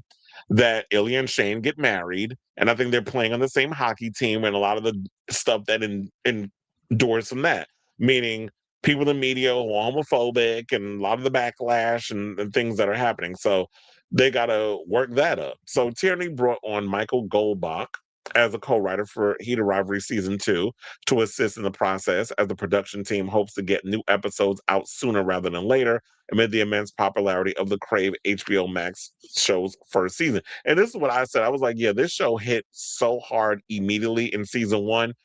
Y'all cannot pull a Game of Thrones, all these other stuff, or even tied ass Euphoria, where we're gonna have y'all wait 3-4 years for a new season. By that time, people done moved on. There'll probably be other queer-based shows that are on TV that are surpassing Heat of Rivalry. You got to strike while the iron is hot. So I'm glad that they didn't expect. I mean, I get it. They didn't expect this show to blow up the way it did, and so they were just riding high on the success of it. But the fact that, yeah, they want to get stuff shooting in the summer, and who knows, maybe by the end of the year, we'll probably get season 2. But I just hope that it's way more than 6 episodes, which they only gave us in this first season. So they said the storyline in season 2, which is based on Reed's book, The Long Game, the sequel to Heat of Rivalry and part of Reed's overall Game Changer series, is more complex than the plot of the first season of the show, as it finds Shane and Ilya facing the realities of being in a relationship after a slow burn romance. Saying part of the reason you start off with Heat of Rivalry as far as adapting goes is because you want to get the long game or get to it. Because The Long Game is an emotionally sophisticated book that takes its couple seriously. What I've always said about the show is there are a lot of books. Game Changer is in Heat of Rivalry, and obviously, as I think you guys all know by now, obviously parts of Role Model are going to be in season 2, to the great surprise of absolutely nobody. But Ilya and Shane are the heartbeat of the series, of my show. It was always going to be about Ilya and Shane. That is what is the trajectory that runs through it as their world expands. Now, Tierney joked that he refers to Reed's Long Game book as sex scenes from a marriage, noting a big fight between Shane and Ilya is one of his favorite moments from her story, saying there's a Bergman-y kind of, what do you do after the rush of danger is gone and now you have to live in a relationship where you still aren't communicating properly, much as you would like to? You can say you love each other, but as adults know, there's so much more to making a relationship a success. As Tierney continued, Reed's book Role Model, which is part of the overall Game Changer novel series, which follows the relationship of hockey player Troy Barrett and team social media manager Harris Drover, rather than Shane and Ilya, will be worked in the Heat of Rivalry season 2. Now, in long game, you're like, okay, we're here to ground this in something that feels very real. This is what Tierney said. And the same thing with Troy and Harris, right? I think there's an easy, farcical way of looking at role model as it's very grumpy slash sunshine. It's very apple orchard. It can drift into things that you want, but Troy is really a damaged guy, and Troy is quite damaged on the show. I would say we're digging into that even harder because that's what's interesting. Well, I do like the fact they incorporate, we get that Ilya and Shane are the heartbeat of the franchise. And that's good or whatever, that's what you want to focus on. But also what people need to realize is that I like when they bring other characters into the franchise because it's like we can get to know them like Robbie GK and Francois Arnault, seeing how their whole relationship transpired in the first season. We'll see how that progresses in season 2. And it's bringing all these different characters of closeted athletes and people that they're dating and this sort of thing and other characters and making it interesting because you can't just solely focus on these two characters. It's gonna make the show boring. So it'll be interesting how they play this out and hopefully you'll actually put a little more hockey in the show and not just make it like, yeah, hockey's the background, but it's mostly about the sex and the same sex attraction and the sex scenes. And that's cute or whatever too, but just balance it out. But I'm definitely curious to see what season 2 brings. I like the first season. And even though I did think about not combining both, I was like, let's get into it. So, speaking of heated rivalry, so Noah's Ark star Daryl Stevens, who played Noah on the show, had a couple of things to say about heated rivalry and the success of the show and all that other stuff. And Noah's Ark came out like 20 some odd years ago, so that was like a pioneer type of show. At the time we had Queer as Folk, which was a pioneer show, particularly with showing real queer relationships on TV, which we've never seen before, and unapologetic sex scenes. Then we had the L Word, which for the lesbians, and then we had Noah's Ark, which was for QPOX, which for those who don't know, queer people of color. So he said, folks are starved for male intimacy in a way that feels honest and genuine. And I think the show would have been a hit anyway.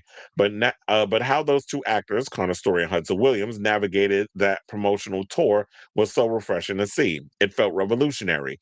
He said, we didn't know who was identifying as gay or straight in the beginning. I think we have a better sense now. Do we? But the idea that the two actors were all over each other, hugging and kissing whenever they could, made us go, oh, there's a new way too. We were just talking about the manosphere. I think that many men are starved for representation that allows them to be emotionally vulnerable and physically affectionate with each other. And I don't necessarily think that he means that means gay. I just think in general terms, and I think that's probably where a lot of this brosphere type stuff comes from and why there seems to be this lashing at women because men want to be affectionate with their male friends and just show like they genuinely care about each other. It's not necessarily, yeah, we want to go and fuck each other, make out with each other. But I think there's that need where guys are just so tired of having to portray this stereotypical ideology of what it means to be masculine or to be masculine. It's like, yeah, I want to be able to show emotion. And I want to be able to dap my friends and smack them on the butt and just show kind of whatever, just to show that there's an intimacy there. And then I think that's why even guys even relate more with one and they have like these deeper relationships with their male friends, but they treat women like they just a vessel to have a baby with. So now also on the show, Hudson is half Asian, but white presenting enough. And that was another thing too, because some people were saying that in this comment that I'm about to tell you, they were like, but wait, Hudson Williams is not white. He's a man of color. But what Daryl was getting at, he said that show would not have happened with two Asian or two black presenting men or two men of color. So saying that the success of Heated Rivalry would not have happened if it was a Noah and Wade at the head of the situation or two Asian guys. Because how many stories have we heard, especially from people like Simu Liu, who have talked about that y'all don't, or Henry Golding, where they talk about that they would love to see Asian men as the lead. Why do we always have to be the villain? Why do we always have to be the bad guy in a lot of situations? So we want to be seen as a representation of where we can be seen in romantic leads, that we're not these monsters that white media or the entertainment industry, which is predominantly white, in regards of the gatekeeping of projects, how that gets made. So he's absolutely correct on this. And you have to look at it at the end of the day. Yes, Hudson Williams may be Japanese in real life. Wait, he's half Korean, but I think on the show, his characters have Japanese. So Hudson, definitely when you look at him, he is white presenting. Because I looked at him and I thought I was a white boy until we saw the scene of him with his parents, and the father is Dylan Walsh. I don't know, from Nip Tuck, and then his mother is played by an Asian woman. And it wasn't until I saw those scenes with his parents that I'm like, oh, he's a mixed race. At first, I didn't look at him, but then I started looking at him. Yeah, I could definitely see the Asian in him. So there's that. And then it said that show, as you said, the show wouldn't have happened with two Asian and two black presenting men or two men of color. And he said, and only because I've been on the gay side of this industry for a long time, and I've seen beautiful black men come into gay stories and how black folks respond to those stories with skepticism and fear. When Noah's Ark came out in 2005, half the gay black men who watched the show felt like we were too feminine and white people weren't watching the show at all. I think the success of Noah's Ark came from black straight women who were starved to see men being physically intimate and nice to each other. When do we get to see that? Which is exactly who are the ones that are mostly watching Heated Rivalry. It's not necessarily gay men, although there are, it seemed like from a lot of the discourses that I've been seeing on social media, it definitely seems like a lot of gay men are watching Heat of Rivalry. But I definitely think that more women are watching it. And I think that happened with Queer as Folk too. So Noah's Ark, Queer as Folk, all of that stemmed from women supporting the show, not necessarily men, because they feel like, oh, it's too stereotypical.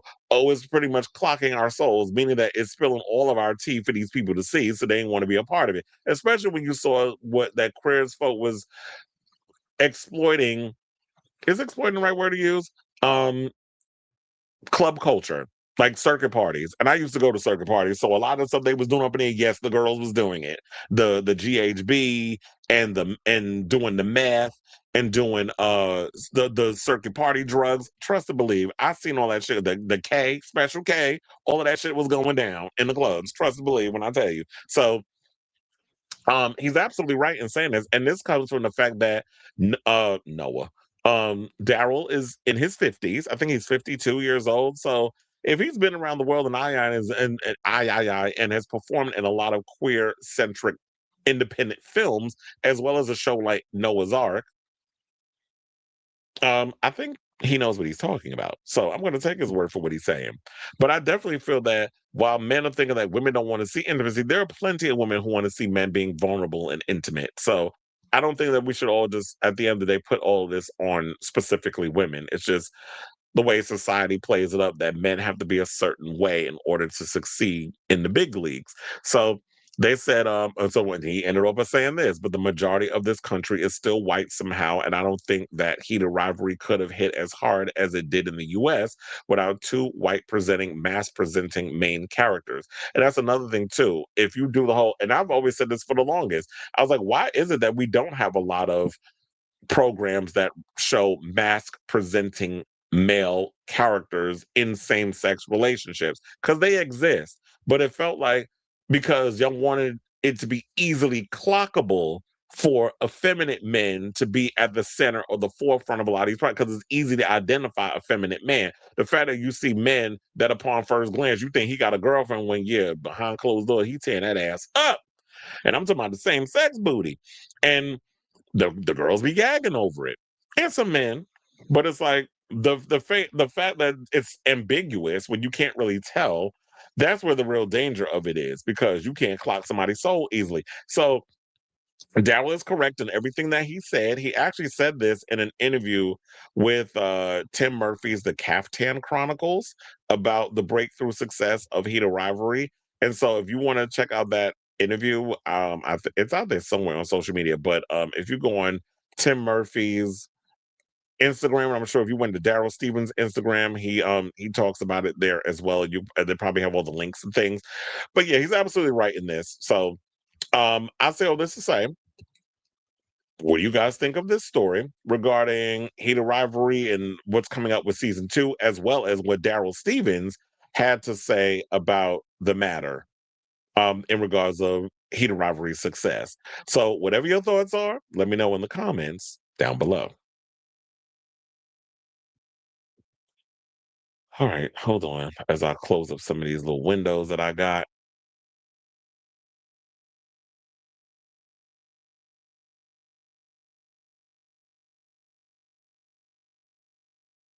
Mm, mm, mm, mm, mm. It's all good. I'll text you after the show about the schedule of watching it. Well, usually I like to do early in the morning because I have to work. So, and then also I'm still waiting for my what's today's date? The 19th.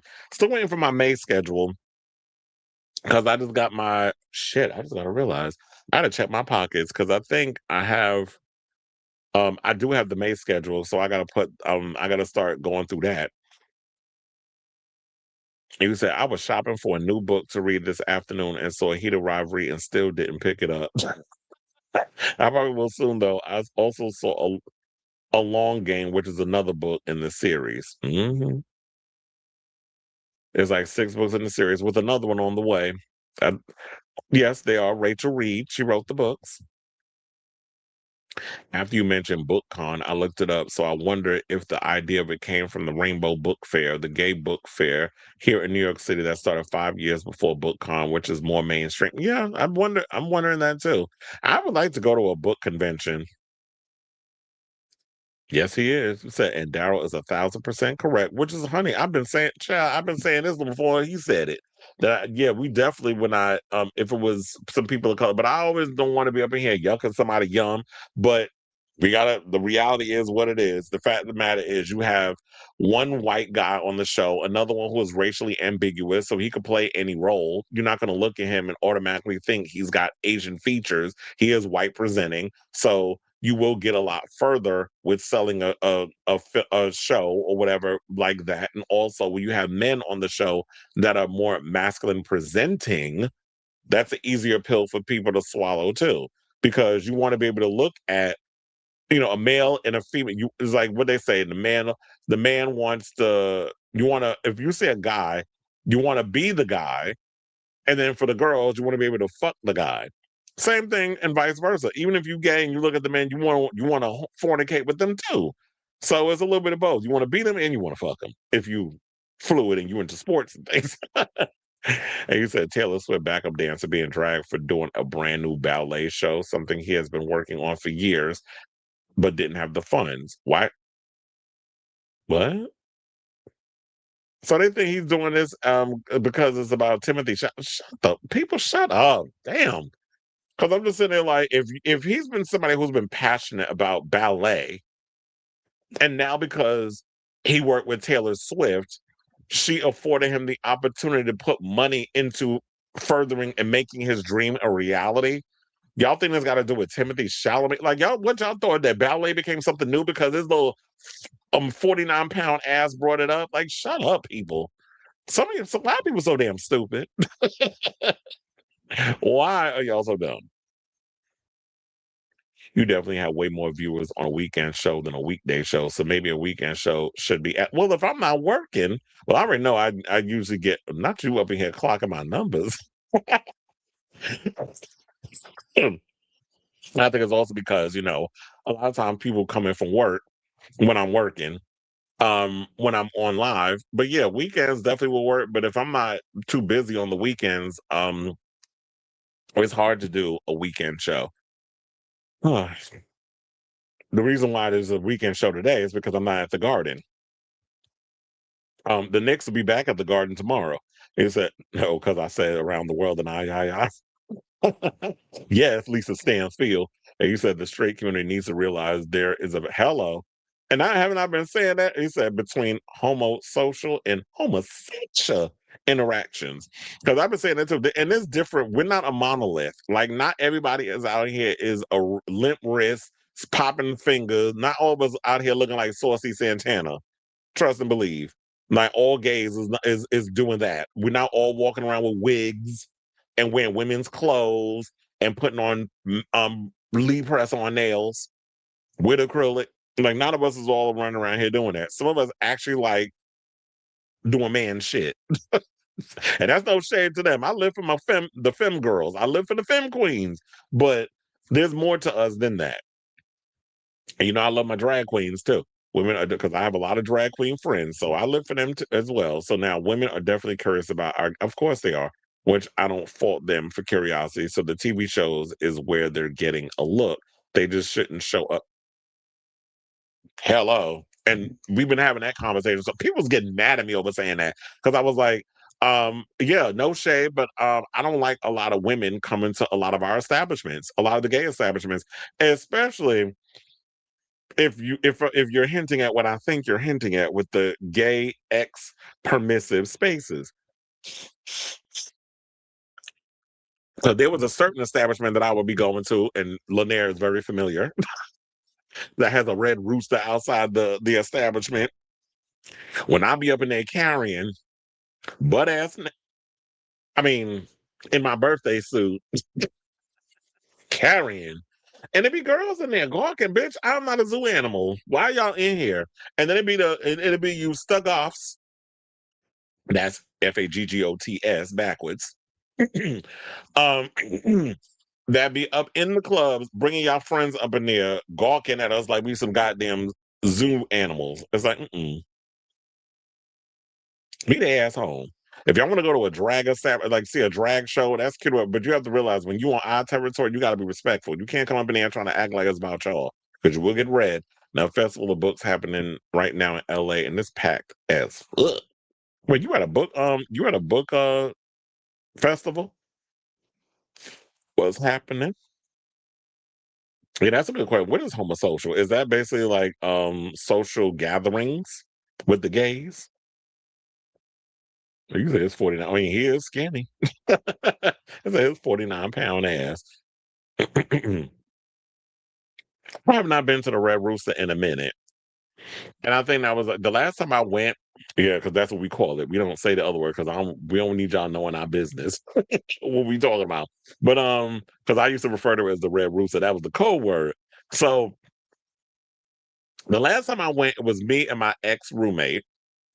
And we was trying to have a good time. It was just like the energy was off in there. I just feel like it was too many young people. It felt literally like y'all at Coachella, like y'all standing around, except phones is not allowed in there. You can't be recording, especially what we be doing in there. But y'all was standing around. It was boring. I wasn't really vibing with nobody. So we ended up going to, oh my God, what was the name of the establishment that used to be over there across the street from Wendy Williams' studio where you also could carry up in there? I forgot the name of it because it's not around no more. The place is still there, but they changed it into something else. A friend of mine actually worked there, in there. So he done seen me in all my glory. I was like, yeah, he works in there doing like the cleaning and stuff. But it was like a little party thing place. You go in there, you pay a little money, you go down, thank you, paddles. Not you spilling the tea. But yeah, paddles. They ain't around no more. But they still have their little establishment, but now they close early. But I'm like, that's dumb. Child, I used to go there when the Red Rooster would close. I'm like, because they would stay open till 7 in the morning. So I've been going up in there, and that's the after party. Yes, that is exactly what I'm talking about. A female supervisor from work said, It said, I told her if she dares to ever show up there, I will definitely make it clear we are off the clock. Okay. Because, child, you ain't going to be prepared to see how I'll be carrying up in these spaces.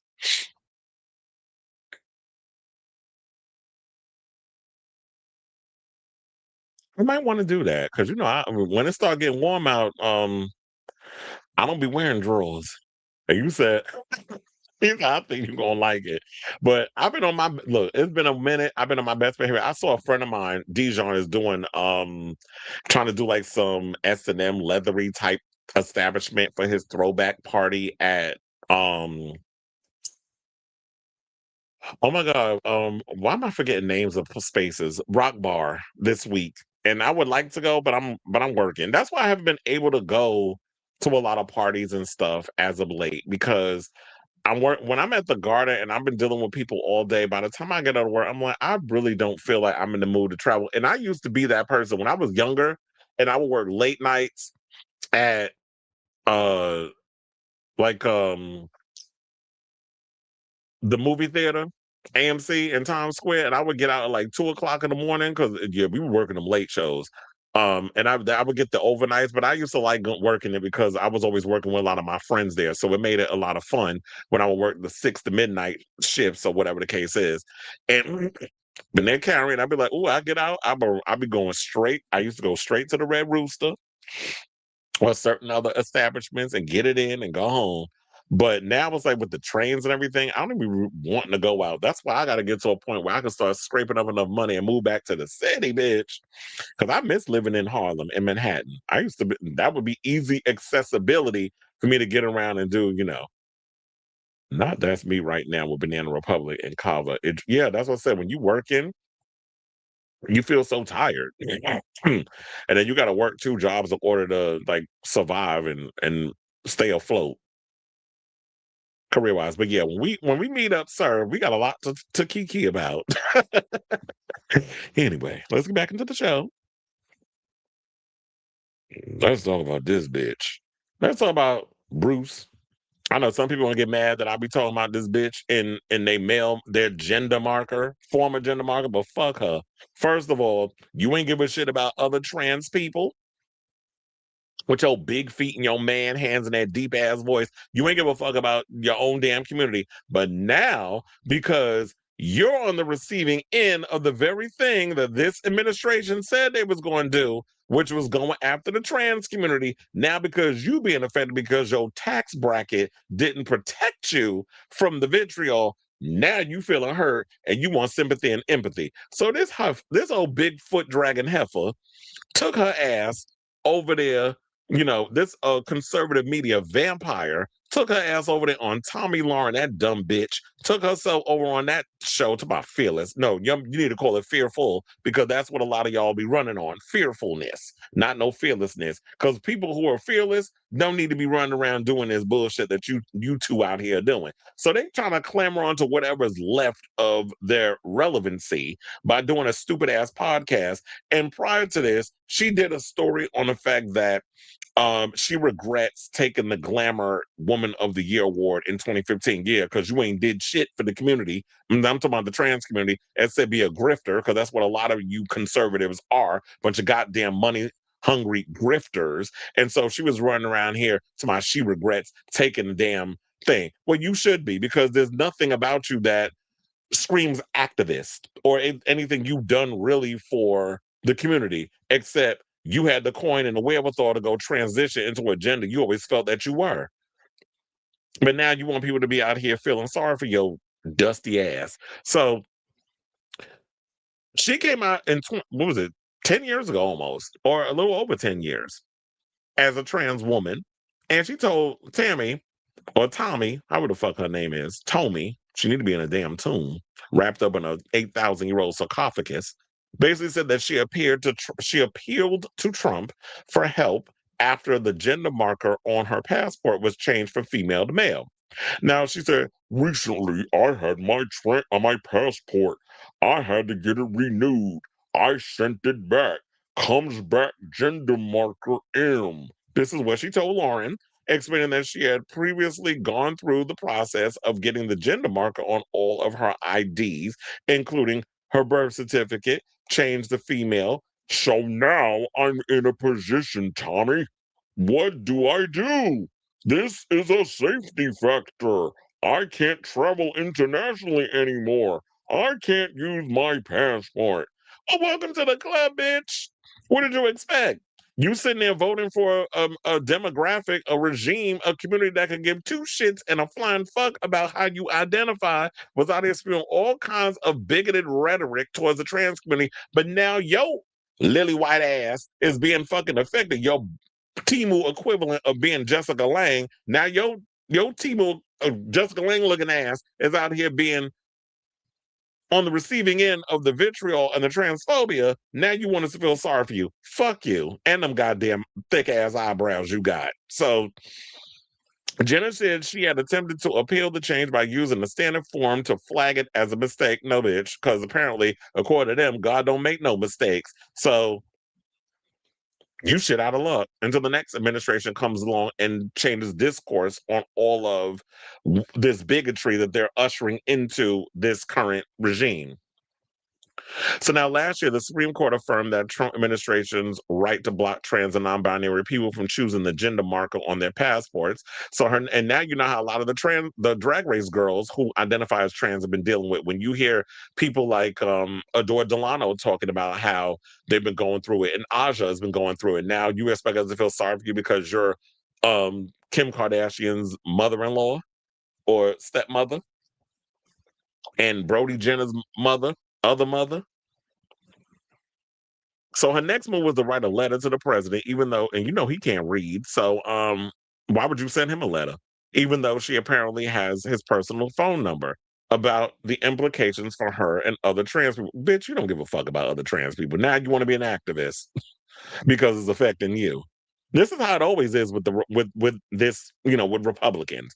They don't give a fuck about nobody until it affects their bottom line. Then they want to sit up here and throw their fists up in the air like they Angela Davis and want to start protesting in disgust because now their bottom line is being affected in all of this. So then she goes and says, I was in Mar-a-Lago 2 months ago. This is what the letter wrote, explaining all of this to him, how it's affecting me and lots of people. And unfortunately, he wasn't there that weekend. This is what Jenner said, explaining that Secret Service personnel then promised her the letter would get to Trump's desk. I haven't heard from him. He's kind of busy right now. Yeah, busy just being on social media, tweeting fucking bio dialogue type shits, like writing full novels about a bunch of stuff that don't make no kind of coherent sense because the mind is deteriorating in real time. That's allegedly the extreme enhancement of the dementia. Allegedly. Even though I don't think it's alleged, but allegedly. My gender marker is not big on the issue, okay? So I get that. And I'm not blaming him whatsoever. I love the guy and I love what he's doing. You're full of shit. Like, I just hate the fact that people come up here and it's like, even when you know that the team that you're on is failing, that it is their fault, you still don't want to hold people accountable for the things that's happening. What is up? Y'all so caught up in the matrix of this cult. Y'all so caught up in the cult that you can't even just accept and just admit defeat. You know who also does that? Who the one that talks like this a lot? That person that the one that just got sued by spending that information, the misinformation about the kids and Red Hook and all that crap. When he told that, he's another one that won't do that. You'll denounce him, but you won't fully go there with the bullshit. And I'm sick of a lot of these people that sit and do that mess. It's like, just be honest. Just admit when you've admitted defeat, admit you're wrong, admit you were on the wrong side of history, per usual, because a lot of you vote with your money and your comfortability and your whiteness and your maleness. And I truly believe that even though Caitlyn been out here identifying as a woman, she was voting as a man with a lot of the ideologies. And you thinking that you weren't going to be exempt from all of this? This administration hates women. And even though you became a woman a decade ago, they still treating you like shit. So welcome to the club. I don't feel no ways tired of what you're going through. And Jenna also goes back and forth with their support of Trump or whatever. So you vote like somebody who's got bipolar disorder. So they don't know what's going to happen. And I don't give a fuck because, like they said, if now you want us to feel sorry for you because it's affecting you, and I don't feel sorry for you because this is the decision you made. Now you wanted to roll around in the mud like pig and shit. Keep rolling, bitch. That's all I gotta say. So, of course, her post was mocked by those who couldn't believe she supported a man who, as one person put it, literally announced that you don't exist today. So one person wrote on social media, Were you in the front row for that? I don't understand how you can support an office that is trying to re-alienate you from society." Another asked, "He just publicly said you were not accepted. How do you feel about him now?" Well, you already heard how they feel. They won't denounce fully. "Oh, I think he's still doing a great job." I'm like, name one thing he's been good at. I'll wait. Because everybody's talking about gas prices going up, grocery prices are skyrocketing, everything is going up except people's ability to live and support themselves financially. Now, one of the most common phrases people are using to react to the news is, "I don't think the leopards would eat my face." Another commenter phrase is slightly differently, stating, "Trans people who support Trump make zero sense to me. What the hell did Caitlyn think would happen? She really thought tossing other trans people to the wolves would somehow save her from being eaten by the wolves, too." Exactly. And that's what a lot of these people are. They think selfishly, they only care about themselves, and have no regard for other people who are marginalized. And you sit up here thinking because you are um going through whatever it is you're going through. Hold on, because I just completely forgot to delete something that was in my thing, like my picture collage that I was going to use for the show. And I saw people actually like my photos. I'm like, no, that wasn't for y'all to like. So but hold on, there was something that I had saw on social media that I reposted, and this is like literally how I was feeling about the Trump supporters.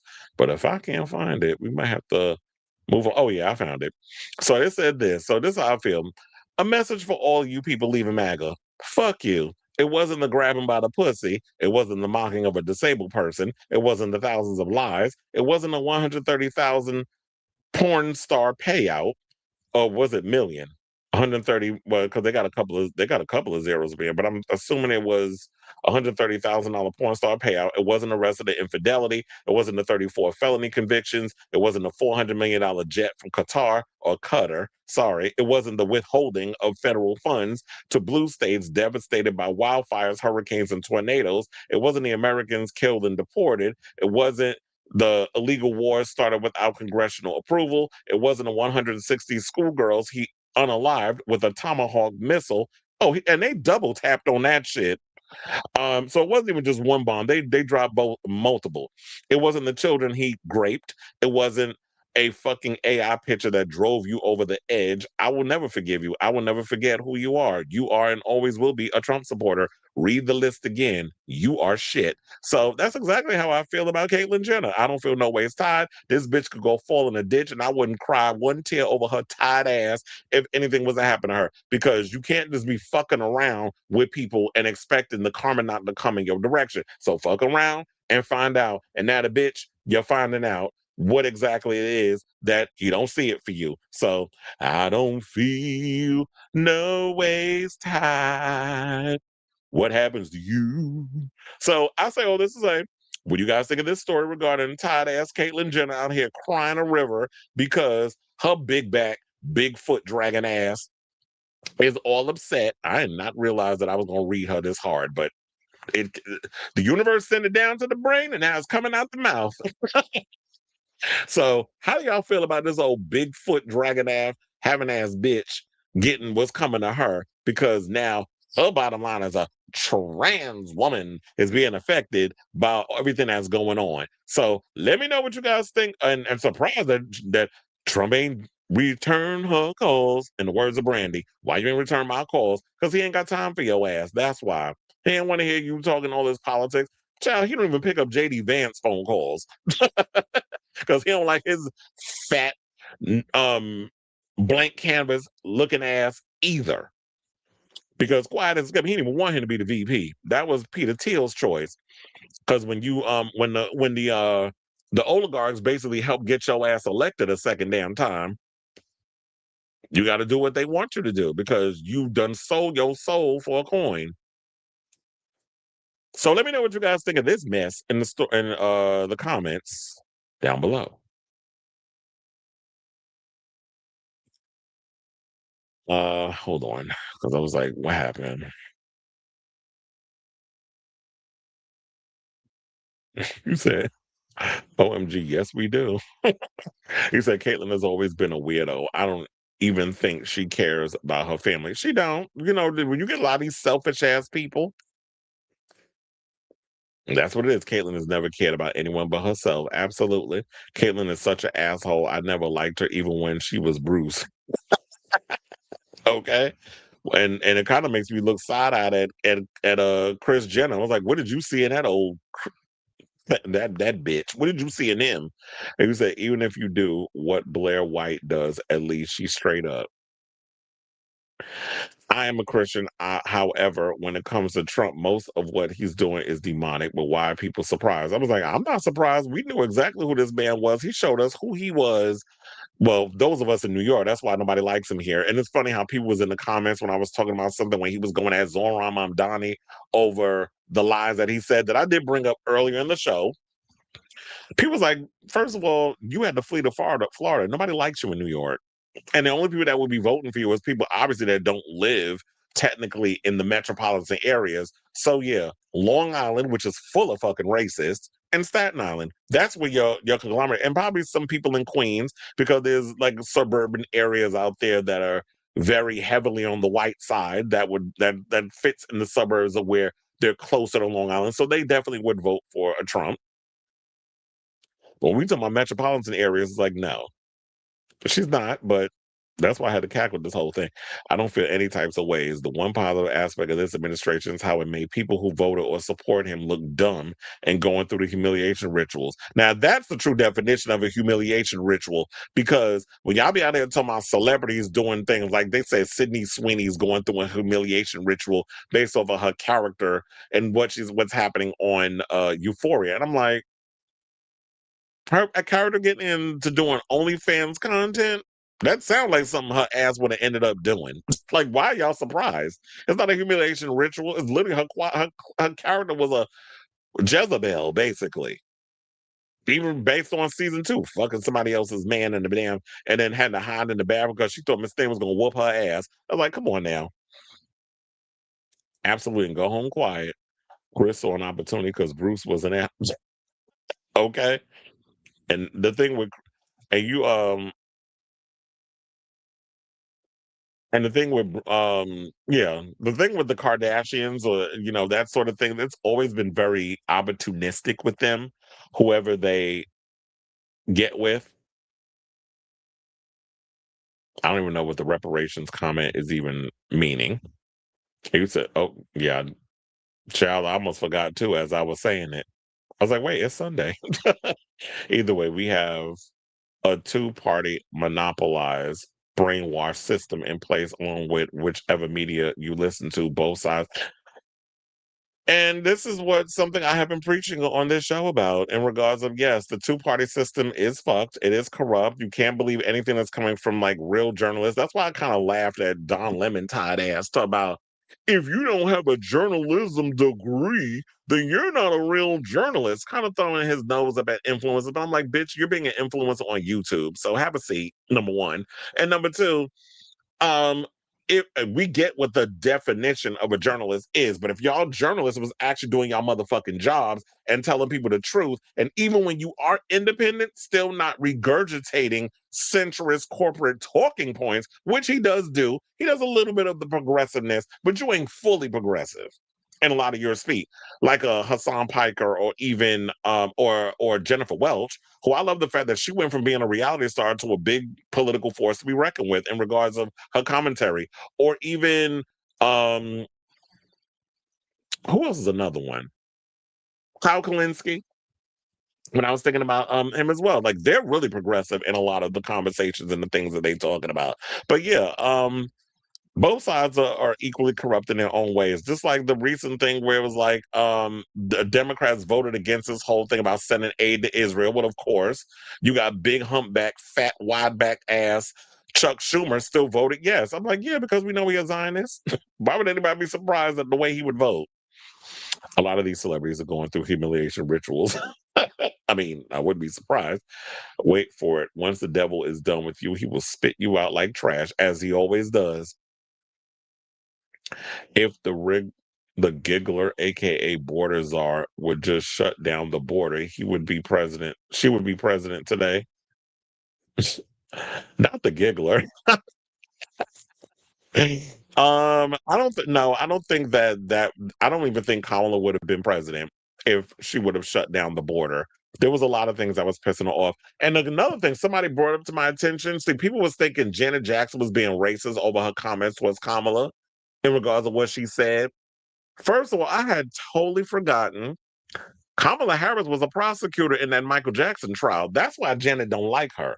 That gagged me when somebody brought that up. I'm like, wait, really? I totally forgot about that. Because we didn't know who Kamala Harris was back then. So she was trying to get Michael locked up. So that's why Janet don't like her. So there's personal vendetta in that whole situation. Also, I think, no, I don't think it had to do with that. I think it had to do with the whole thing with the genocide and the fact that she's married to a Zionist and the fact that she still was going to be out here continuing a lot of Biden's stuff, which he did start that whole war in Gaza. So that's where I think that hurt her in a lot of ways. Because she was going a couple of points up when her and Tim Walz was running around here calling, Trump and them weird, and JD Vance fucking the couch and all this stuff. And we were all cackling and feeling, oh yeah, they finally fighting, like getting in the dirt, because that's what you have to do with these bullies. You can't just kill them with kindness. Sometimes when they throw a bow, you gotta throw an elbow. So and people was like, "Oh, there's a little fight in the Democrats," and their numbers started going up. But then you had these little demons in the background. Oh no, you're messing it up. We can't do that. We got to go back to the Michelle Obama. When they go low, we go high bullshit. And then of course, when you start losing all the 7 key states, then it's like, okay, we are fucked in this point, and now this is why we got what we got again. So there's a lot of factors that played in why Democrats lost, and they still not learning their lesson. Because if you think Gavin Newsom is going to be the president, shit. And that's why I can't stand Cory Booker, fake, floundering, flip-flopping ass, going on to well, we lost Kamala because when y'all didn't want to vote for a woman, because I was like, shut the fuck up with you and your fake ass performative bullshit. Because you went and did that whole 24-hour damn thing on social media, that filibuster mess, and nothing got passed. So like, you sitting there just wasting our time. First of all, I wonder if you had on one of Donald Trump Pampers when you would stay up there for 24 hours, because how else you went to the bathroom in between you running your damn mouth, saying a whole bunch of nothing, blowing hot air for a day straight. And what we get accomplished, which I usually do, a bunch of damn performativeness, and nothing got done. And at this point, we tired of just a bunch of people running off of the damn mouth. We need y'all to fucking work. Shut the fuck up and work, basically. Or you're not going to get voted in. And people need to start paying attention to politics and stop voting the same old in the White House, or even in government, period, because nothing's going to get done. You keep voting the same clowns in the, putting the same clowns in the circus. He said, talking about Sydney Sweeney trying to talk about, oh, you talking about Tom Holland. Oh, you talking about the fact that she was trying to mess with him, and that's why her and Zendaya had that beef, allegedly. Independent, but because of state laws with closed primaries, it's either Democrat or Republican. I don't like this whole that we have a two-party system. We definitely need other options, because the two-party system is so bought and paid for by corporations that it's like, when you want change, and that's why I've always said this, even before it started becoming obvious, that's the one time Democrats and Republicans come together, when that third party try to come in and make changes. So that's why, even though Zoran is a democratic socialist, he still had to play that whole Democrat game, but you still see a lot of the progressive stuff slipping in. I was not expecting us to get into politics, but that's where we went. You said, yes, the giggler, aka border czar, would have looked powerful. I can't with the whole Kamala giggler. I remember me and you getting into it over Janet and Kamala. Kamala was also the DA in California in 2005, and said little bit. So she got it, and y'all said she out here trying to throw black people in prison. Look at her. But I want to sit up here and get mad and talk about vote for her, vote for her. Fuck out of here. I mean, don't get me wrong, I did vote for her for president, but I had to vote for somebody. But now, but I don't know. I should have voted for Jill Stein. That's what I should have did. That'd have really pissed y'all off. But did we get into it over Janet? Look, we've had so many disagreements on this show. I can't keep up. I'm glad you're still around, though. Um, we probably did get into it. Look, I say so much shit on this show. I can't remember what I said. There were so many times I never understood Kamala. I don't think she understands herself either. Now she talking about she might run again. Ma'am, please don't. Please don't. We want to win. Don't. You, Cory Booker, and Gavin Newsom, please don't run. Because I'm not voting for neither one of y'all. Janet has not been on my top 5 artists monthly because look, she ain't put out nothing new. And there was some Thai queen that decided to try to come for Madonna to my her riggedy bones about to come out and perform. Went on his page and saw that he's a Janet stan. I'm like, okay, so you over here trying to read Madonna. When the last time this old bitch, and I love Janet, but I'm gonna call her what I'm gonna say. So whatever. When the last time she put out music, y'all still waiting for Black Diamond to come out.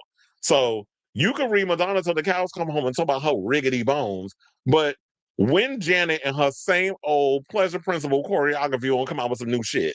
We're waiting. We still waiting. Or you can keep waiting. I'm not waiting. So you want to sit down here and read somebody that actually was in the studio recording the music, but you ain't getting mad at your fave for still having y'all wait with bated breath for an album that ain't never coming. Like, get the fuck out of here. You said Janet has not been in my top 5 monthly recaps. I need to look at my top 5 monthly recaps of Apple Music. Because the other day I was listening to one of my like the most listened to. Because the one thing I love about Apple, they keep track of all your favorite songs. And I went and I listened to my 2025 list. I was like, oh yeah, these songs was hitting. So I was listening to that when I was on the train. I need to start revisiting that more often. So I like that Apple Music keeps track of like all the songs. And child, 2025 was a lot of Kylie Minogue. I'll tell you that. It was a lot of Kylie, it was a lot of Charli. And so you said Madonna was number 1 in January, February, and Mariah was number 1 last month. Madge number 2. Brit has been in all 3. Still no Janet. I can't tell you the last time I really listened to anything Janet related. Yeah, we definitely need term and age limits because this whole for life crap. Why are we having that? Because then you be having people literally they brains deteriorating in real time, and they still running government. If you're not coherent enough to function in your day to day life, you should not be running anything business wise. Madonna was number 1 artist in the Google Play recap. Decent.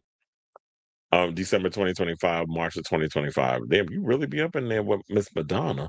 Billionaire donors, that's what's supporting the Epstein files. Madonna was played 3,000 hours. Second act, Jennifer had 2,200. Maybe I should look at that right now because funny enough, when I open up my phone, guess what album I was listening to? Slater. I told you I stay listening to Miss Catherine. Oh, they said what? Replay 2026. So we going, wait, y'all talking about y'all top? Let me do the top 10. So number 10, I See Red. Number 9, Slater Dance. Number 8, Yes God by Slater. Number 7, Dove Cameron, Too Much. I do love that song. Ever since they on Drag Race, I have been listening to that song a lot.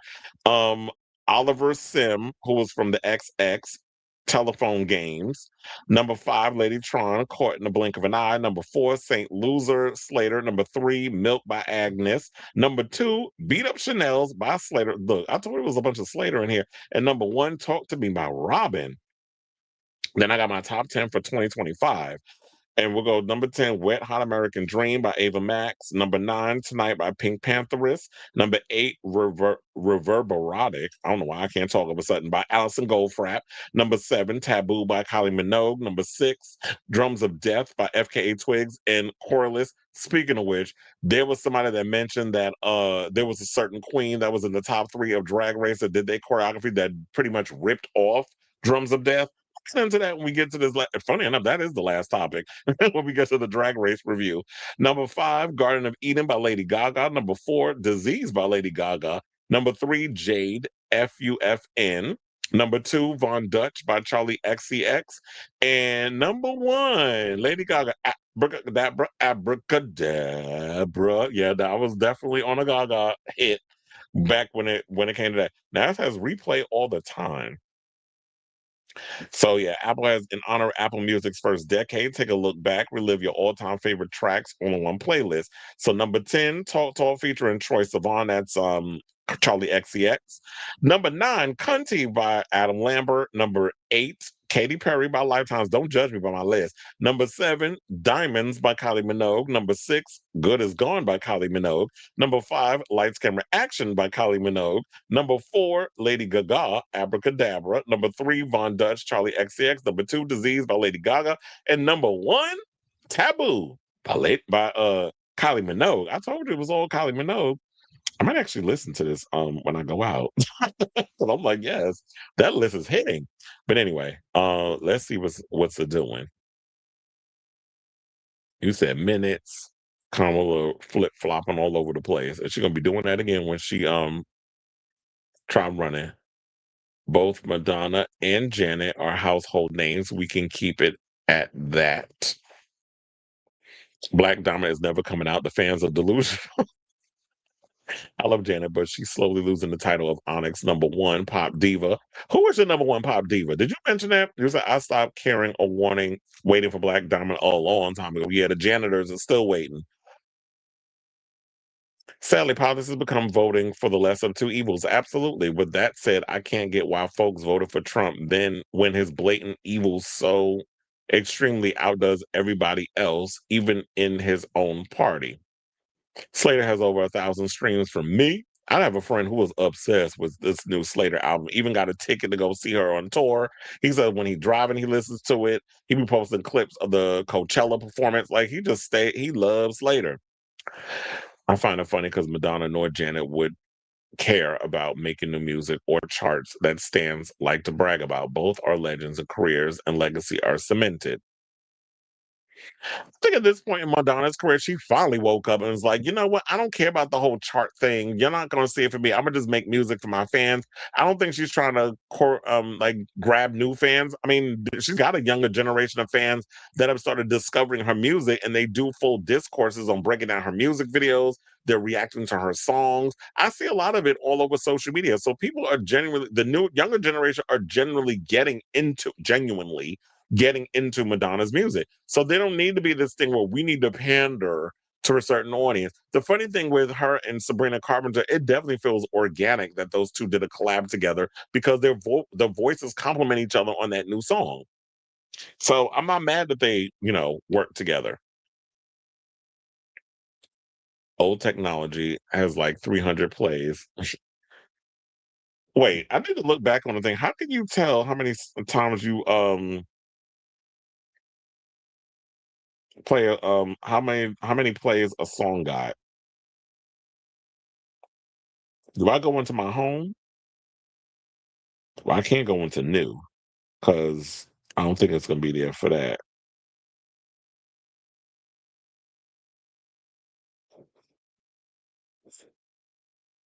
Um, but it's about chart stuff. I don't care. Oh, it's about top albums, top videos. Ew. Some of these people I don't listen to them. Don Tolliver, Ella Langley, Morgan Wallen, Kanye West, Swag 2, Air Rain from BTS, K-pop Demon Hunters, Bruno Mars, Born Ass. I'm like, but they got top videos. Olivia Rodrigo, you seem pretty sad for whatever. Confessions 2 is number 2. Boss Man D-Lo. Ain't he in the closet? Is number 3. Boss Man D-Lo again at number 4. Olivia Rodrigo was dropped dead at number 5. Raphael Sadiq at number 6. BTS at number 7. Taylor Swift at number 8. Cat's Eye number 9. Justin Bieber number 10. Blah blah blah. Why they got Shoot with Salt and Pepper up in here? Wait, I totally forgot about Zara Larson. Let me look at me getting sidetracked. I was like, wait, let me add her album to the docket. Anyway, let me get back into the show because I'm getting sidetracked. Wait. Oh, wait a minute. So now I found it because I was like, how did I do it? That was an accident. So they say you listened for 3,958 minutes in March. So it lets you know your top 10. So For 74 minutes. At number 10, I listen to Pusha T. Number 9, for 74 minutes, I listen to Malice. That's literally the clips. Number 8, 78 minutes, Tokisha. Number 7, 91 minutes, FKA Twigs. Number 6, Justice at 91 minutes. Number 5, and I missed her damn performance, but I told her I'm gonna look it up on YouTube later on with Coachella. Number 5, Cobra with 104 minutes. Number 4, Arca with 183 minutes. Number 3, Slater with 185 minutes. Number 2, Lady Tron with 188 minutes. And number 1, Rufus Du Sol with 236 minutes. Yeah, because I know they're going to be performing at the Garden later on in the summer. So I need to be up on that. Now, number 10, they got my top albums. Kick 3 with number 10. Number 9, Femme House Volume 3. Number 8, Live at High Ibiza with the Martinez Brothers. I told you I listen to a lot of DJ sets. Number 7, Who's House, which will be as a DJ mix from Who. Number 6, Torn by Cobra. That's a new album. Number 5, Let God Sort 'Em Out. That would be Clips, Pusha T, and Malice. Number 4, Solace with Rufus Du Sol at 72 minutes. Number 3, Armada Subject Sessions with Marco Liss and Harry Romero, 91 minutes. Number 2, Paradises with Lady Tron, 127 minutes. And my number 1 album this month is Worst Girl in America, Slater, with 157 minutes. So that's literally what I've been focusing on. Child, we've been talking about music. We was doing a 5-hour show, and you said and invented blueprints for future female artists. They use trust neither, don't care. 2,220 minutes listened to Madonna so far this year, according to Apple Music Replay. I love how I got everyone talking about music and watch. And I've been spending more time on that than getting to we got Drag Race, the last damn topic. So they make music for the love of it. Mhm. Is Janet Silly Goose, but probably not long ago, Madonna might become my number 1 diva. Well, yeah, after July 3rd, I think when people are gonna be running that album into the damn ground, that might be in my number 1 on the list too. I use you said I use Last FM with Spotify. I have Spotify, I don't use Spotify. I just stick with Apple Music. I usually listen to Spotify for the podcast. It should be on your Apple Music replay. Oh yeah, it's funny enough. I went and looked in the replay and it popped up even before I read your whole situation. For 698 minutes spent listening to my top album so far this year, Erotica. Let's move on to the Drag Race. All right, move on. Go on to the next thing, Claudia, as Funky Dineva used to say. All right, y'all. So let's get into our final topic and let's talk about RuPaul's Drag Race. She's a winner. She's a winner, baby. She's a winner. She's a winner, baby.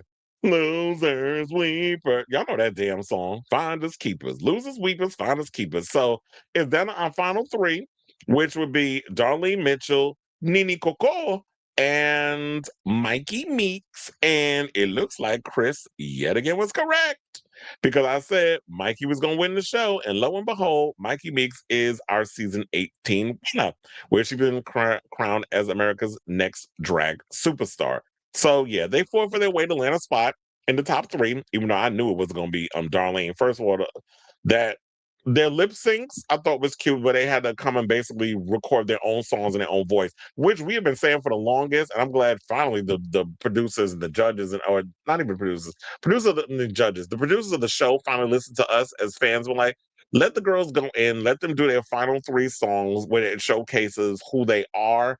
Let them go in, record their songs, perform it in front of the show. I love the fact that they actually utilized the studio, that it wasn't like the old way that they used to do it, where they would just have every queen from the Drag Race, past, present, which they should have did that. I feel like they should have filled the audience with a lot of the previous Drag Race girls, but I do wonder, would they have to pay them or what is the rule regarding I have to ask a friend of mine what is that?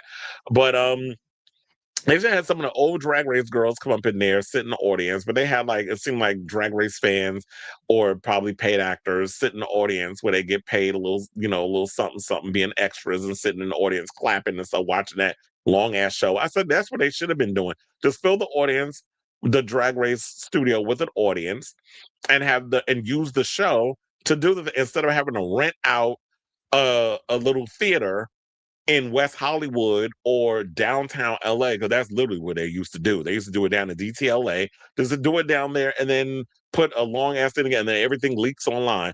That's the way they should have did it. But so I like the fact that they had it in studio, and it's funny because if you actually watch, you know that how long ago they filmed that, because at the time when they filmed it, Darlene was still a fiance. Since then, the past couple of weeks, she's been married. So I was married now. So she married her husband. So she's not engaged anymore. Now she's a husband. So after every queen in the season 18 cast got to strut their stuff and present their drag on the runway one last time, the top three gave iconic finale performances that had fans cheering around the world. So let's get into Darlene's solo performance. So she kicked off the night with a hilarious performance, Cooking with Gas, which could be taken as a double entendre because country thing, flatulence, that sort of thing. So now people like the adoring personality, her campy drag. We all knew that wasn't gonna get her to win. But and I love Darlene. I think Darlene is funny. She's definitely going to go far with her career, but as far as like performance wise, I definitely felt like she wasn't going to make it that far in the whole situation. So, or it was she was going to make the top two. So then let's get into Mikey Meek's solo performance. The one thing I loved about Mikey is the fact that Mikey basically branded herself correctly. She's like, "This is my one last chance to make an impression. I'm going to give you all of the things, all of my strengths. I'm going to put it in a song." Which was, I'm a theater queen. At first, because she won the Maxi Challenge when they did the musical, and people were trying to get rid of her off the show, like she was the weakest link during the Raider Queen. And it's funny how she went from being in the bottom when y'all were trying to get her chopped from the show to actually winning the whole thing. That's the ultimate gag.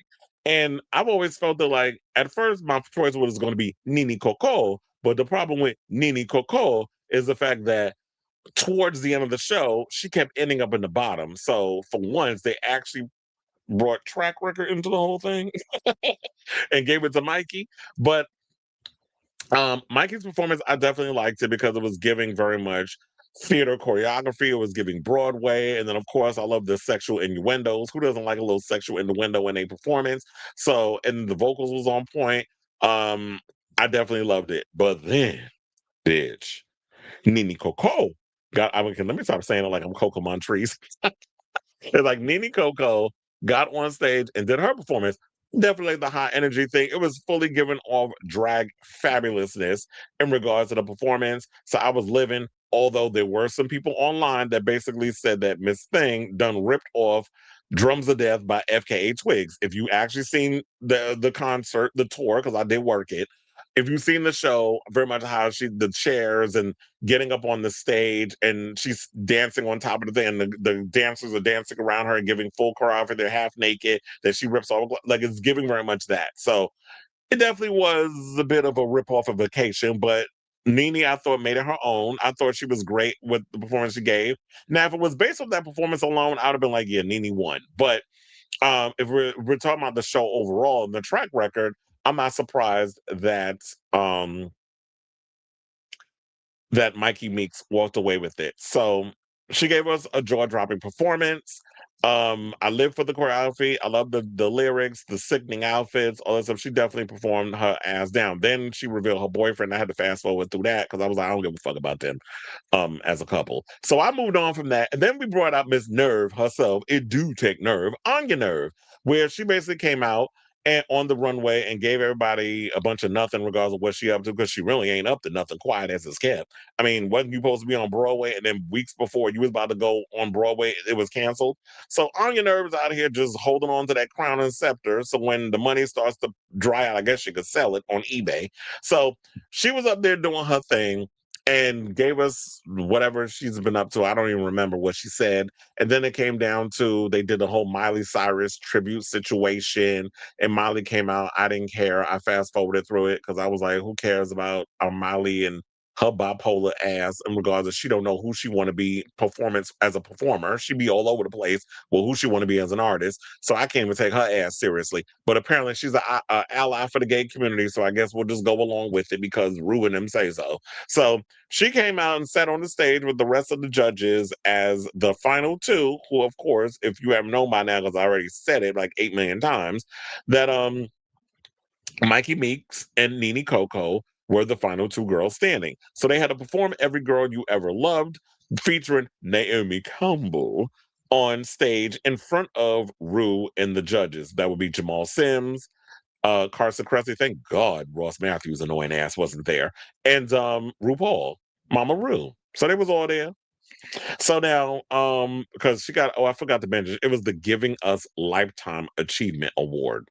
Whatever. The superstar, basically, as I said, she sat on the stage. The girls came out and they performed, and Nene did Nene, like I guess what we've been used to seeing her do.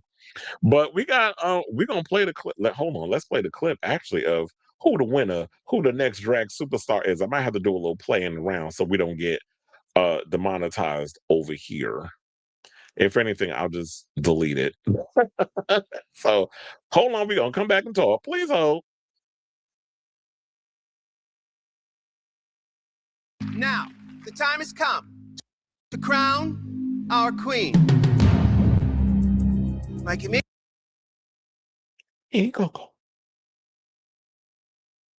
So, um, so yeah, because they always do like the two takes, so they always film it where Mikey Meeks gets to be the winner and she does her thing, and then Nene Coco does her "You're the winner" and all that stuff, and then her man and her friend jumps up and down all happy for her, and then she gives her little speech, and then whichever one gets chosen, that's how you find out in the end, because we saw like the girls found out who won when they had to watch the video.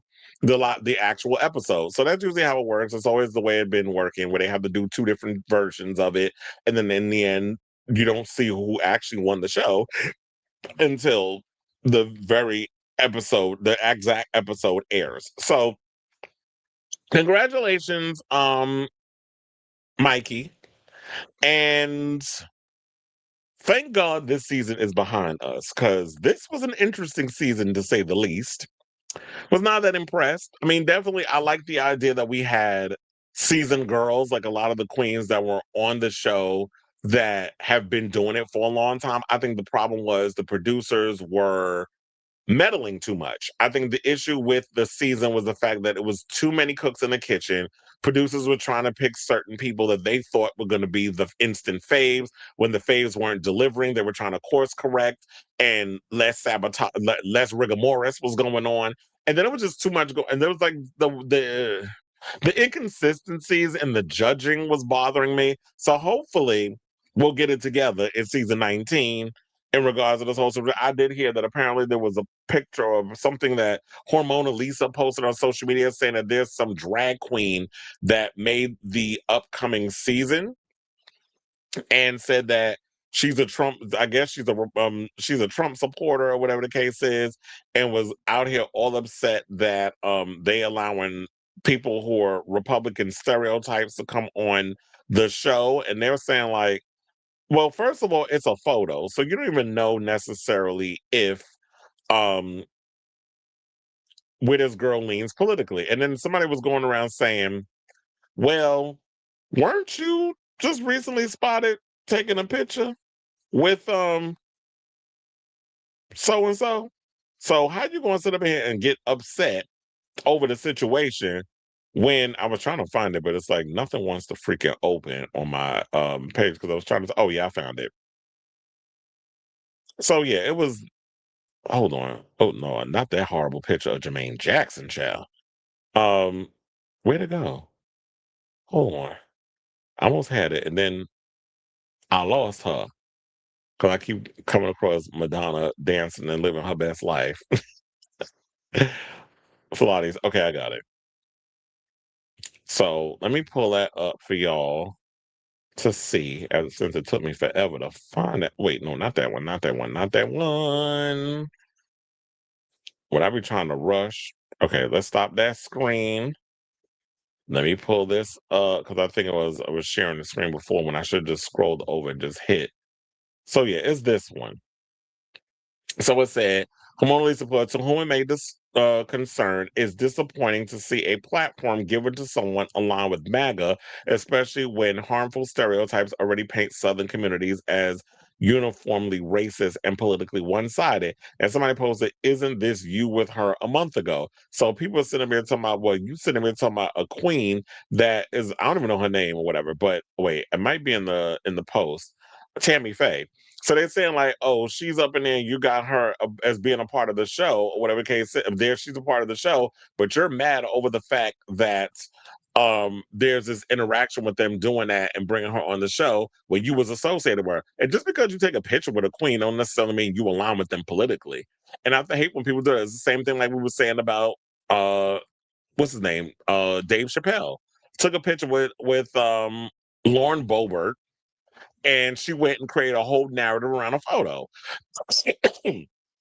And he got mad about it. But I'm sitting there like, well, what did you expect? You didn't think these grifters was going to use you because of some of the stuff you saying, how they're not going to weaponize your little jokes? This is what they do. And so you never know what it is. And who knows where Mona Lisa lands politically. But they're saying that this girl's gonna be on season 19, and who knows? And I guess the point I'm trying to make of this is you're probably doing this because y'all want to stir up controversy, you want to cause drama for the sake of ratings, instead of realizing that maybe the issue was that you producers were meddling too much, and some of these challenges were a job. So I'm thinking that's where a lot of that comes from. So congratulations, Mikey. Here's to season 19. Hopefully that season will be way better than this one. Y'all still will pick some girls that have been doing drag for a minute, but find a way to make the challenges and everything exciting again.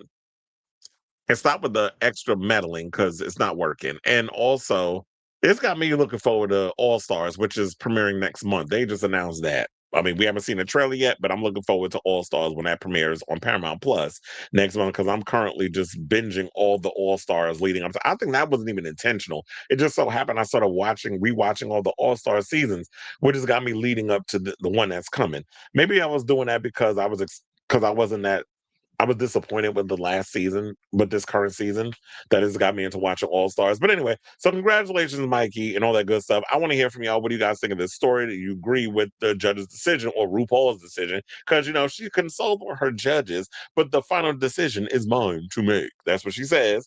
And so, what do you think? Do you feel that Mikey deserved it? I know some people would have wanted Nene, but I'm like, I would have liked Nene to win too. But the problem with Nene Coco is the fact that she wasn't delivering as we got closer to the finale in regards to the challenges. So Mikey definitely is the girl that hits all those spots. And I'm hoping that we could possibly see her in the same light of like a Jinx Monsoon, where she's a drag queen on Broadway. So let me know what you guys think, or with her one woman show. Or like doing like Alaska and so many others, where they created their original content and did it off Broadway. So let me know what you guys think of this story in the comments down below.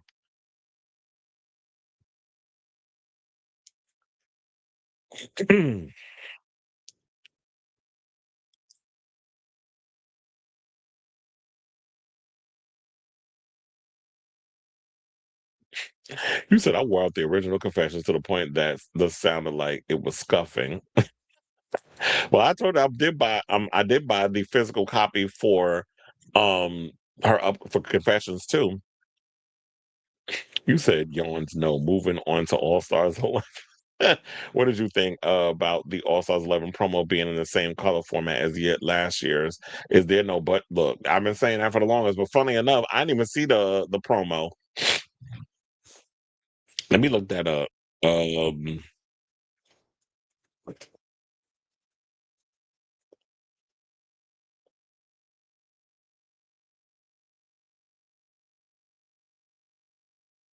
oh, they did a whole story on the rumored cast or whatever case is. I guess I'll save that for tomorrow's show.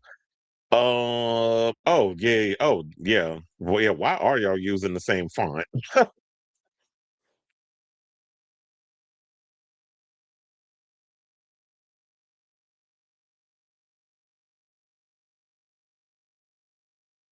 I don't know why they're doing that, but they are.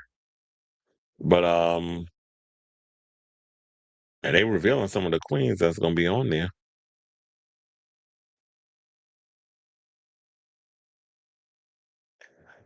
All right, let me finish the rest of these comments and then we'll get up out of here.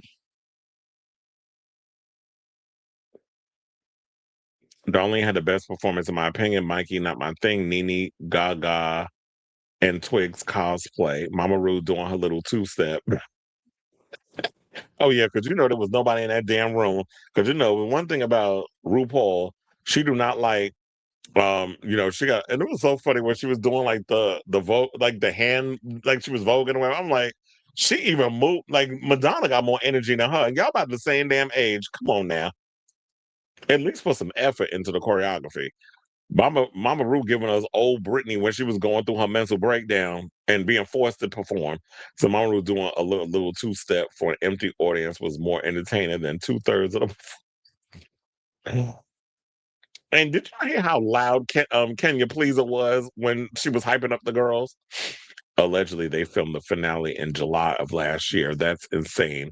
There really was no budget. What? And I don't understand. That's crazy that y'all had to have that whole finale a year ago. Because I remember that. Didn't they have them? Oh wait, no, that was when they did the All Stars bracket thing. When they had to bring them back weeks later after they finished filming all the brackets, and they started filming the recent stuff. That's why the girls was looking different. And we actually like when they did that. He said turns off TV. Yeah, I was underwhelmed by the finale. I spent more time fast forwarding than anything. I logged onto Twitter to tweet hashtag Nene Coco during the finale, and then I saw a video of Ice Spice getting attacked. That was funny. And then the dumb bitch had the nerve to get on social media and tell me, I went over to say hi to her. She was being rude. No, the fuck you was. The first one, we heard the audio. So I hate when people be out here clout chasing because they want a moment. And then when the backlash happened, then they want to lie. It's like, girl, you do know that footage we saw has audio attached. It's not like it came from a McDonald's cam that somebody actually hacked into and posted on social media. We heard you literally walk up and try to start shit with Ice Spice, and that Bronx came out of her ass. That's why, what happened.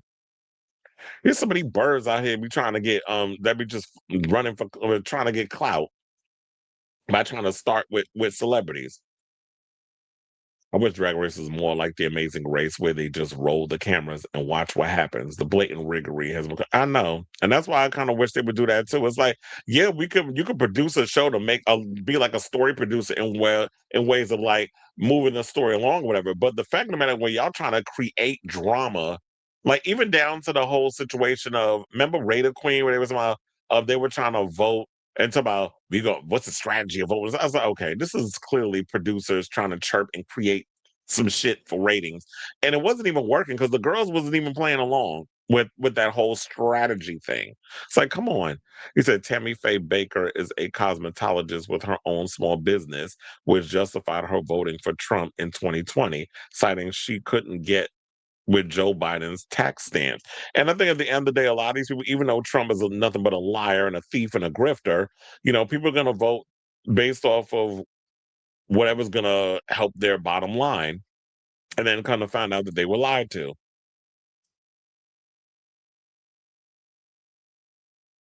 Oh, I didn't even put that up there. I just read it. You said the Meet the Queens for All Stars 11 premieres tomorrow at noon. I'm excited, even though the promo looks cheap and I already know the cast. Yeah, because they already revealed who the cast is on Just Jared, but we'll go through it quick. So they got Herschel Jete from season 16, where she came in 14th. Then we got Jasmine Kennedy, who was on season 14, came in 8th place. Then we got Joey J. I'm Joey J, and I'm a gay ass bitch. Remember her from season 13, came in 12th place.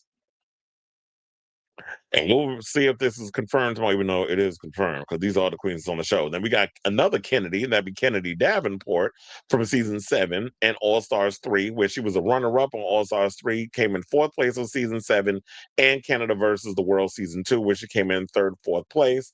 And Sam Starr, season 17. Sugar Cane, this is the worst picture y'all can find of Sugar Cane. Sugar Cane is on the show.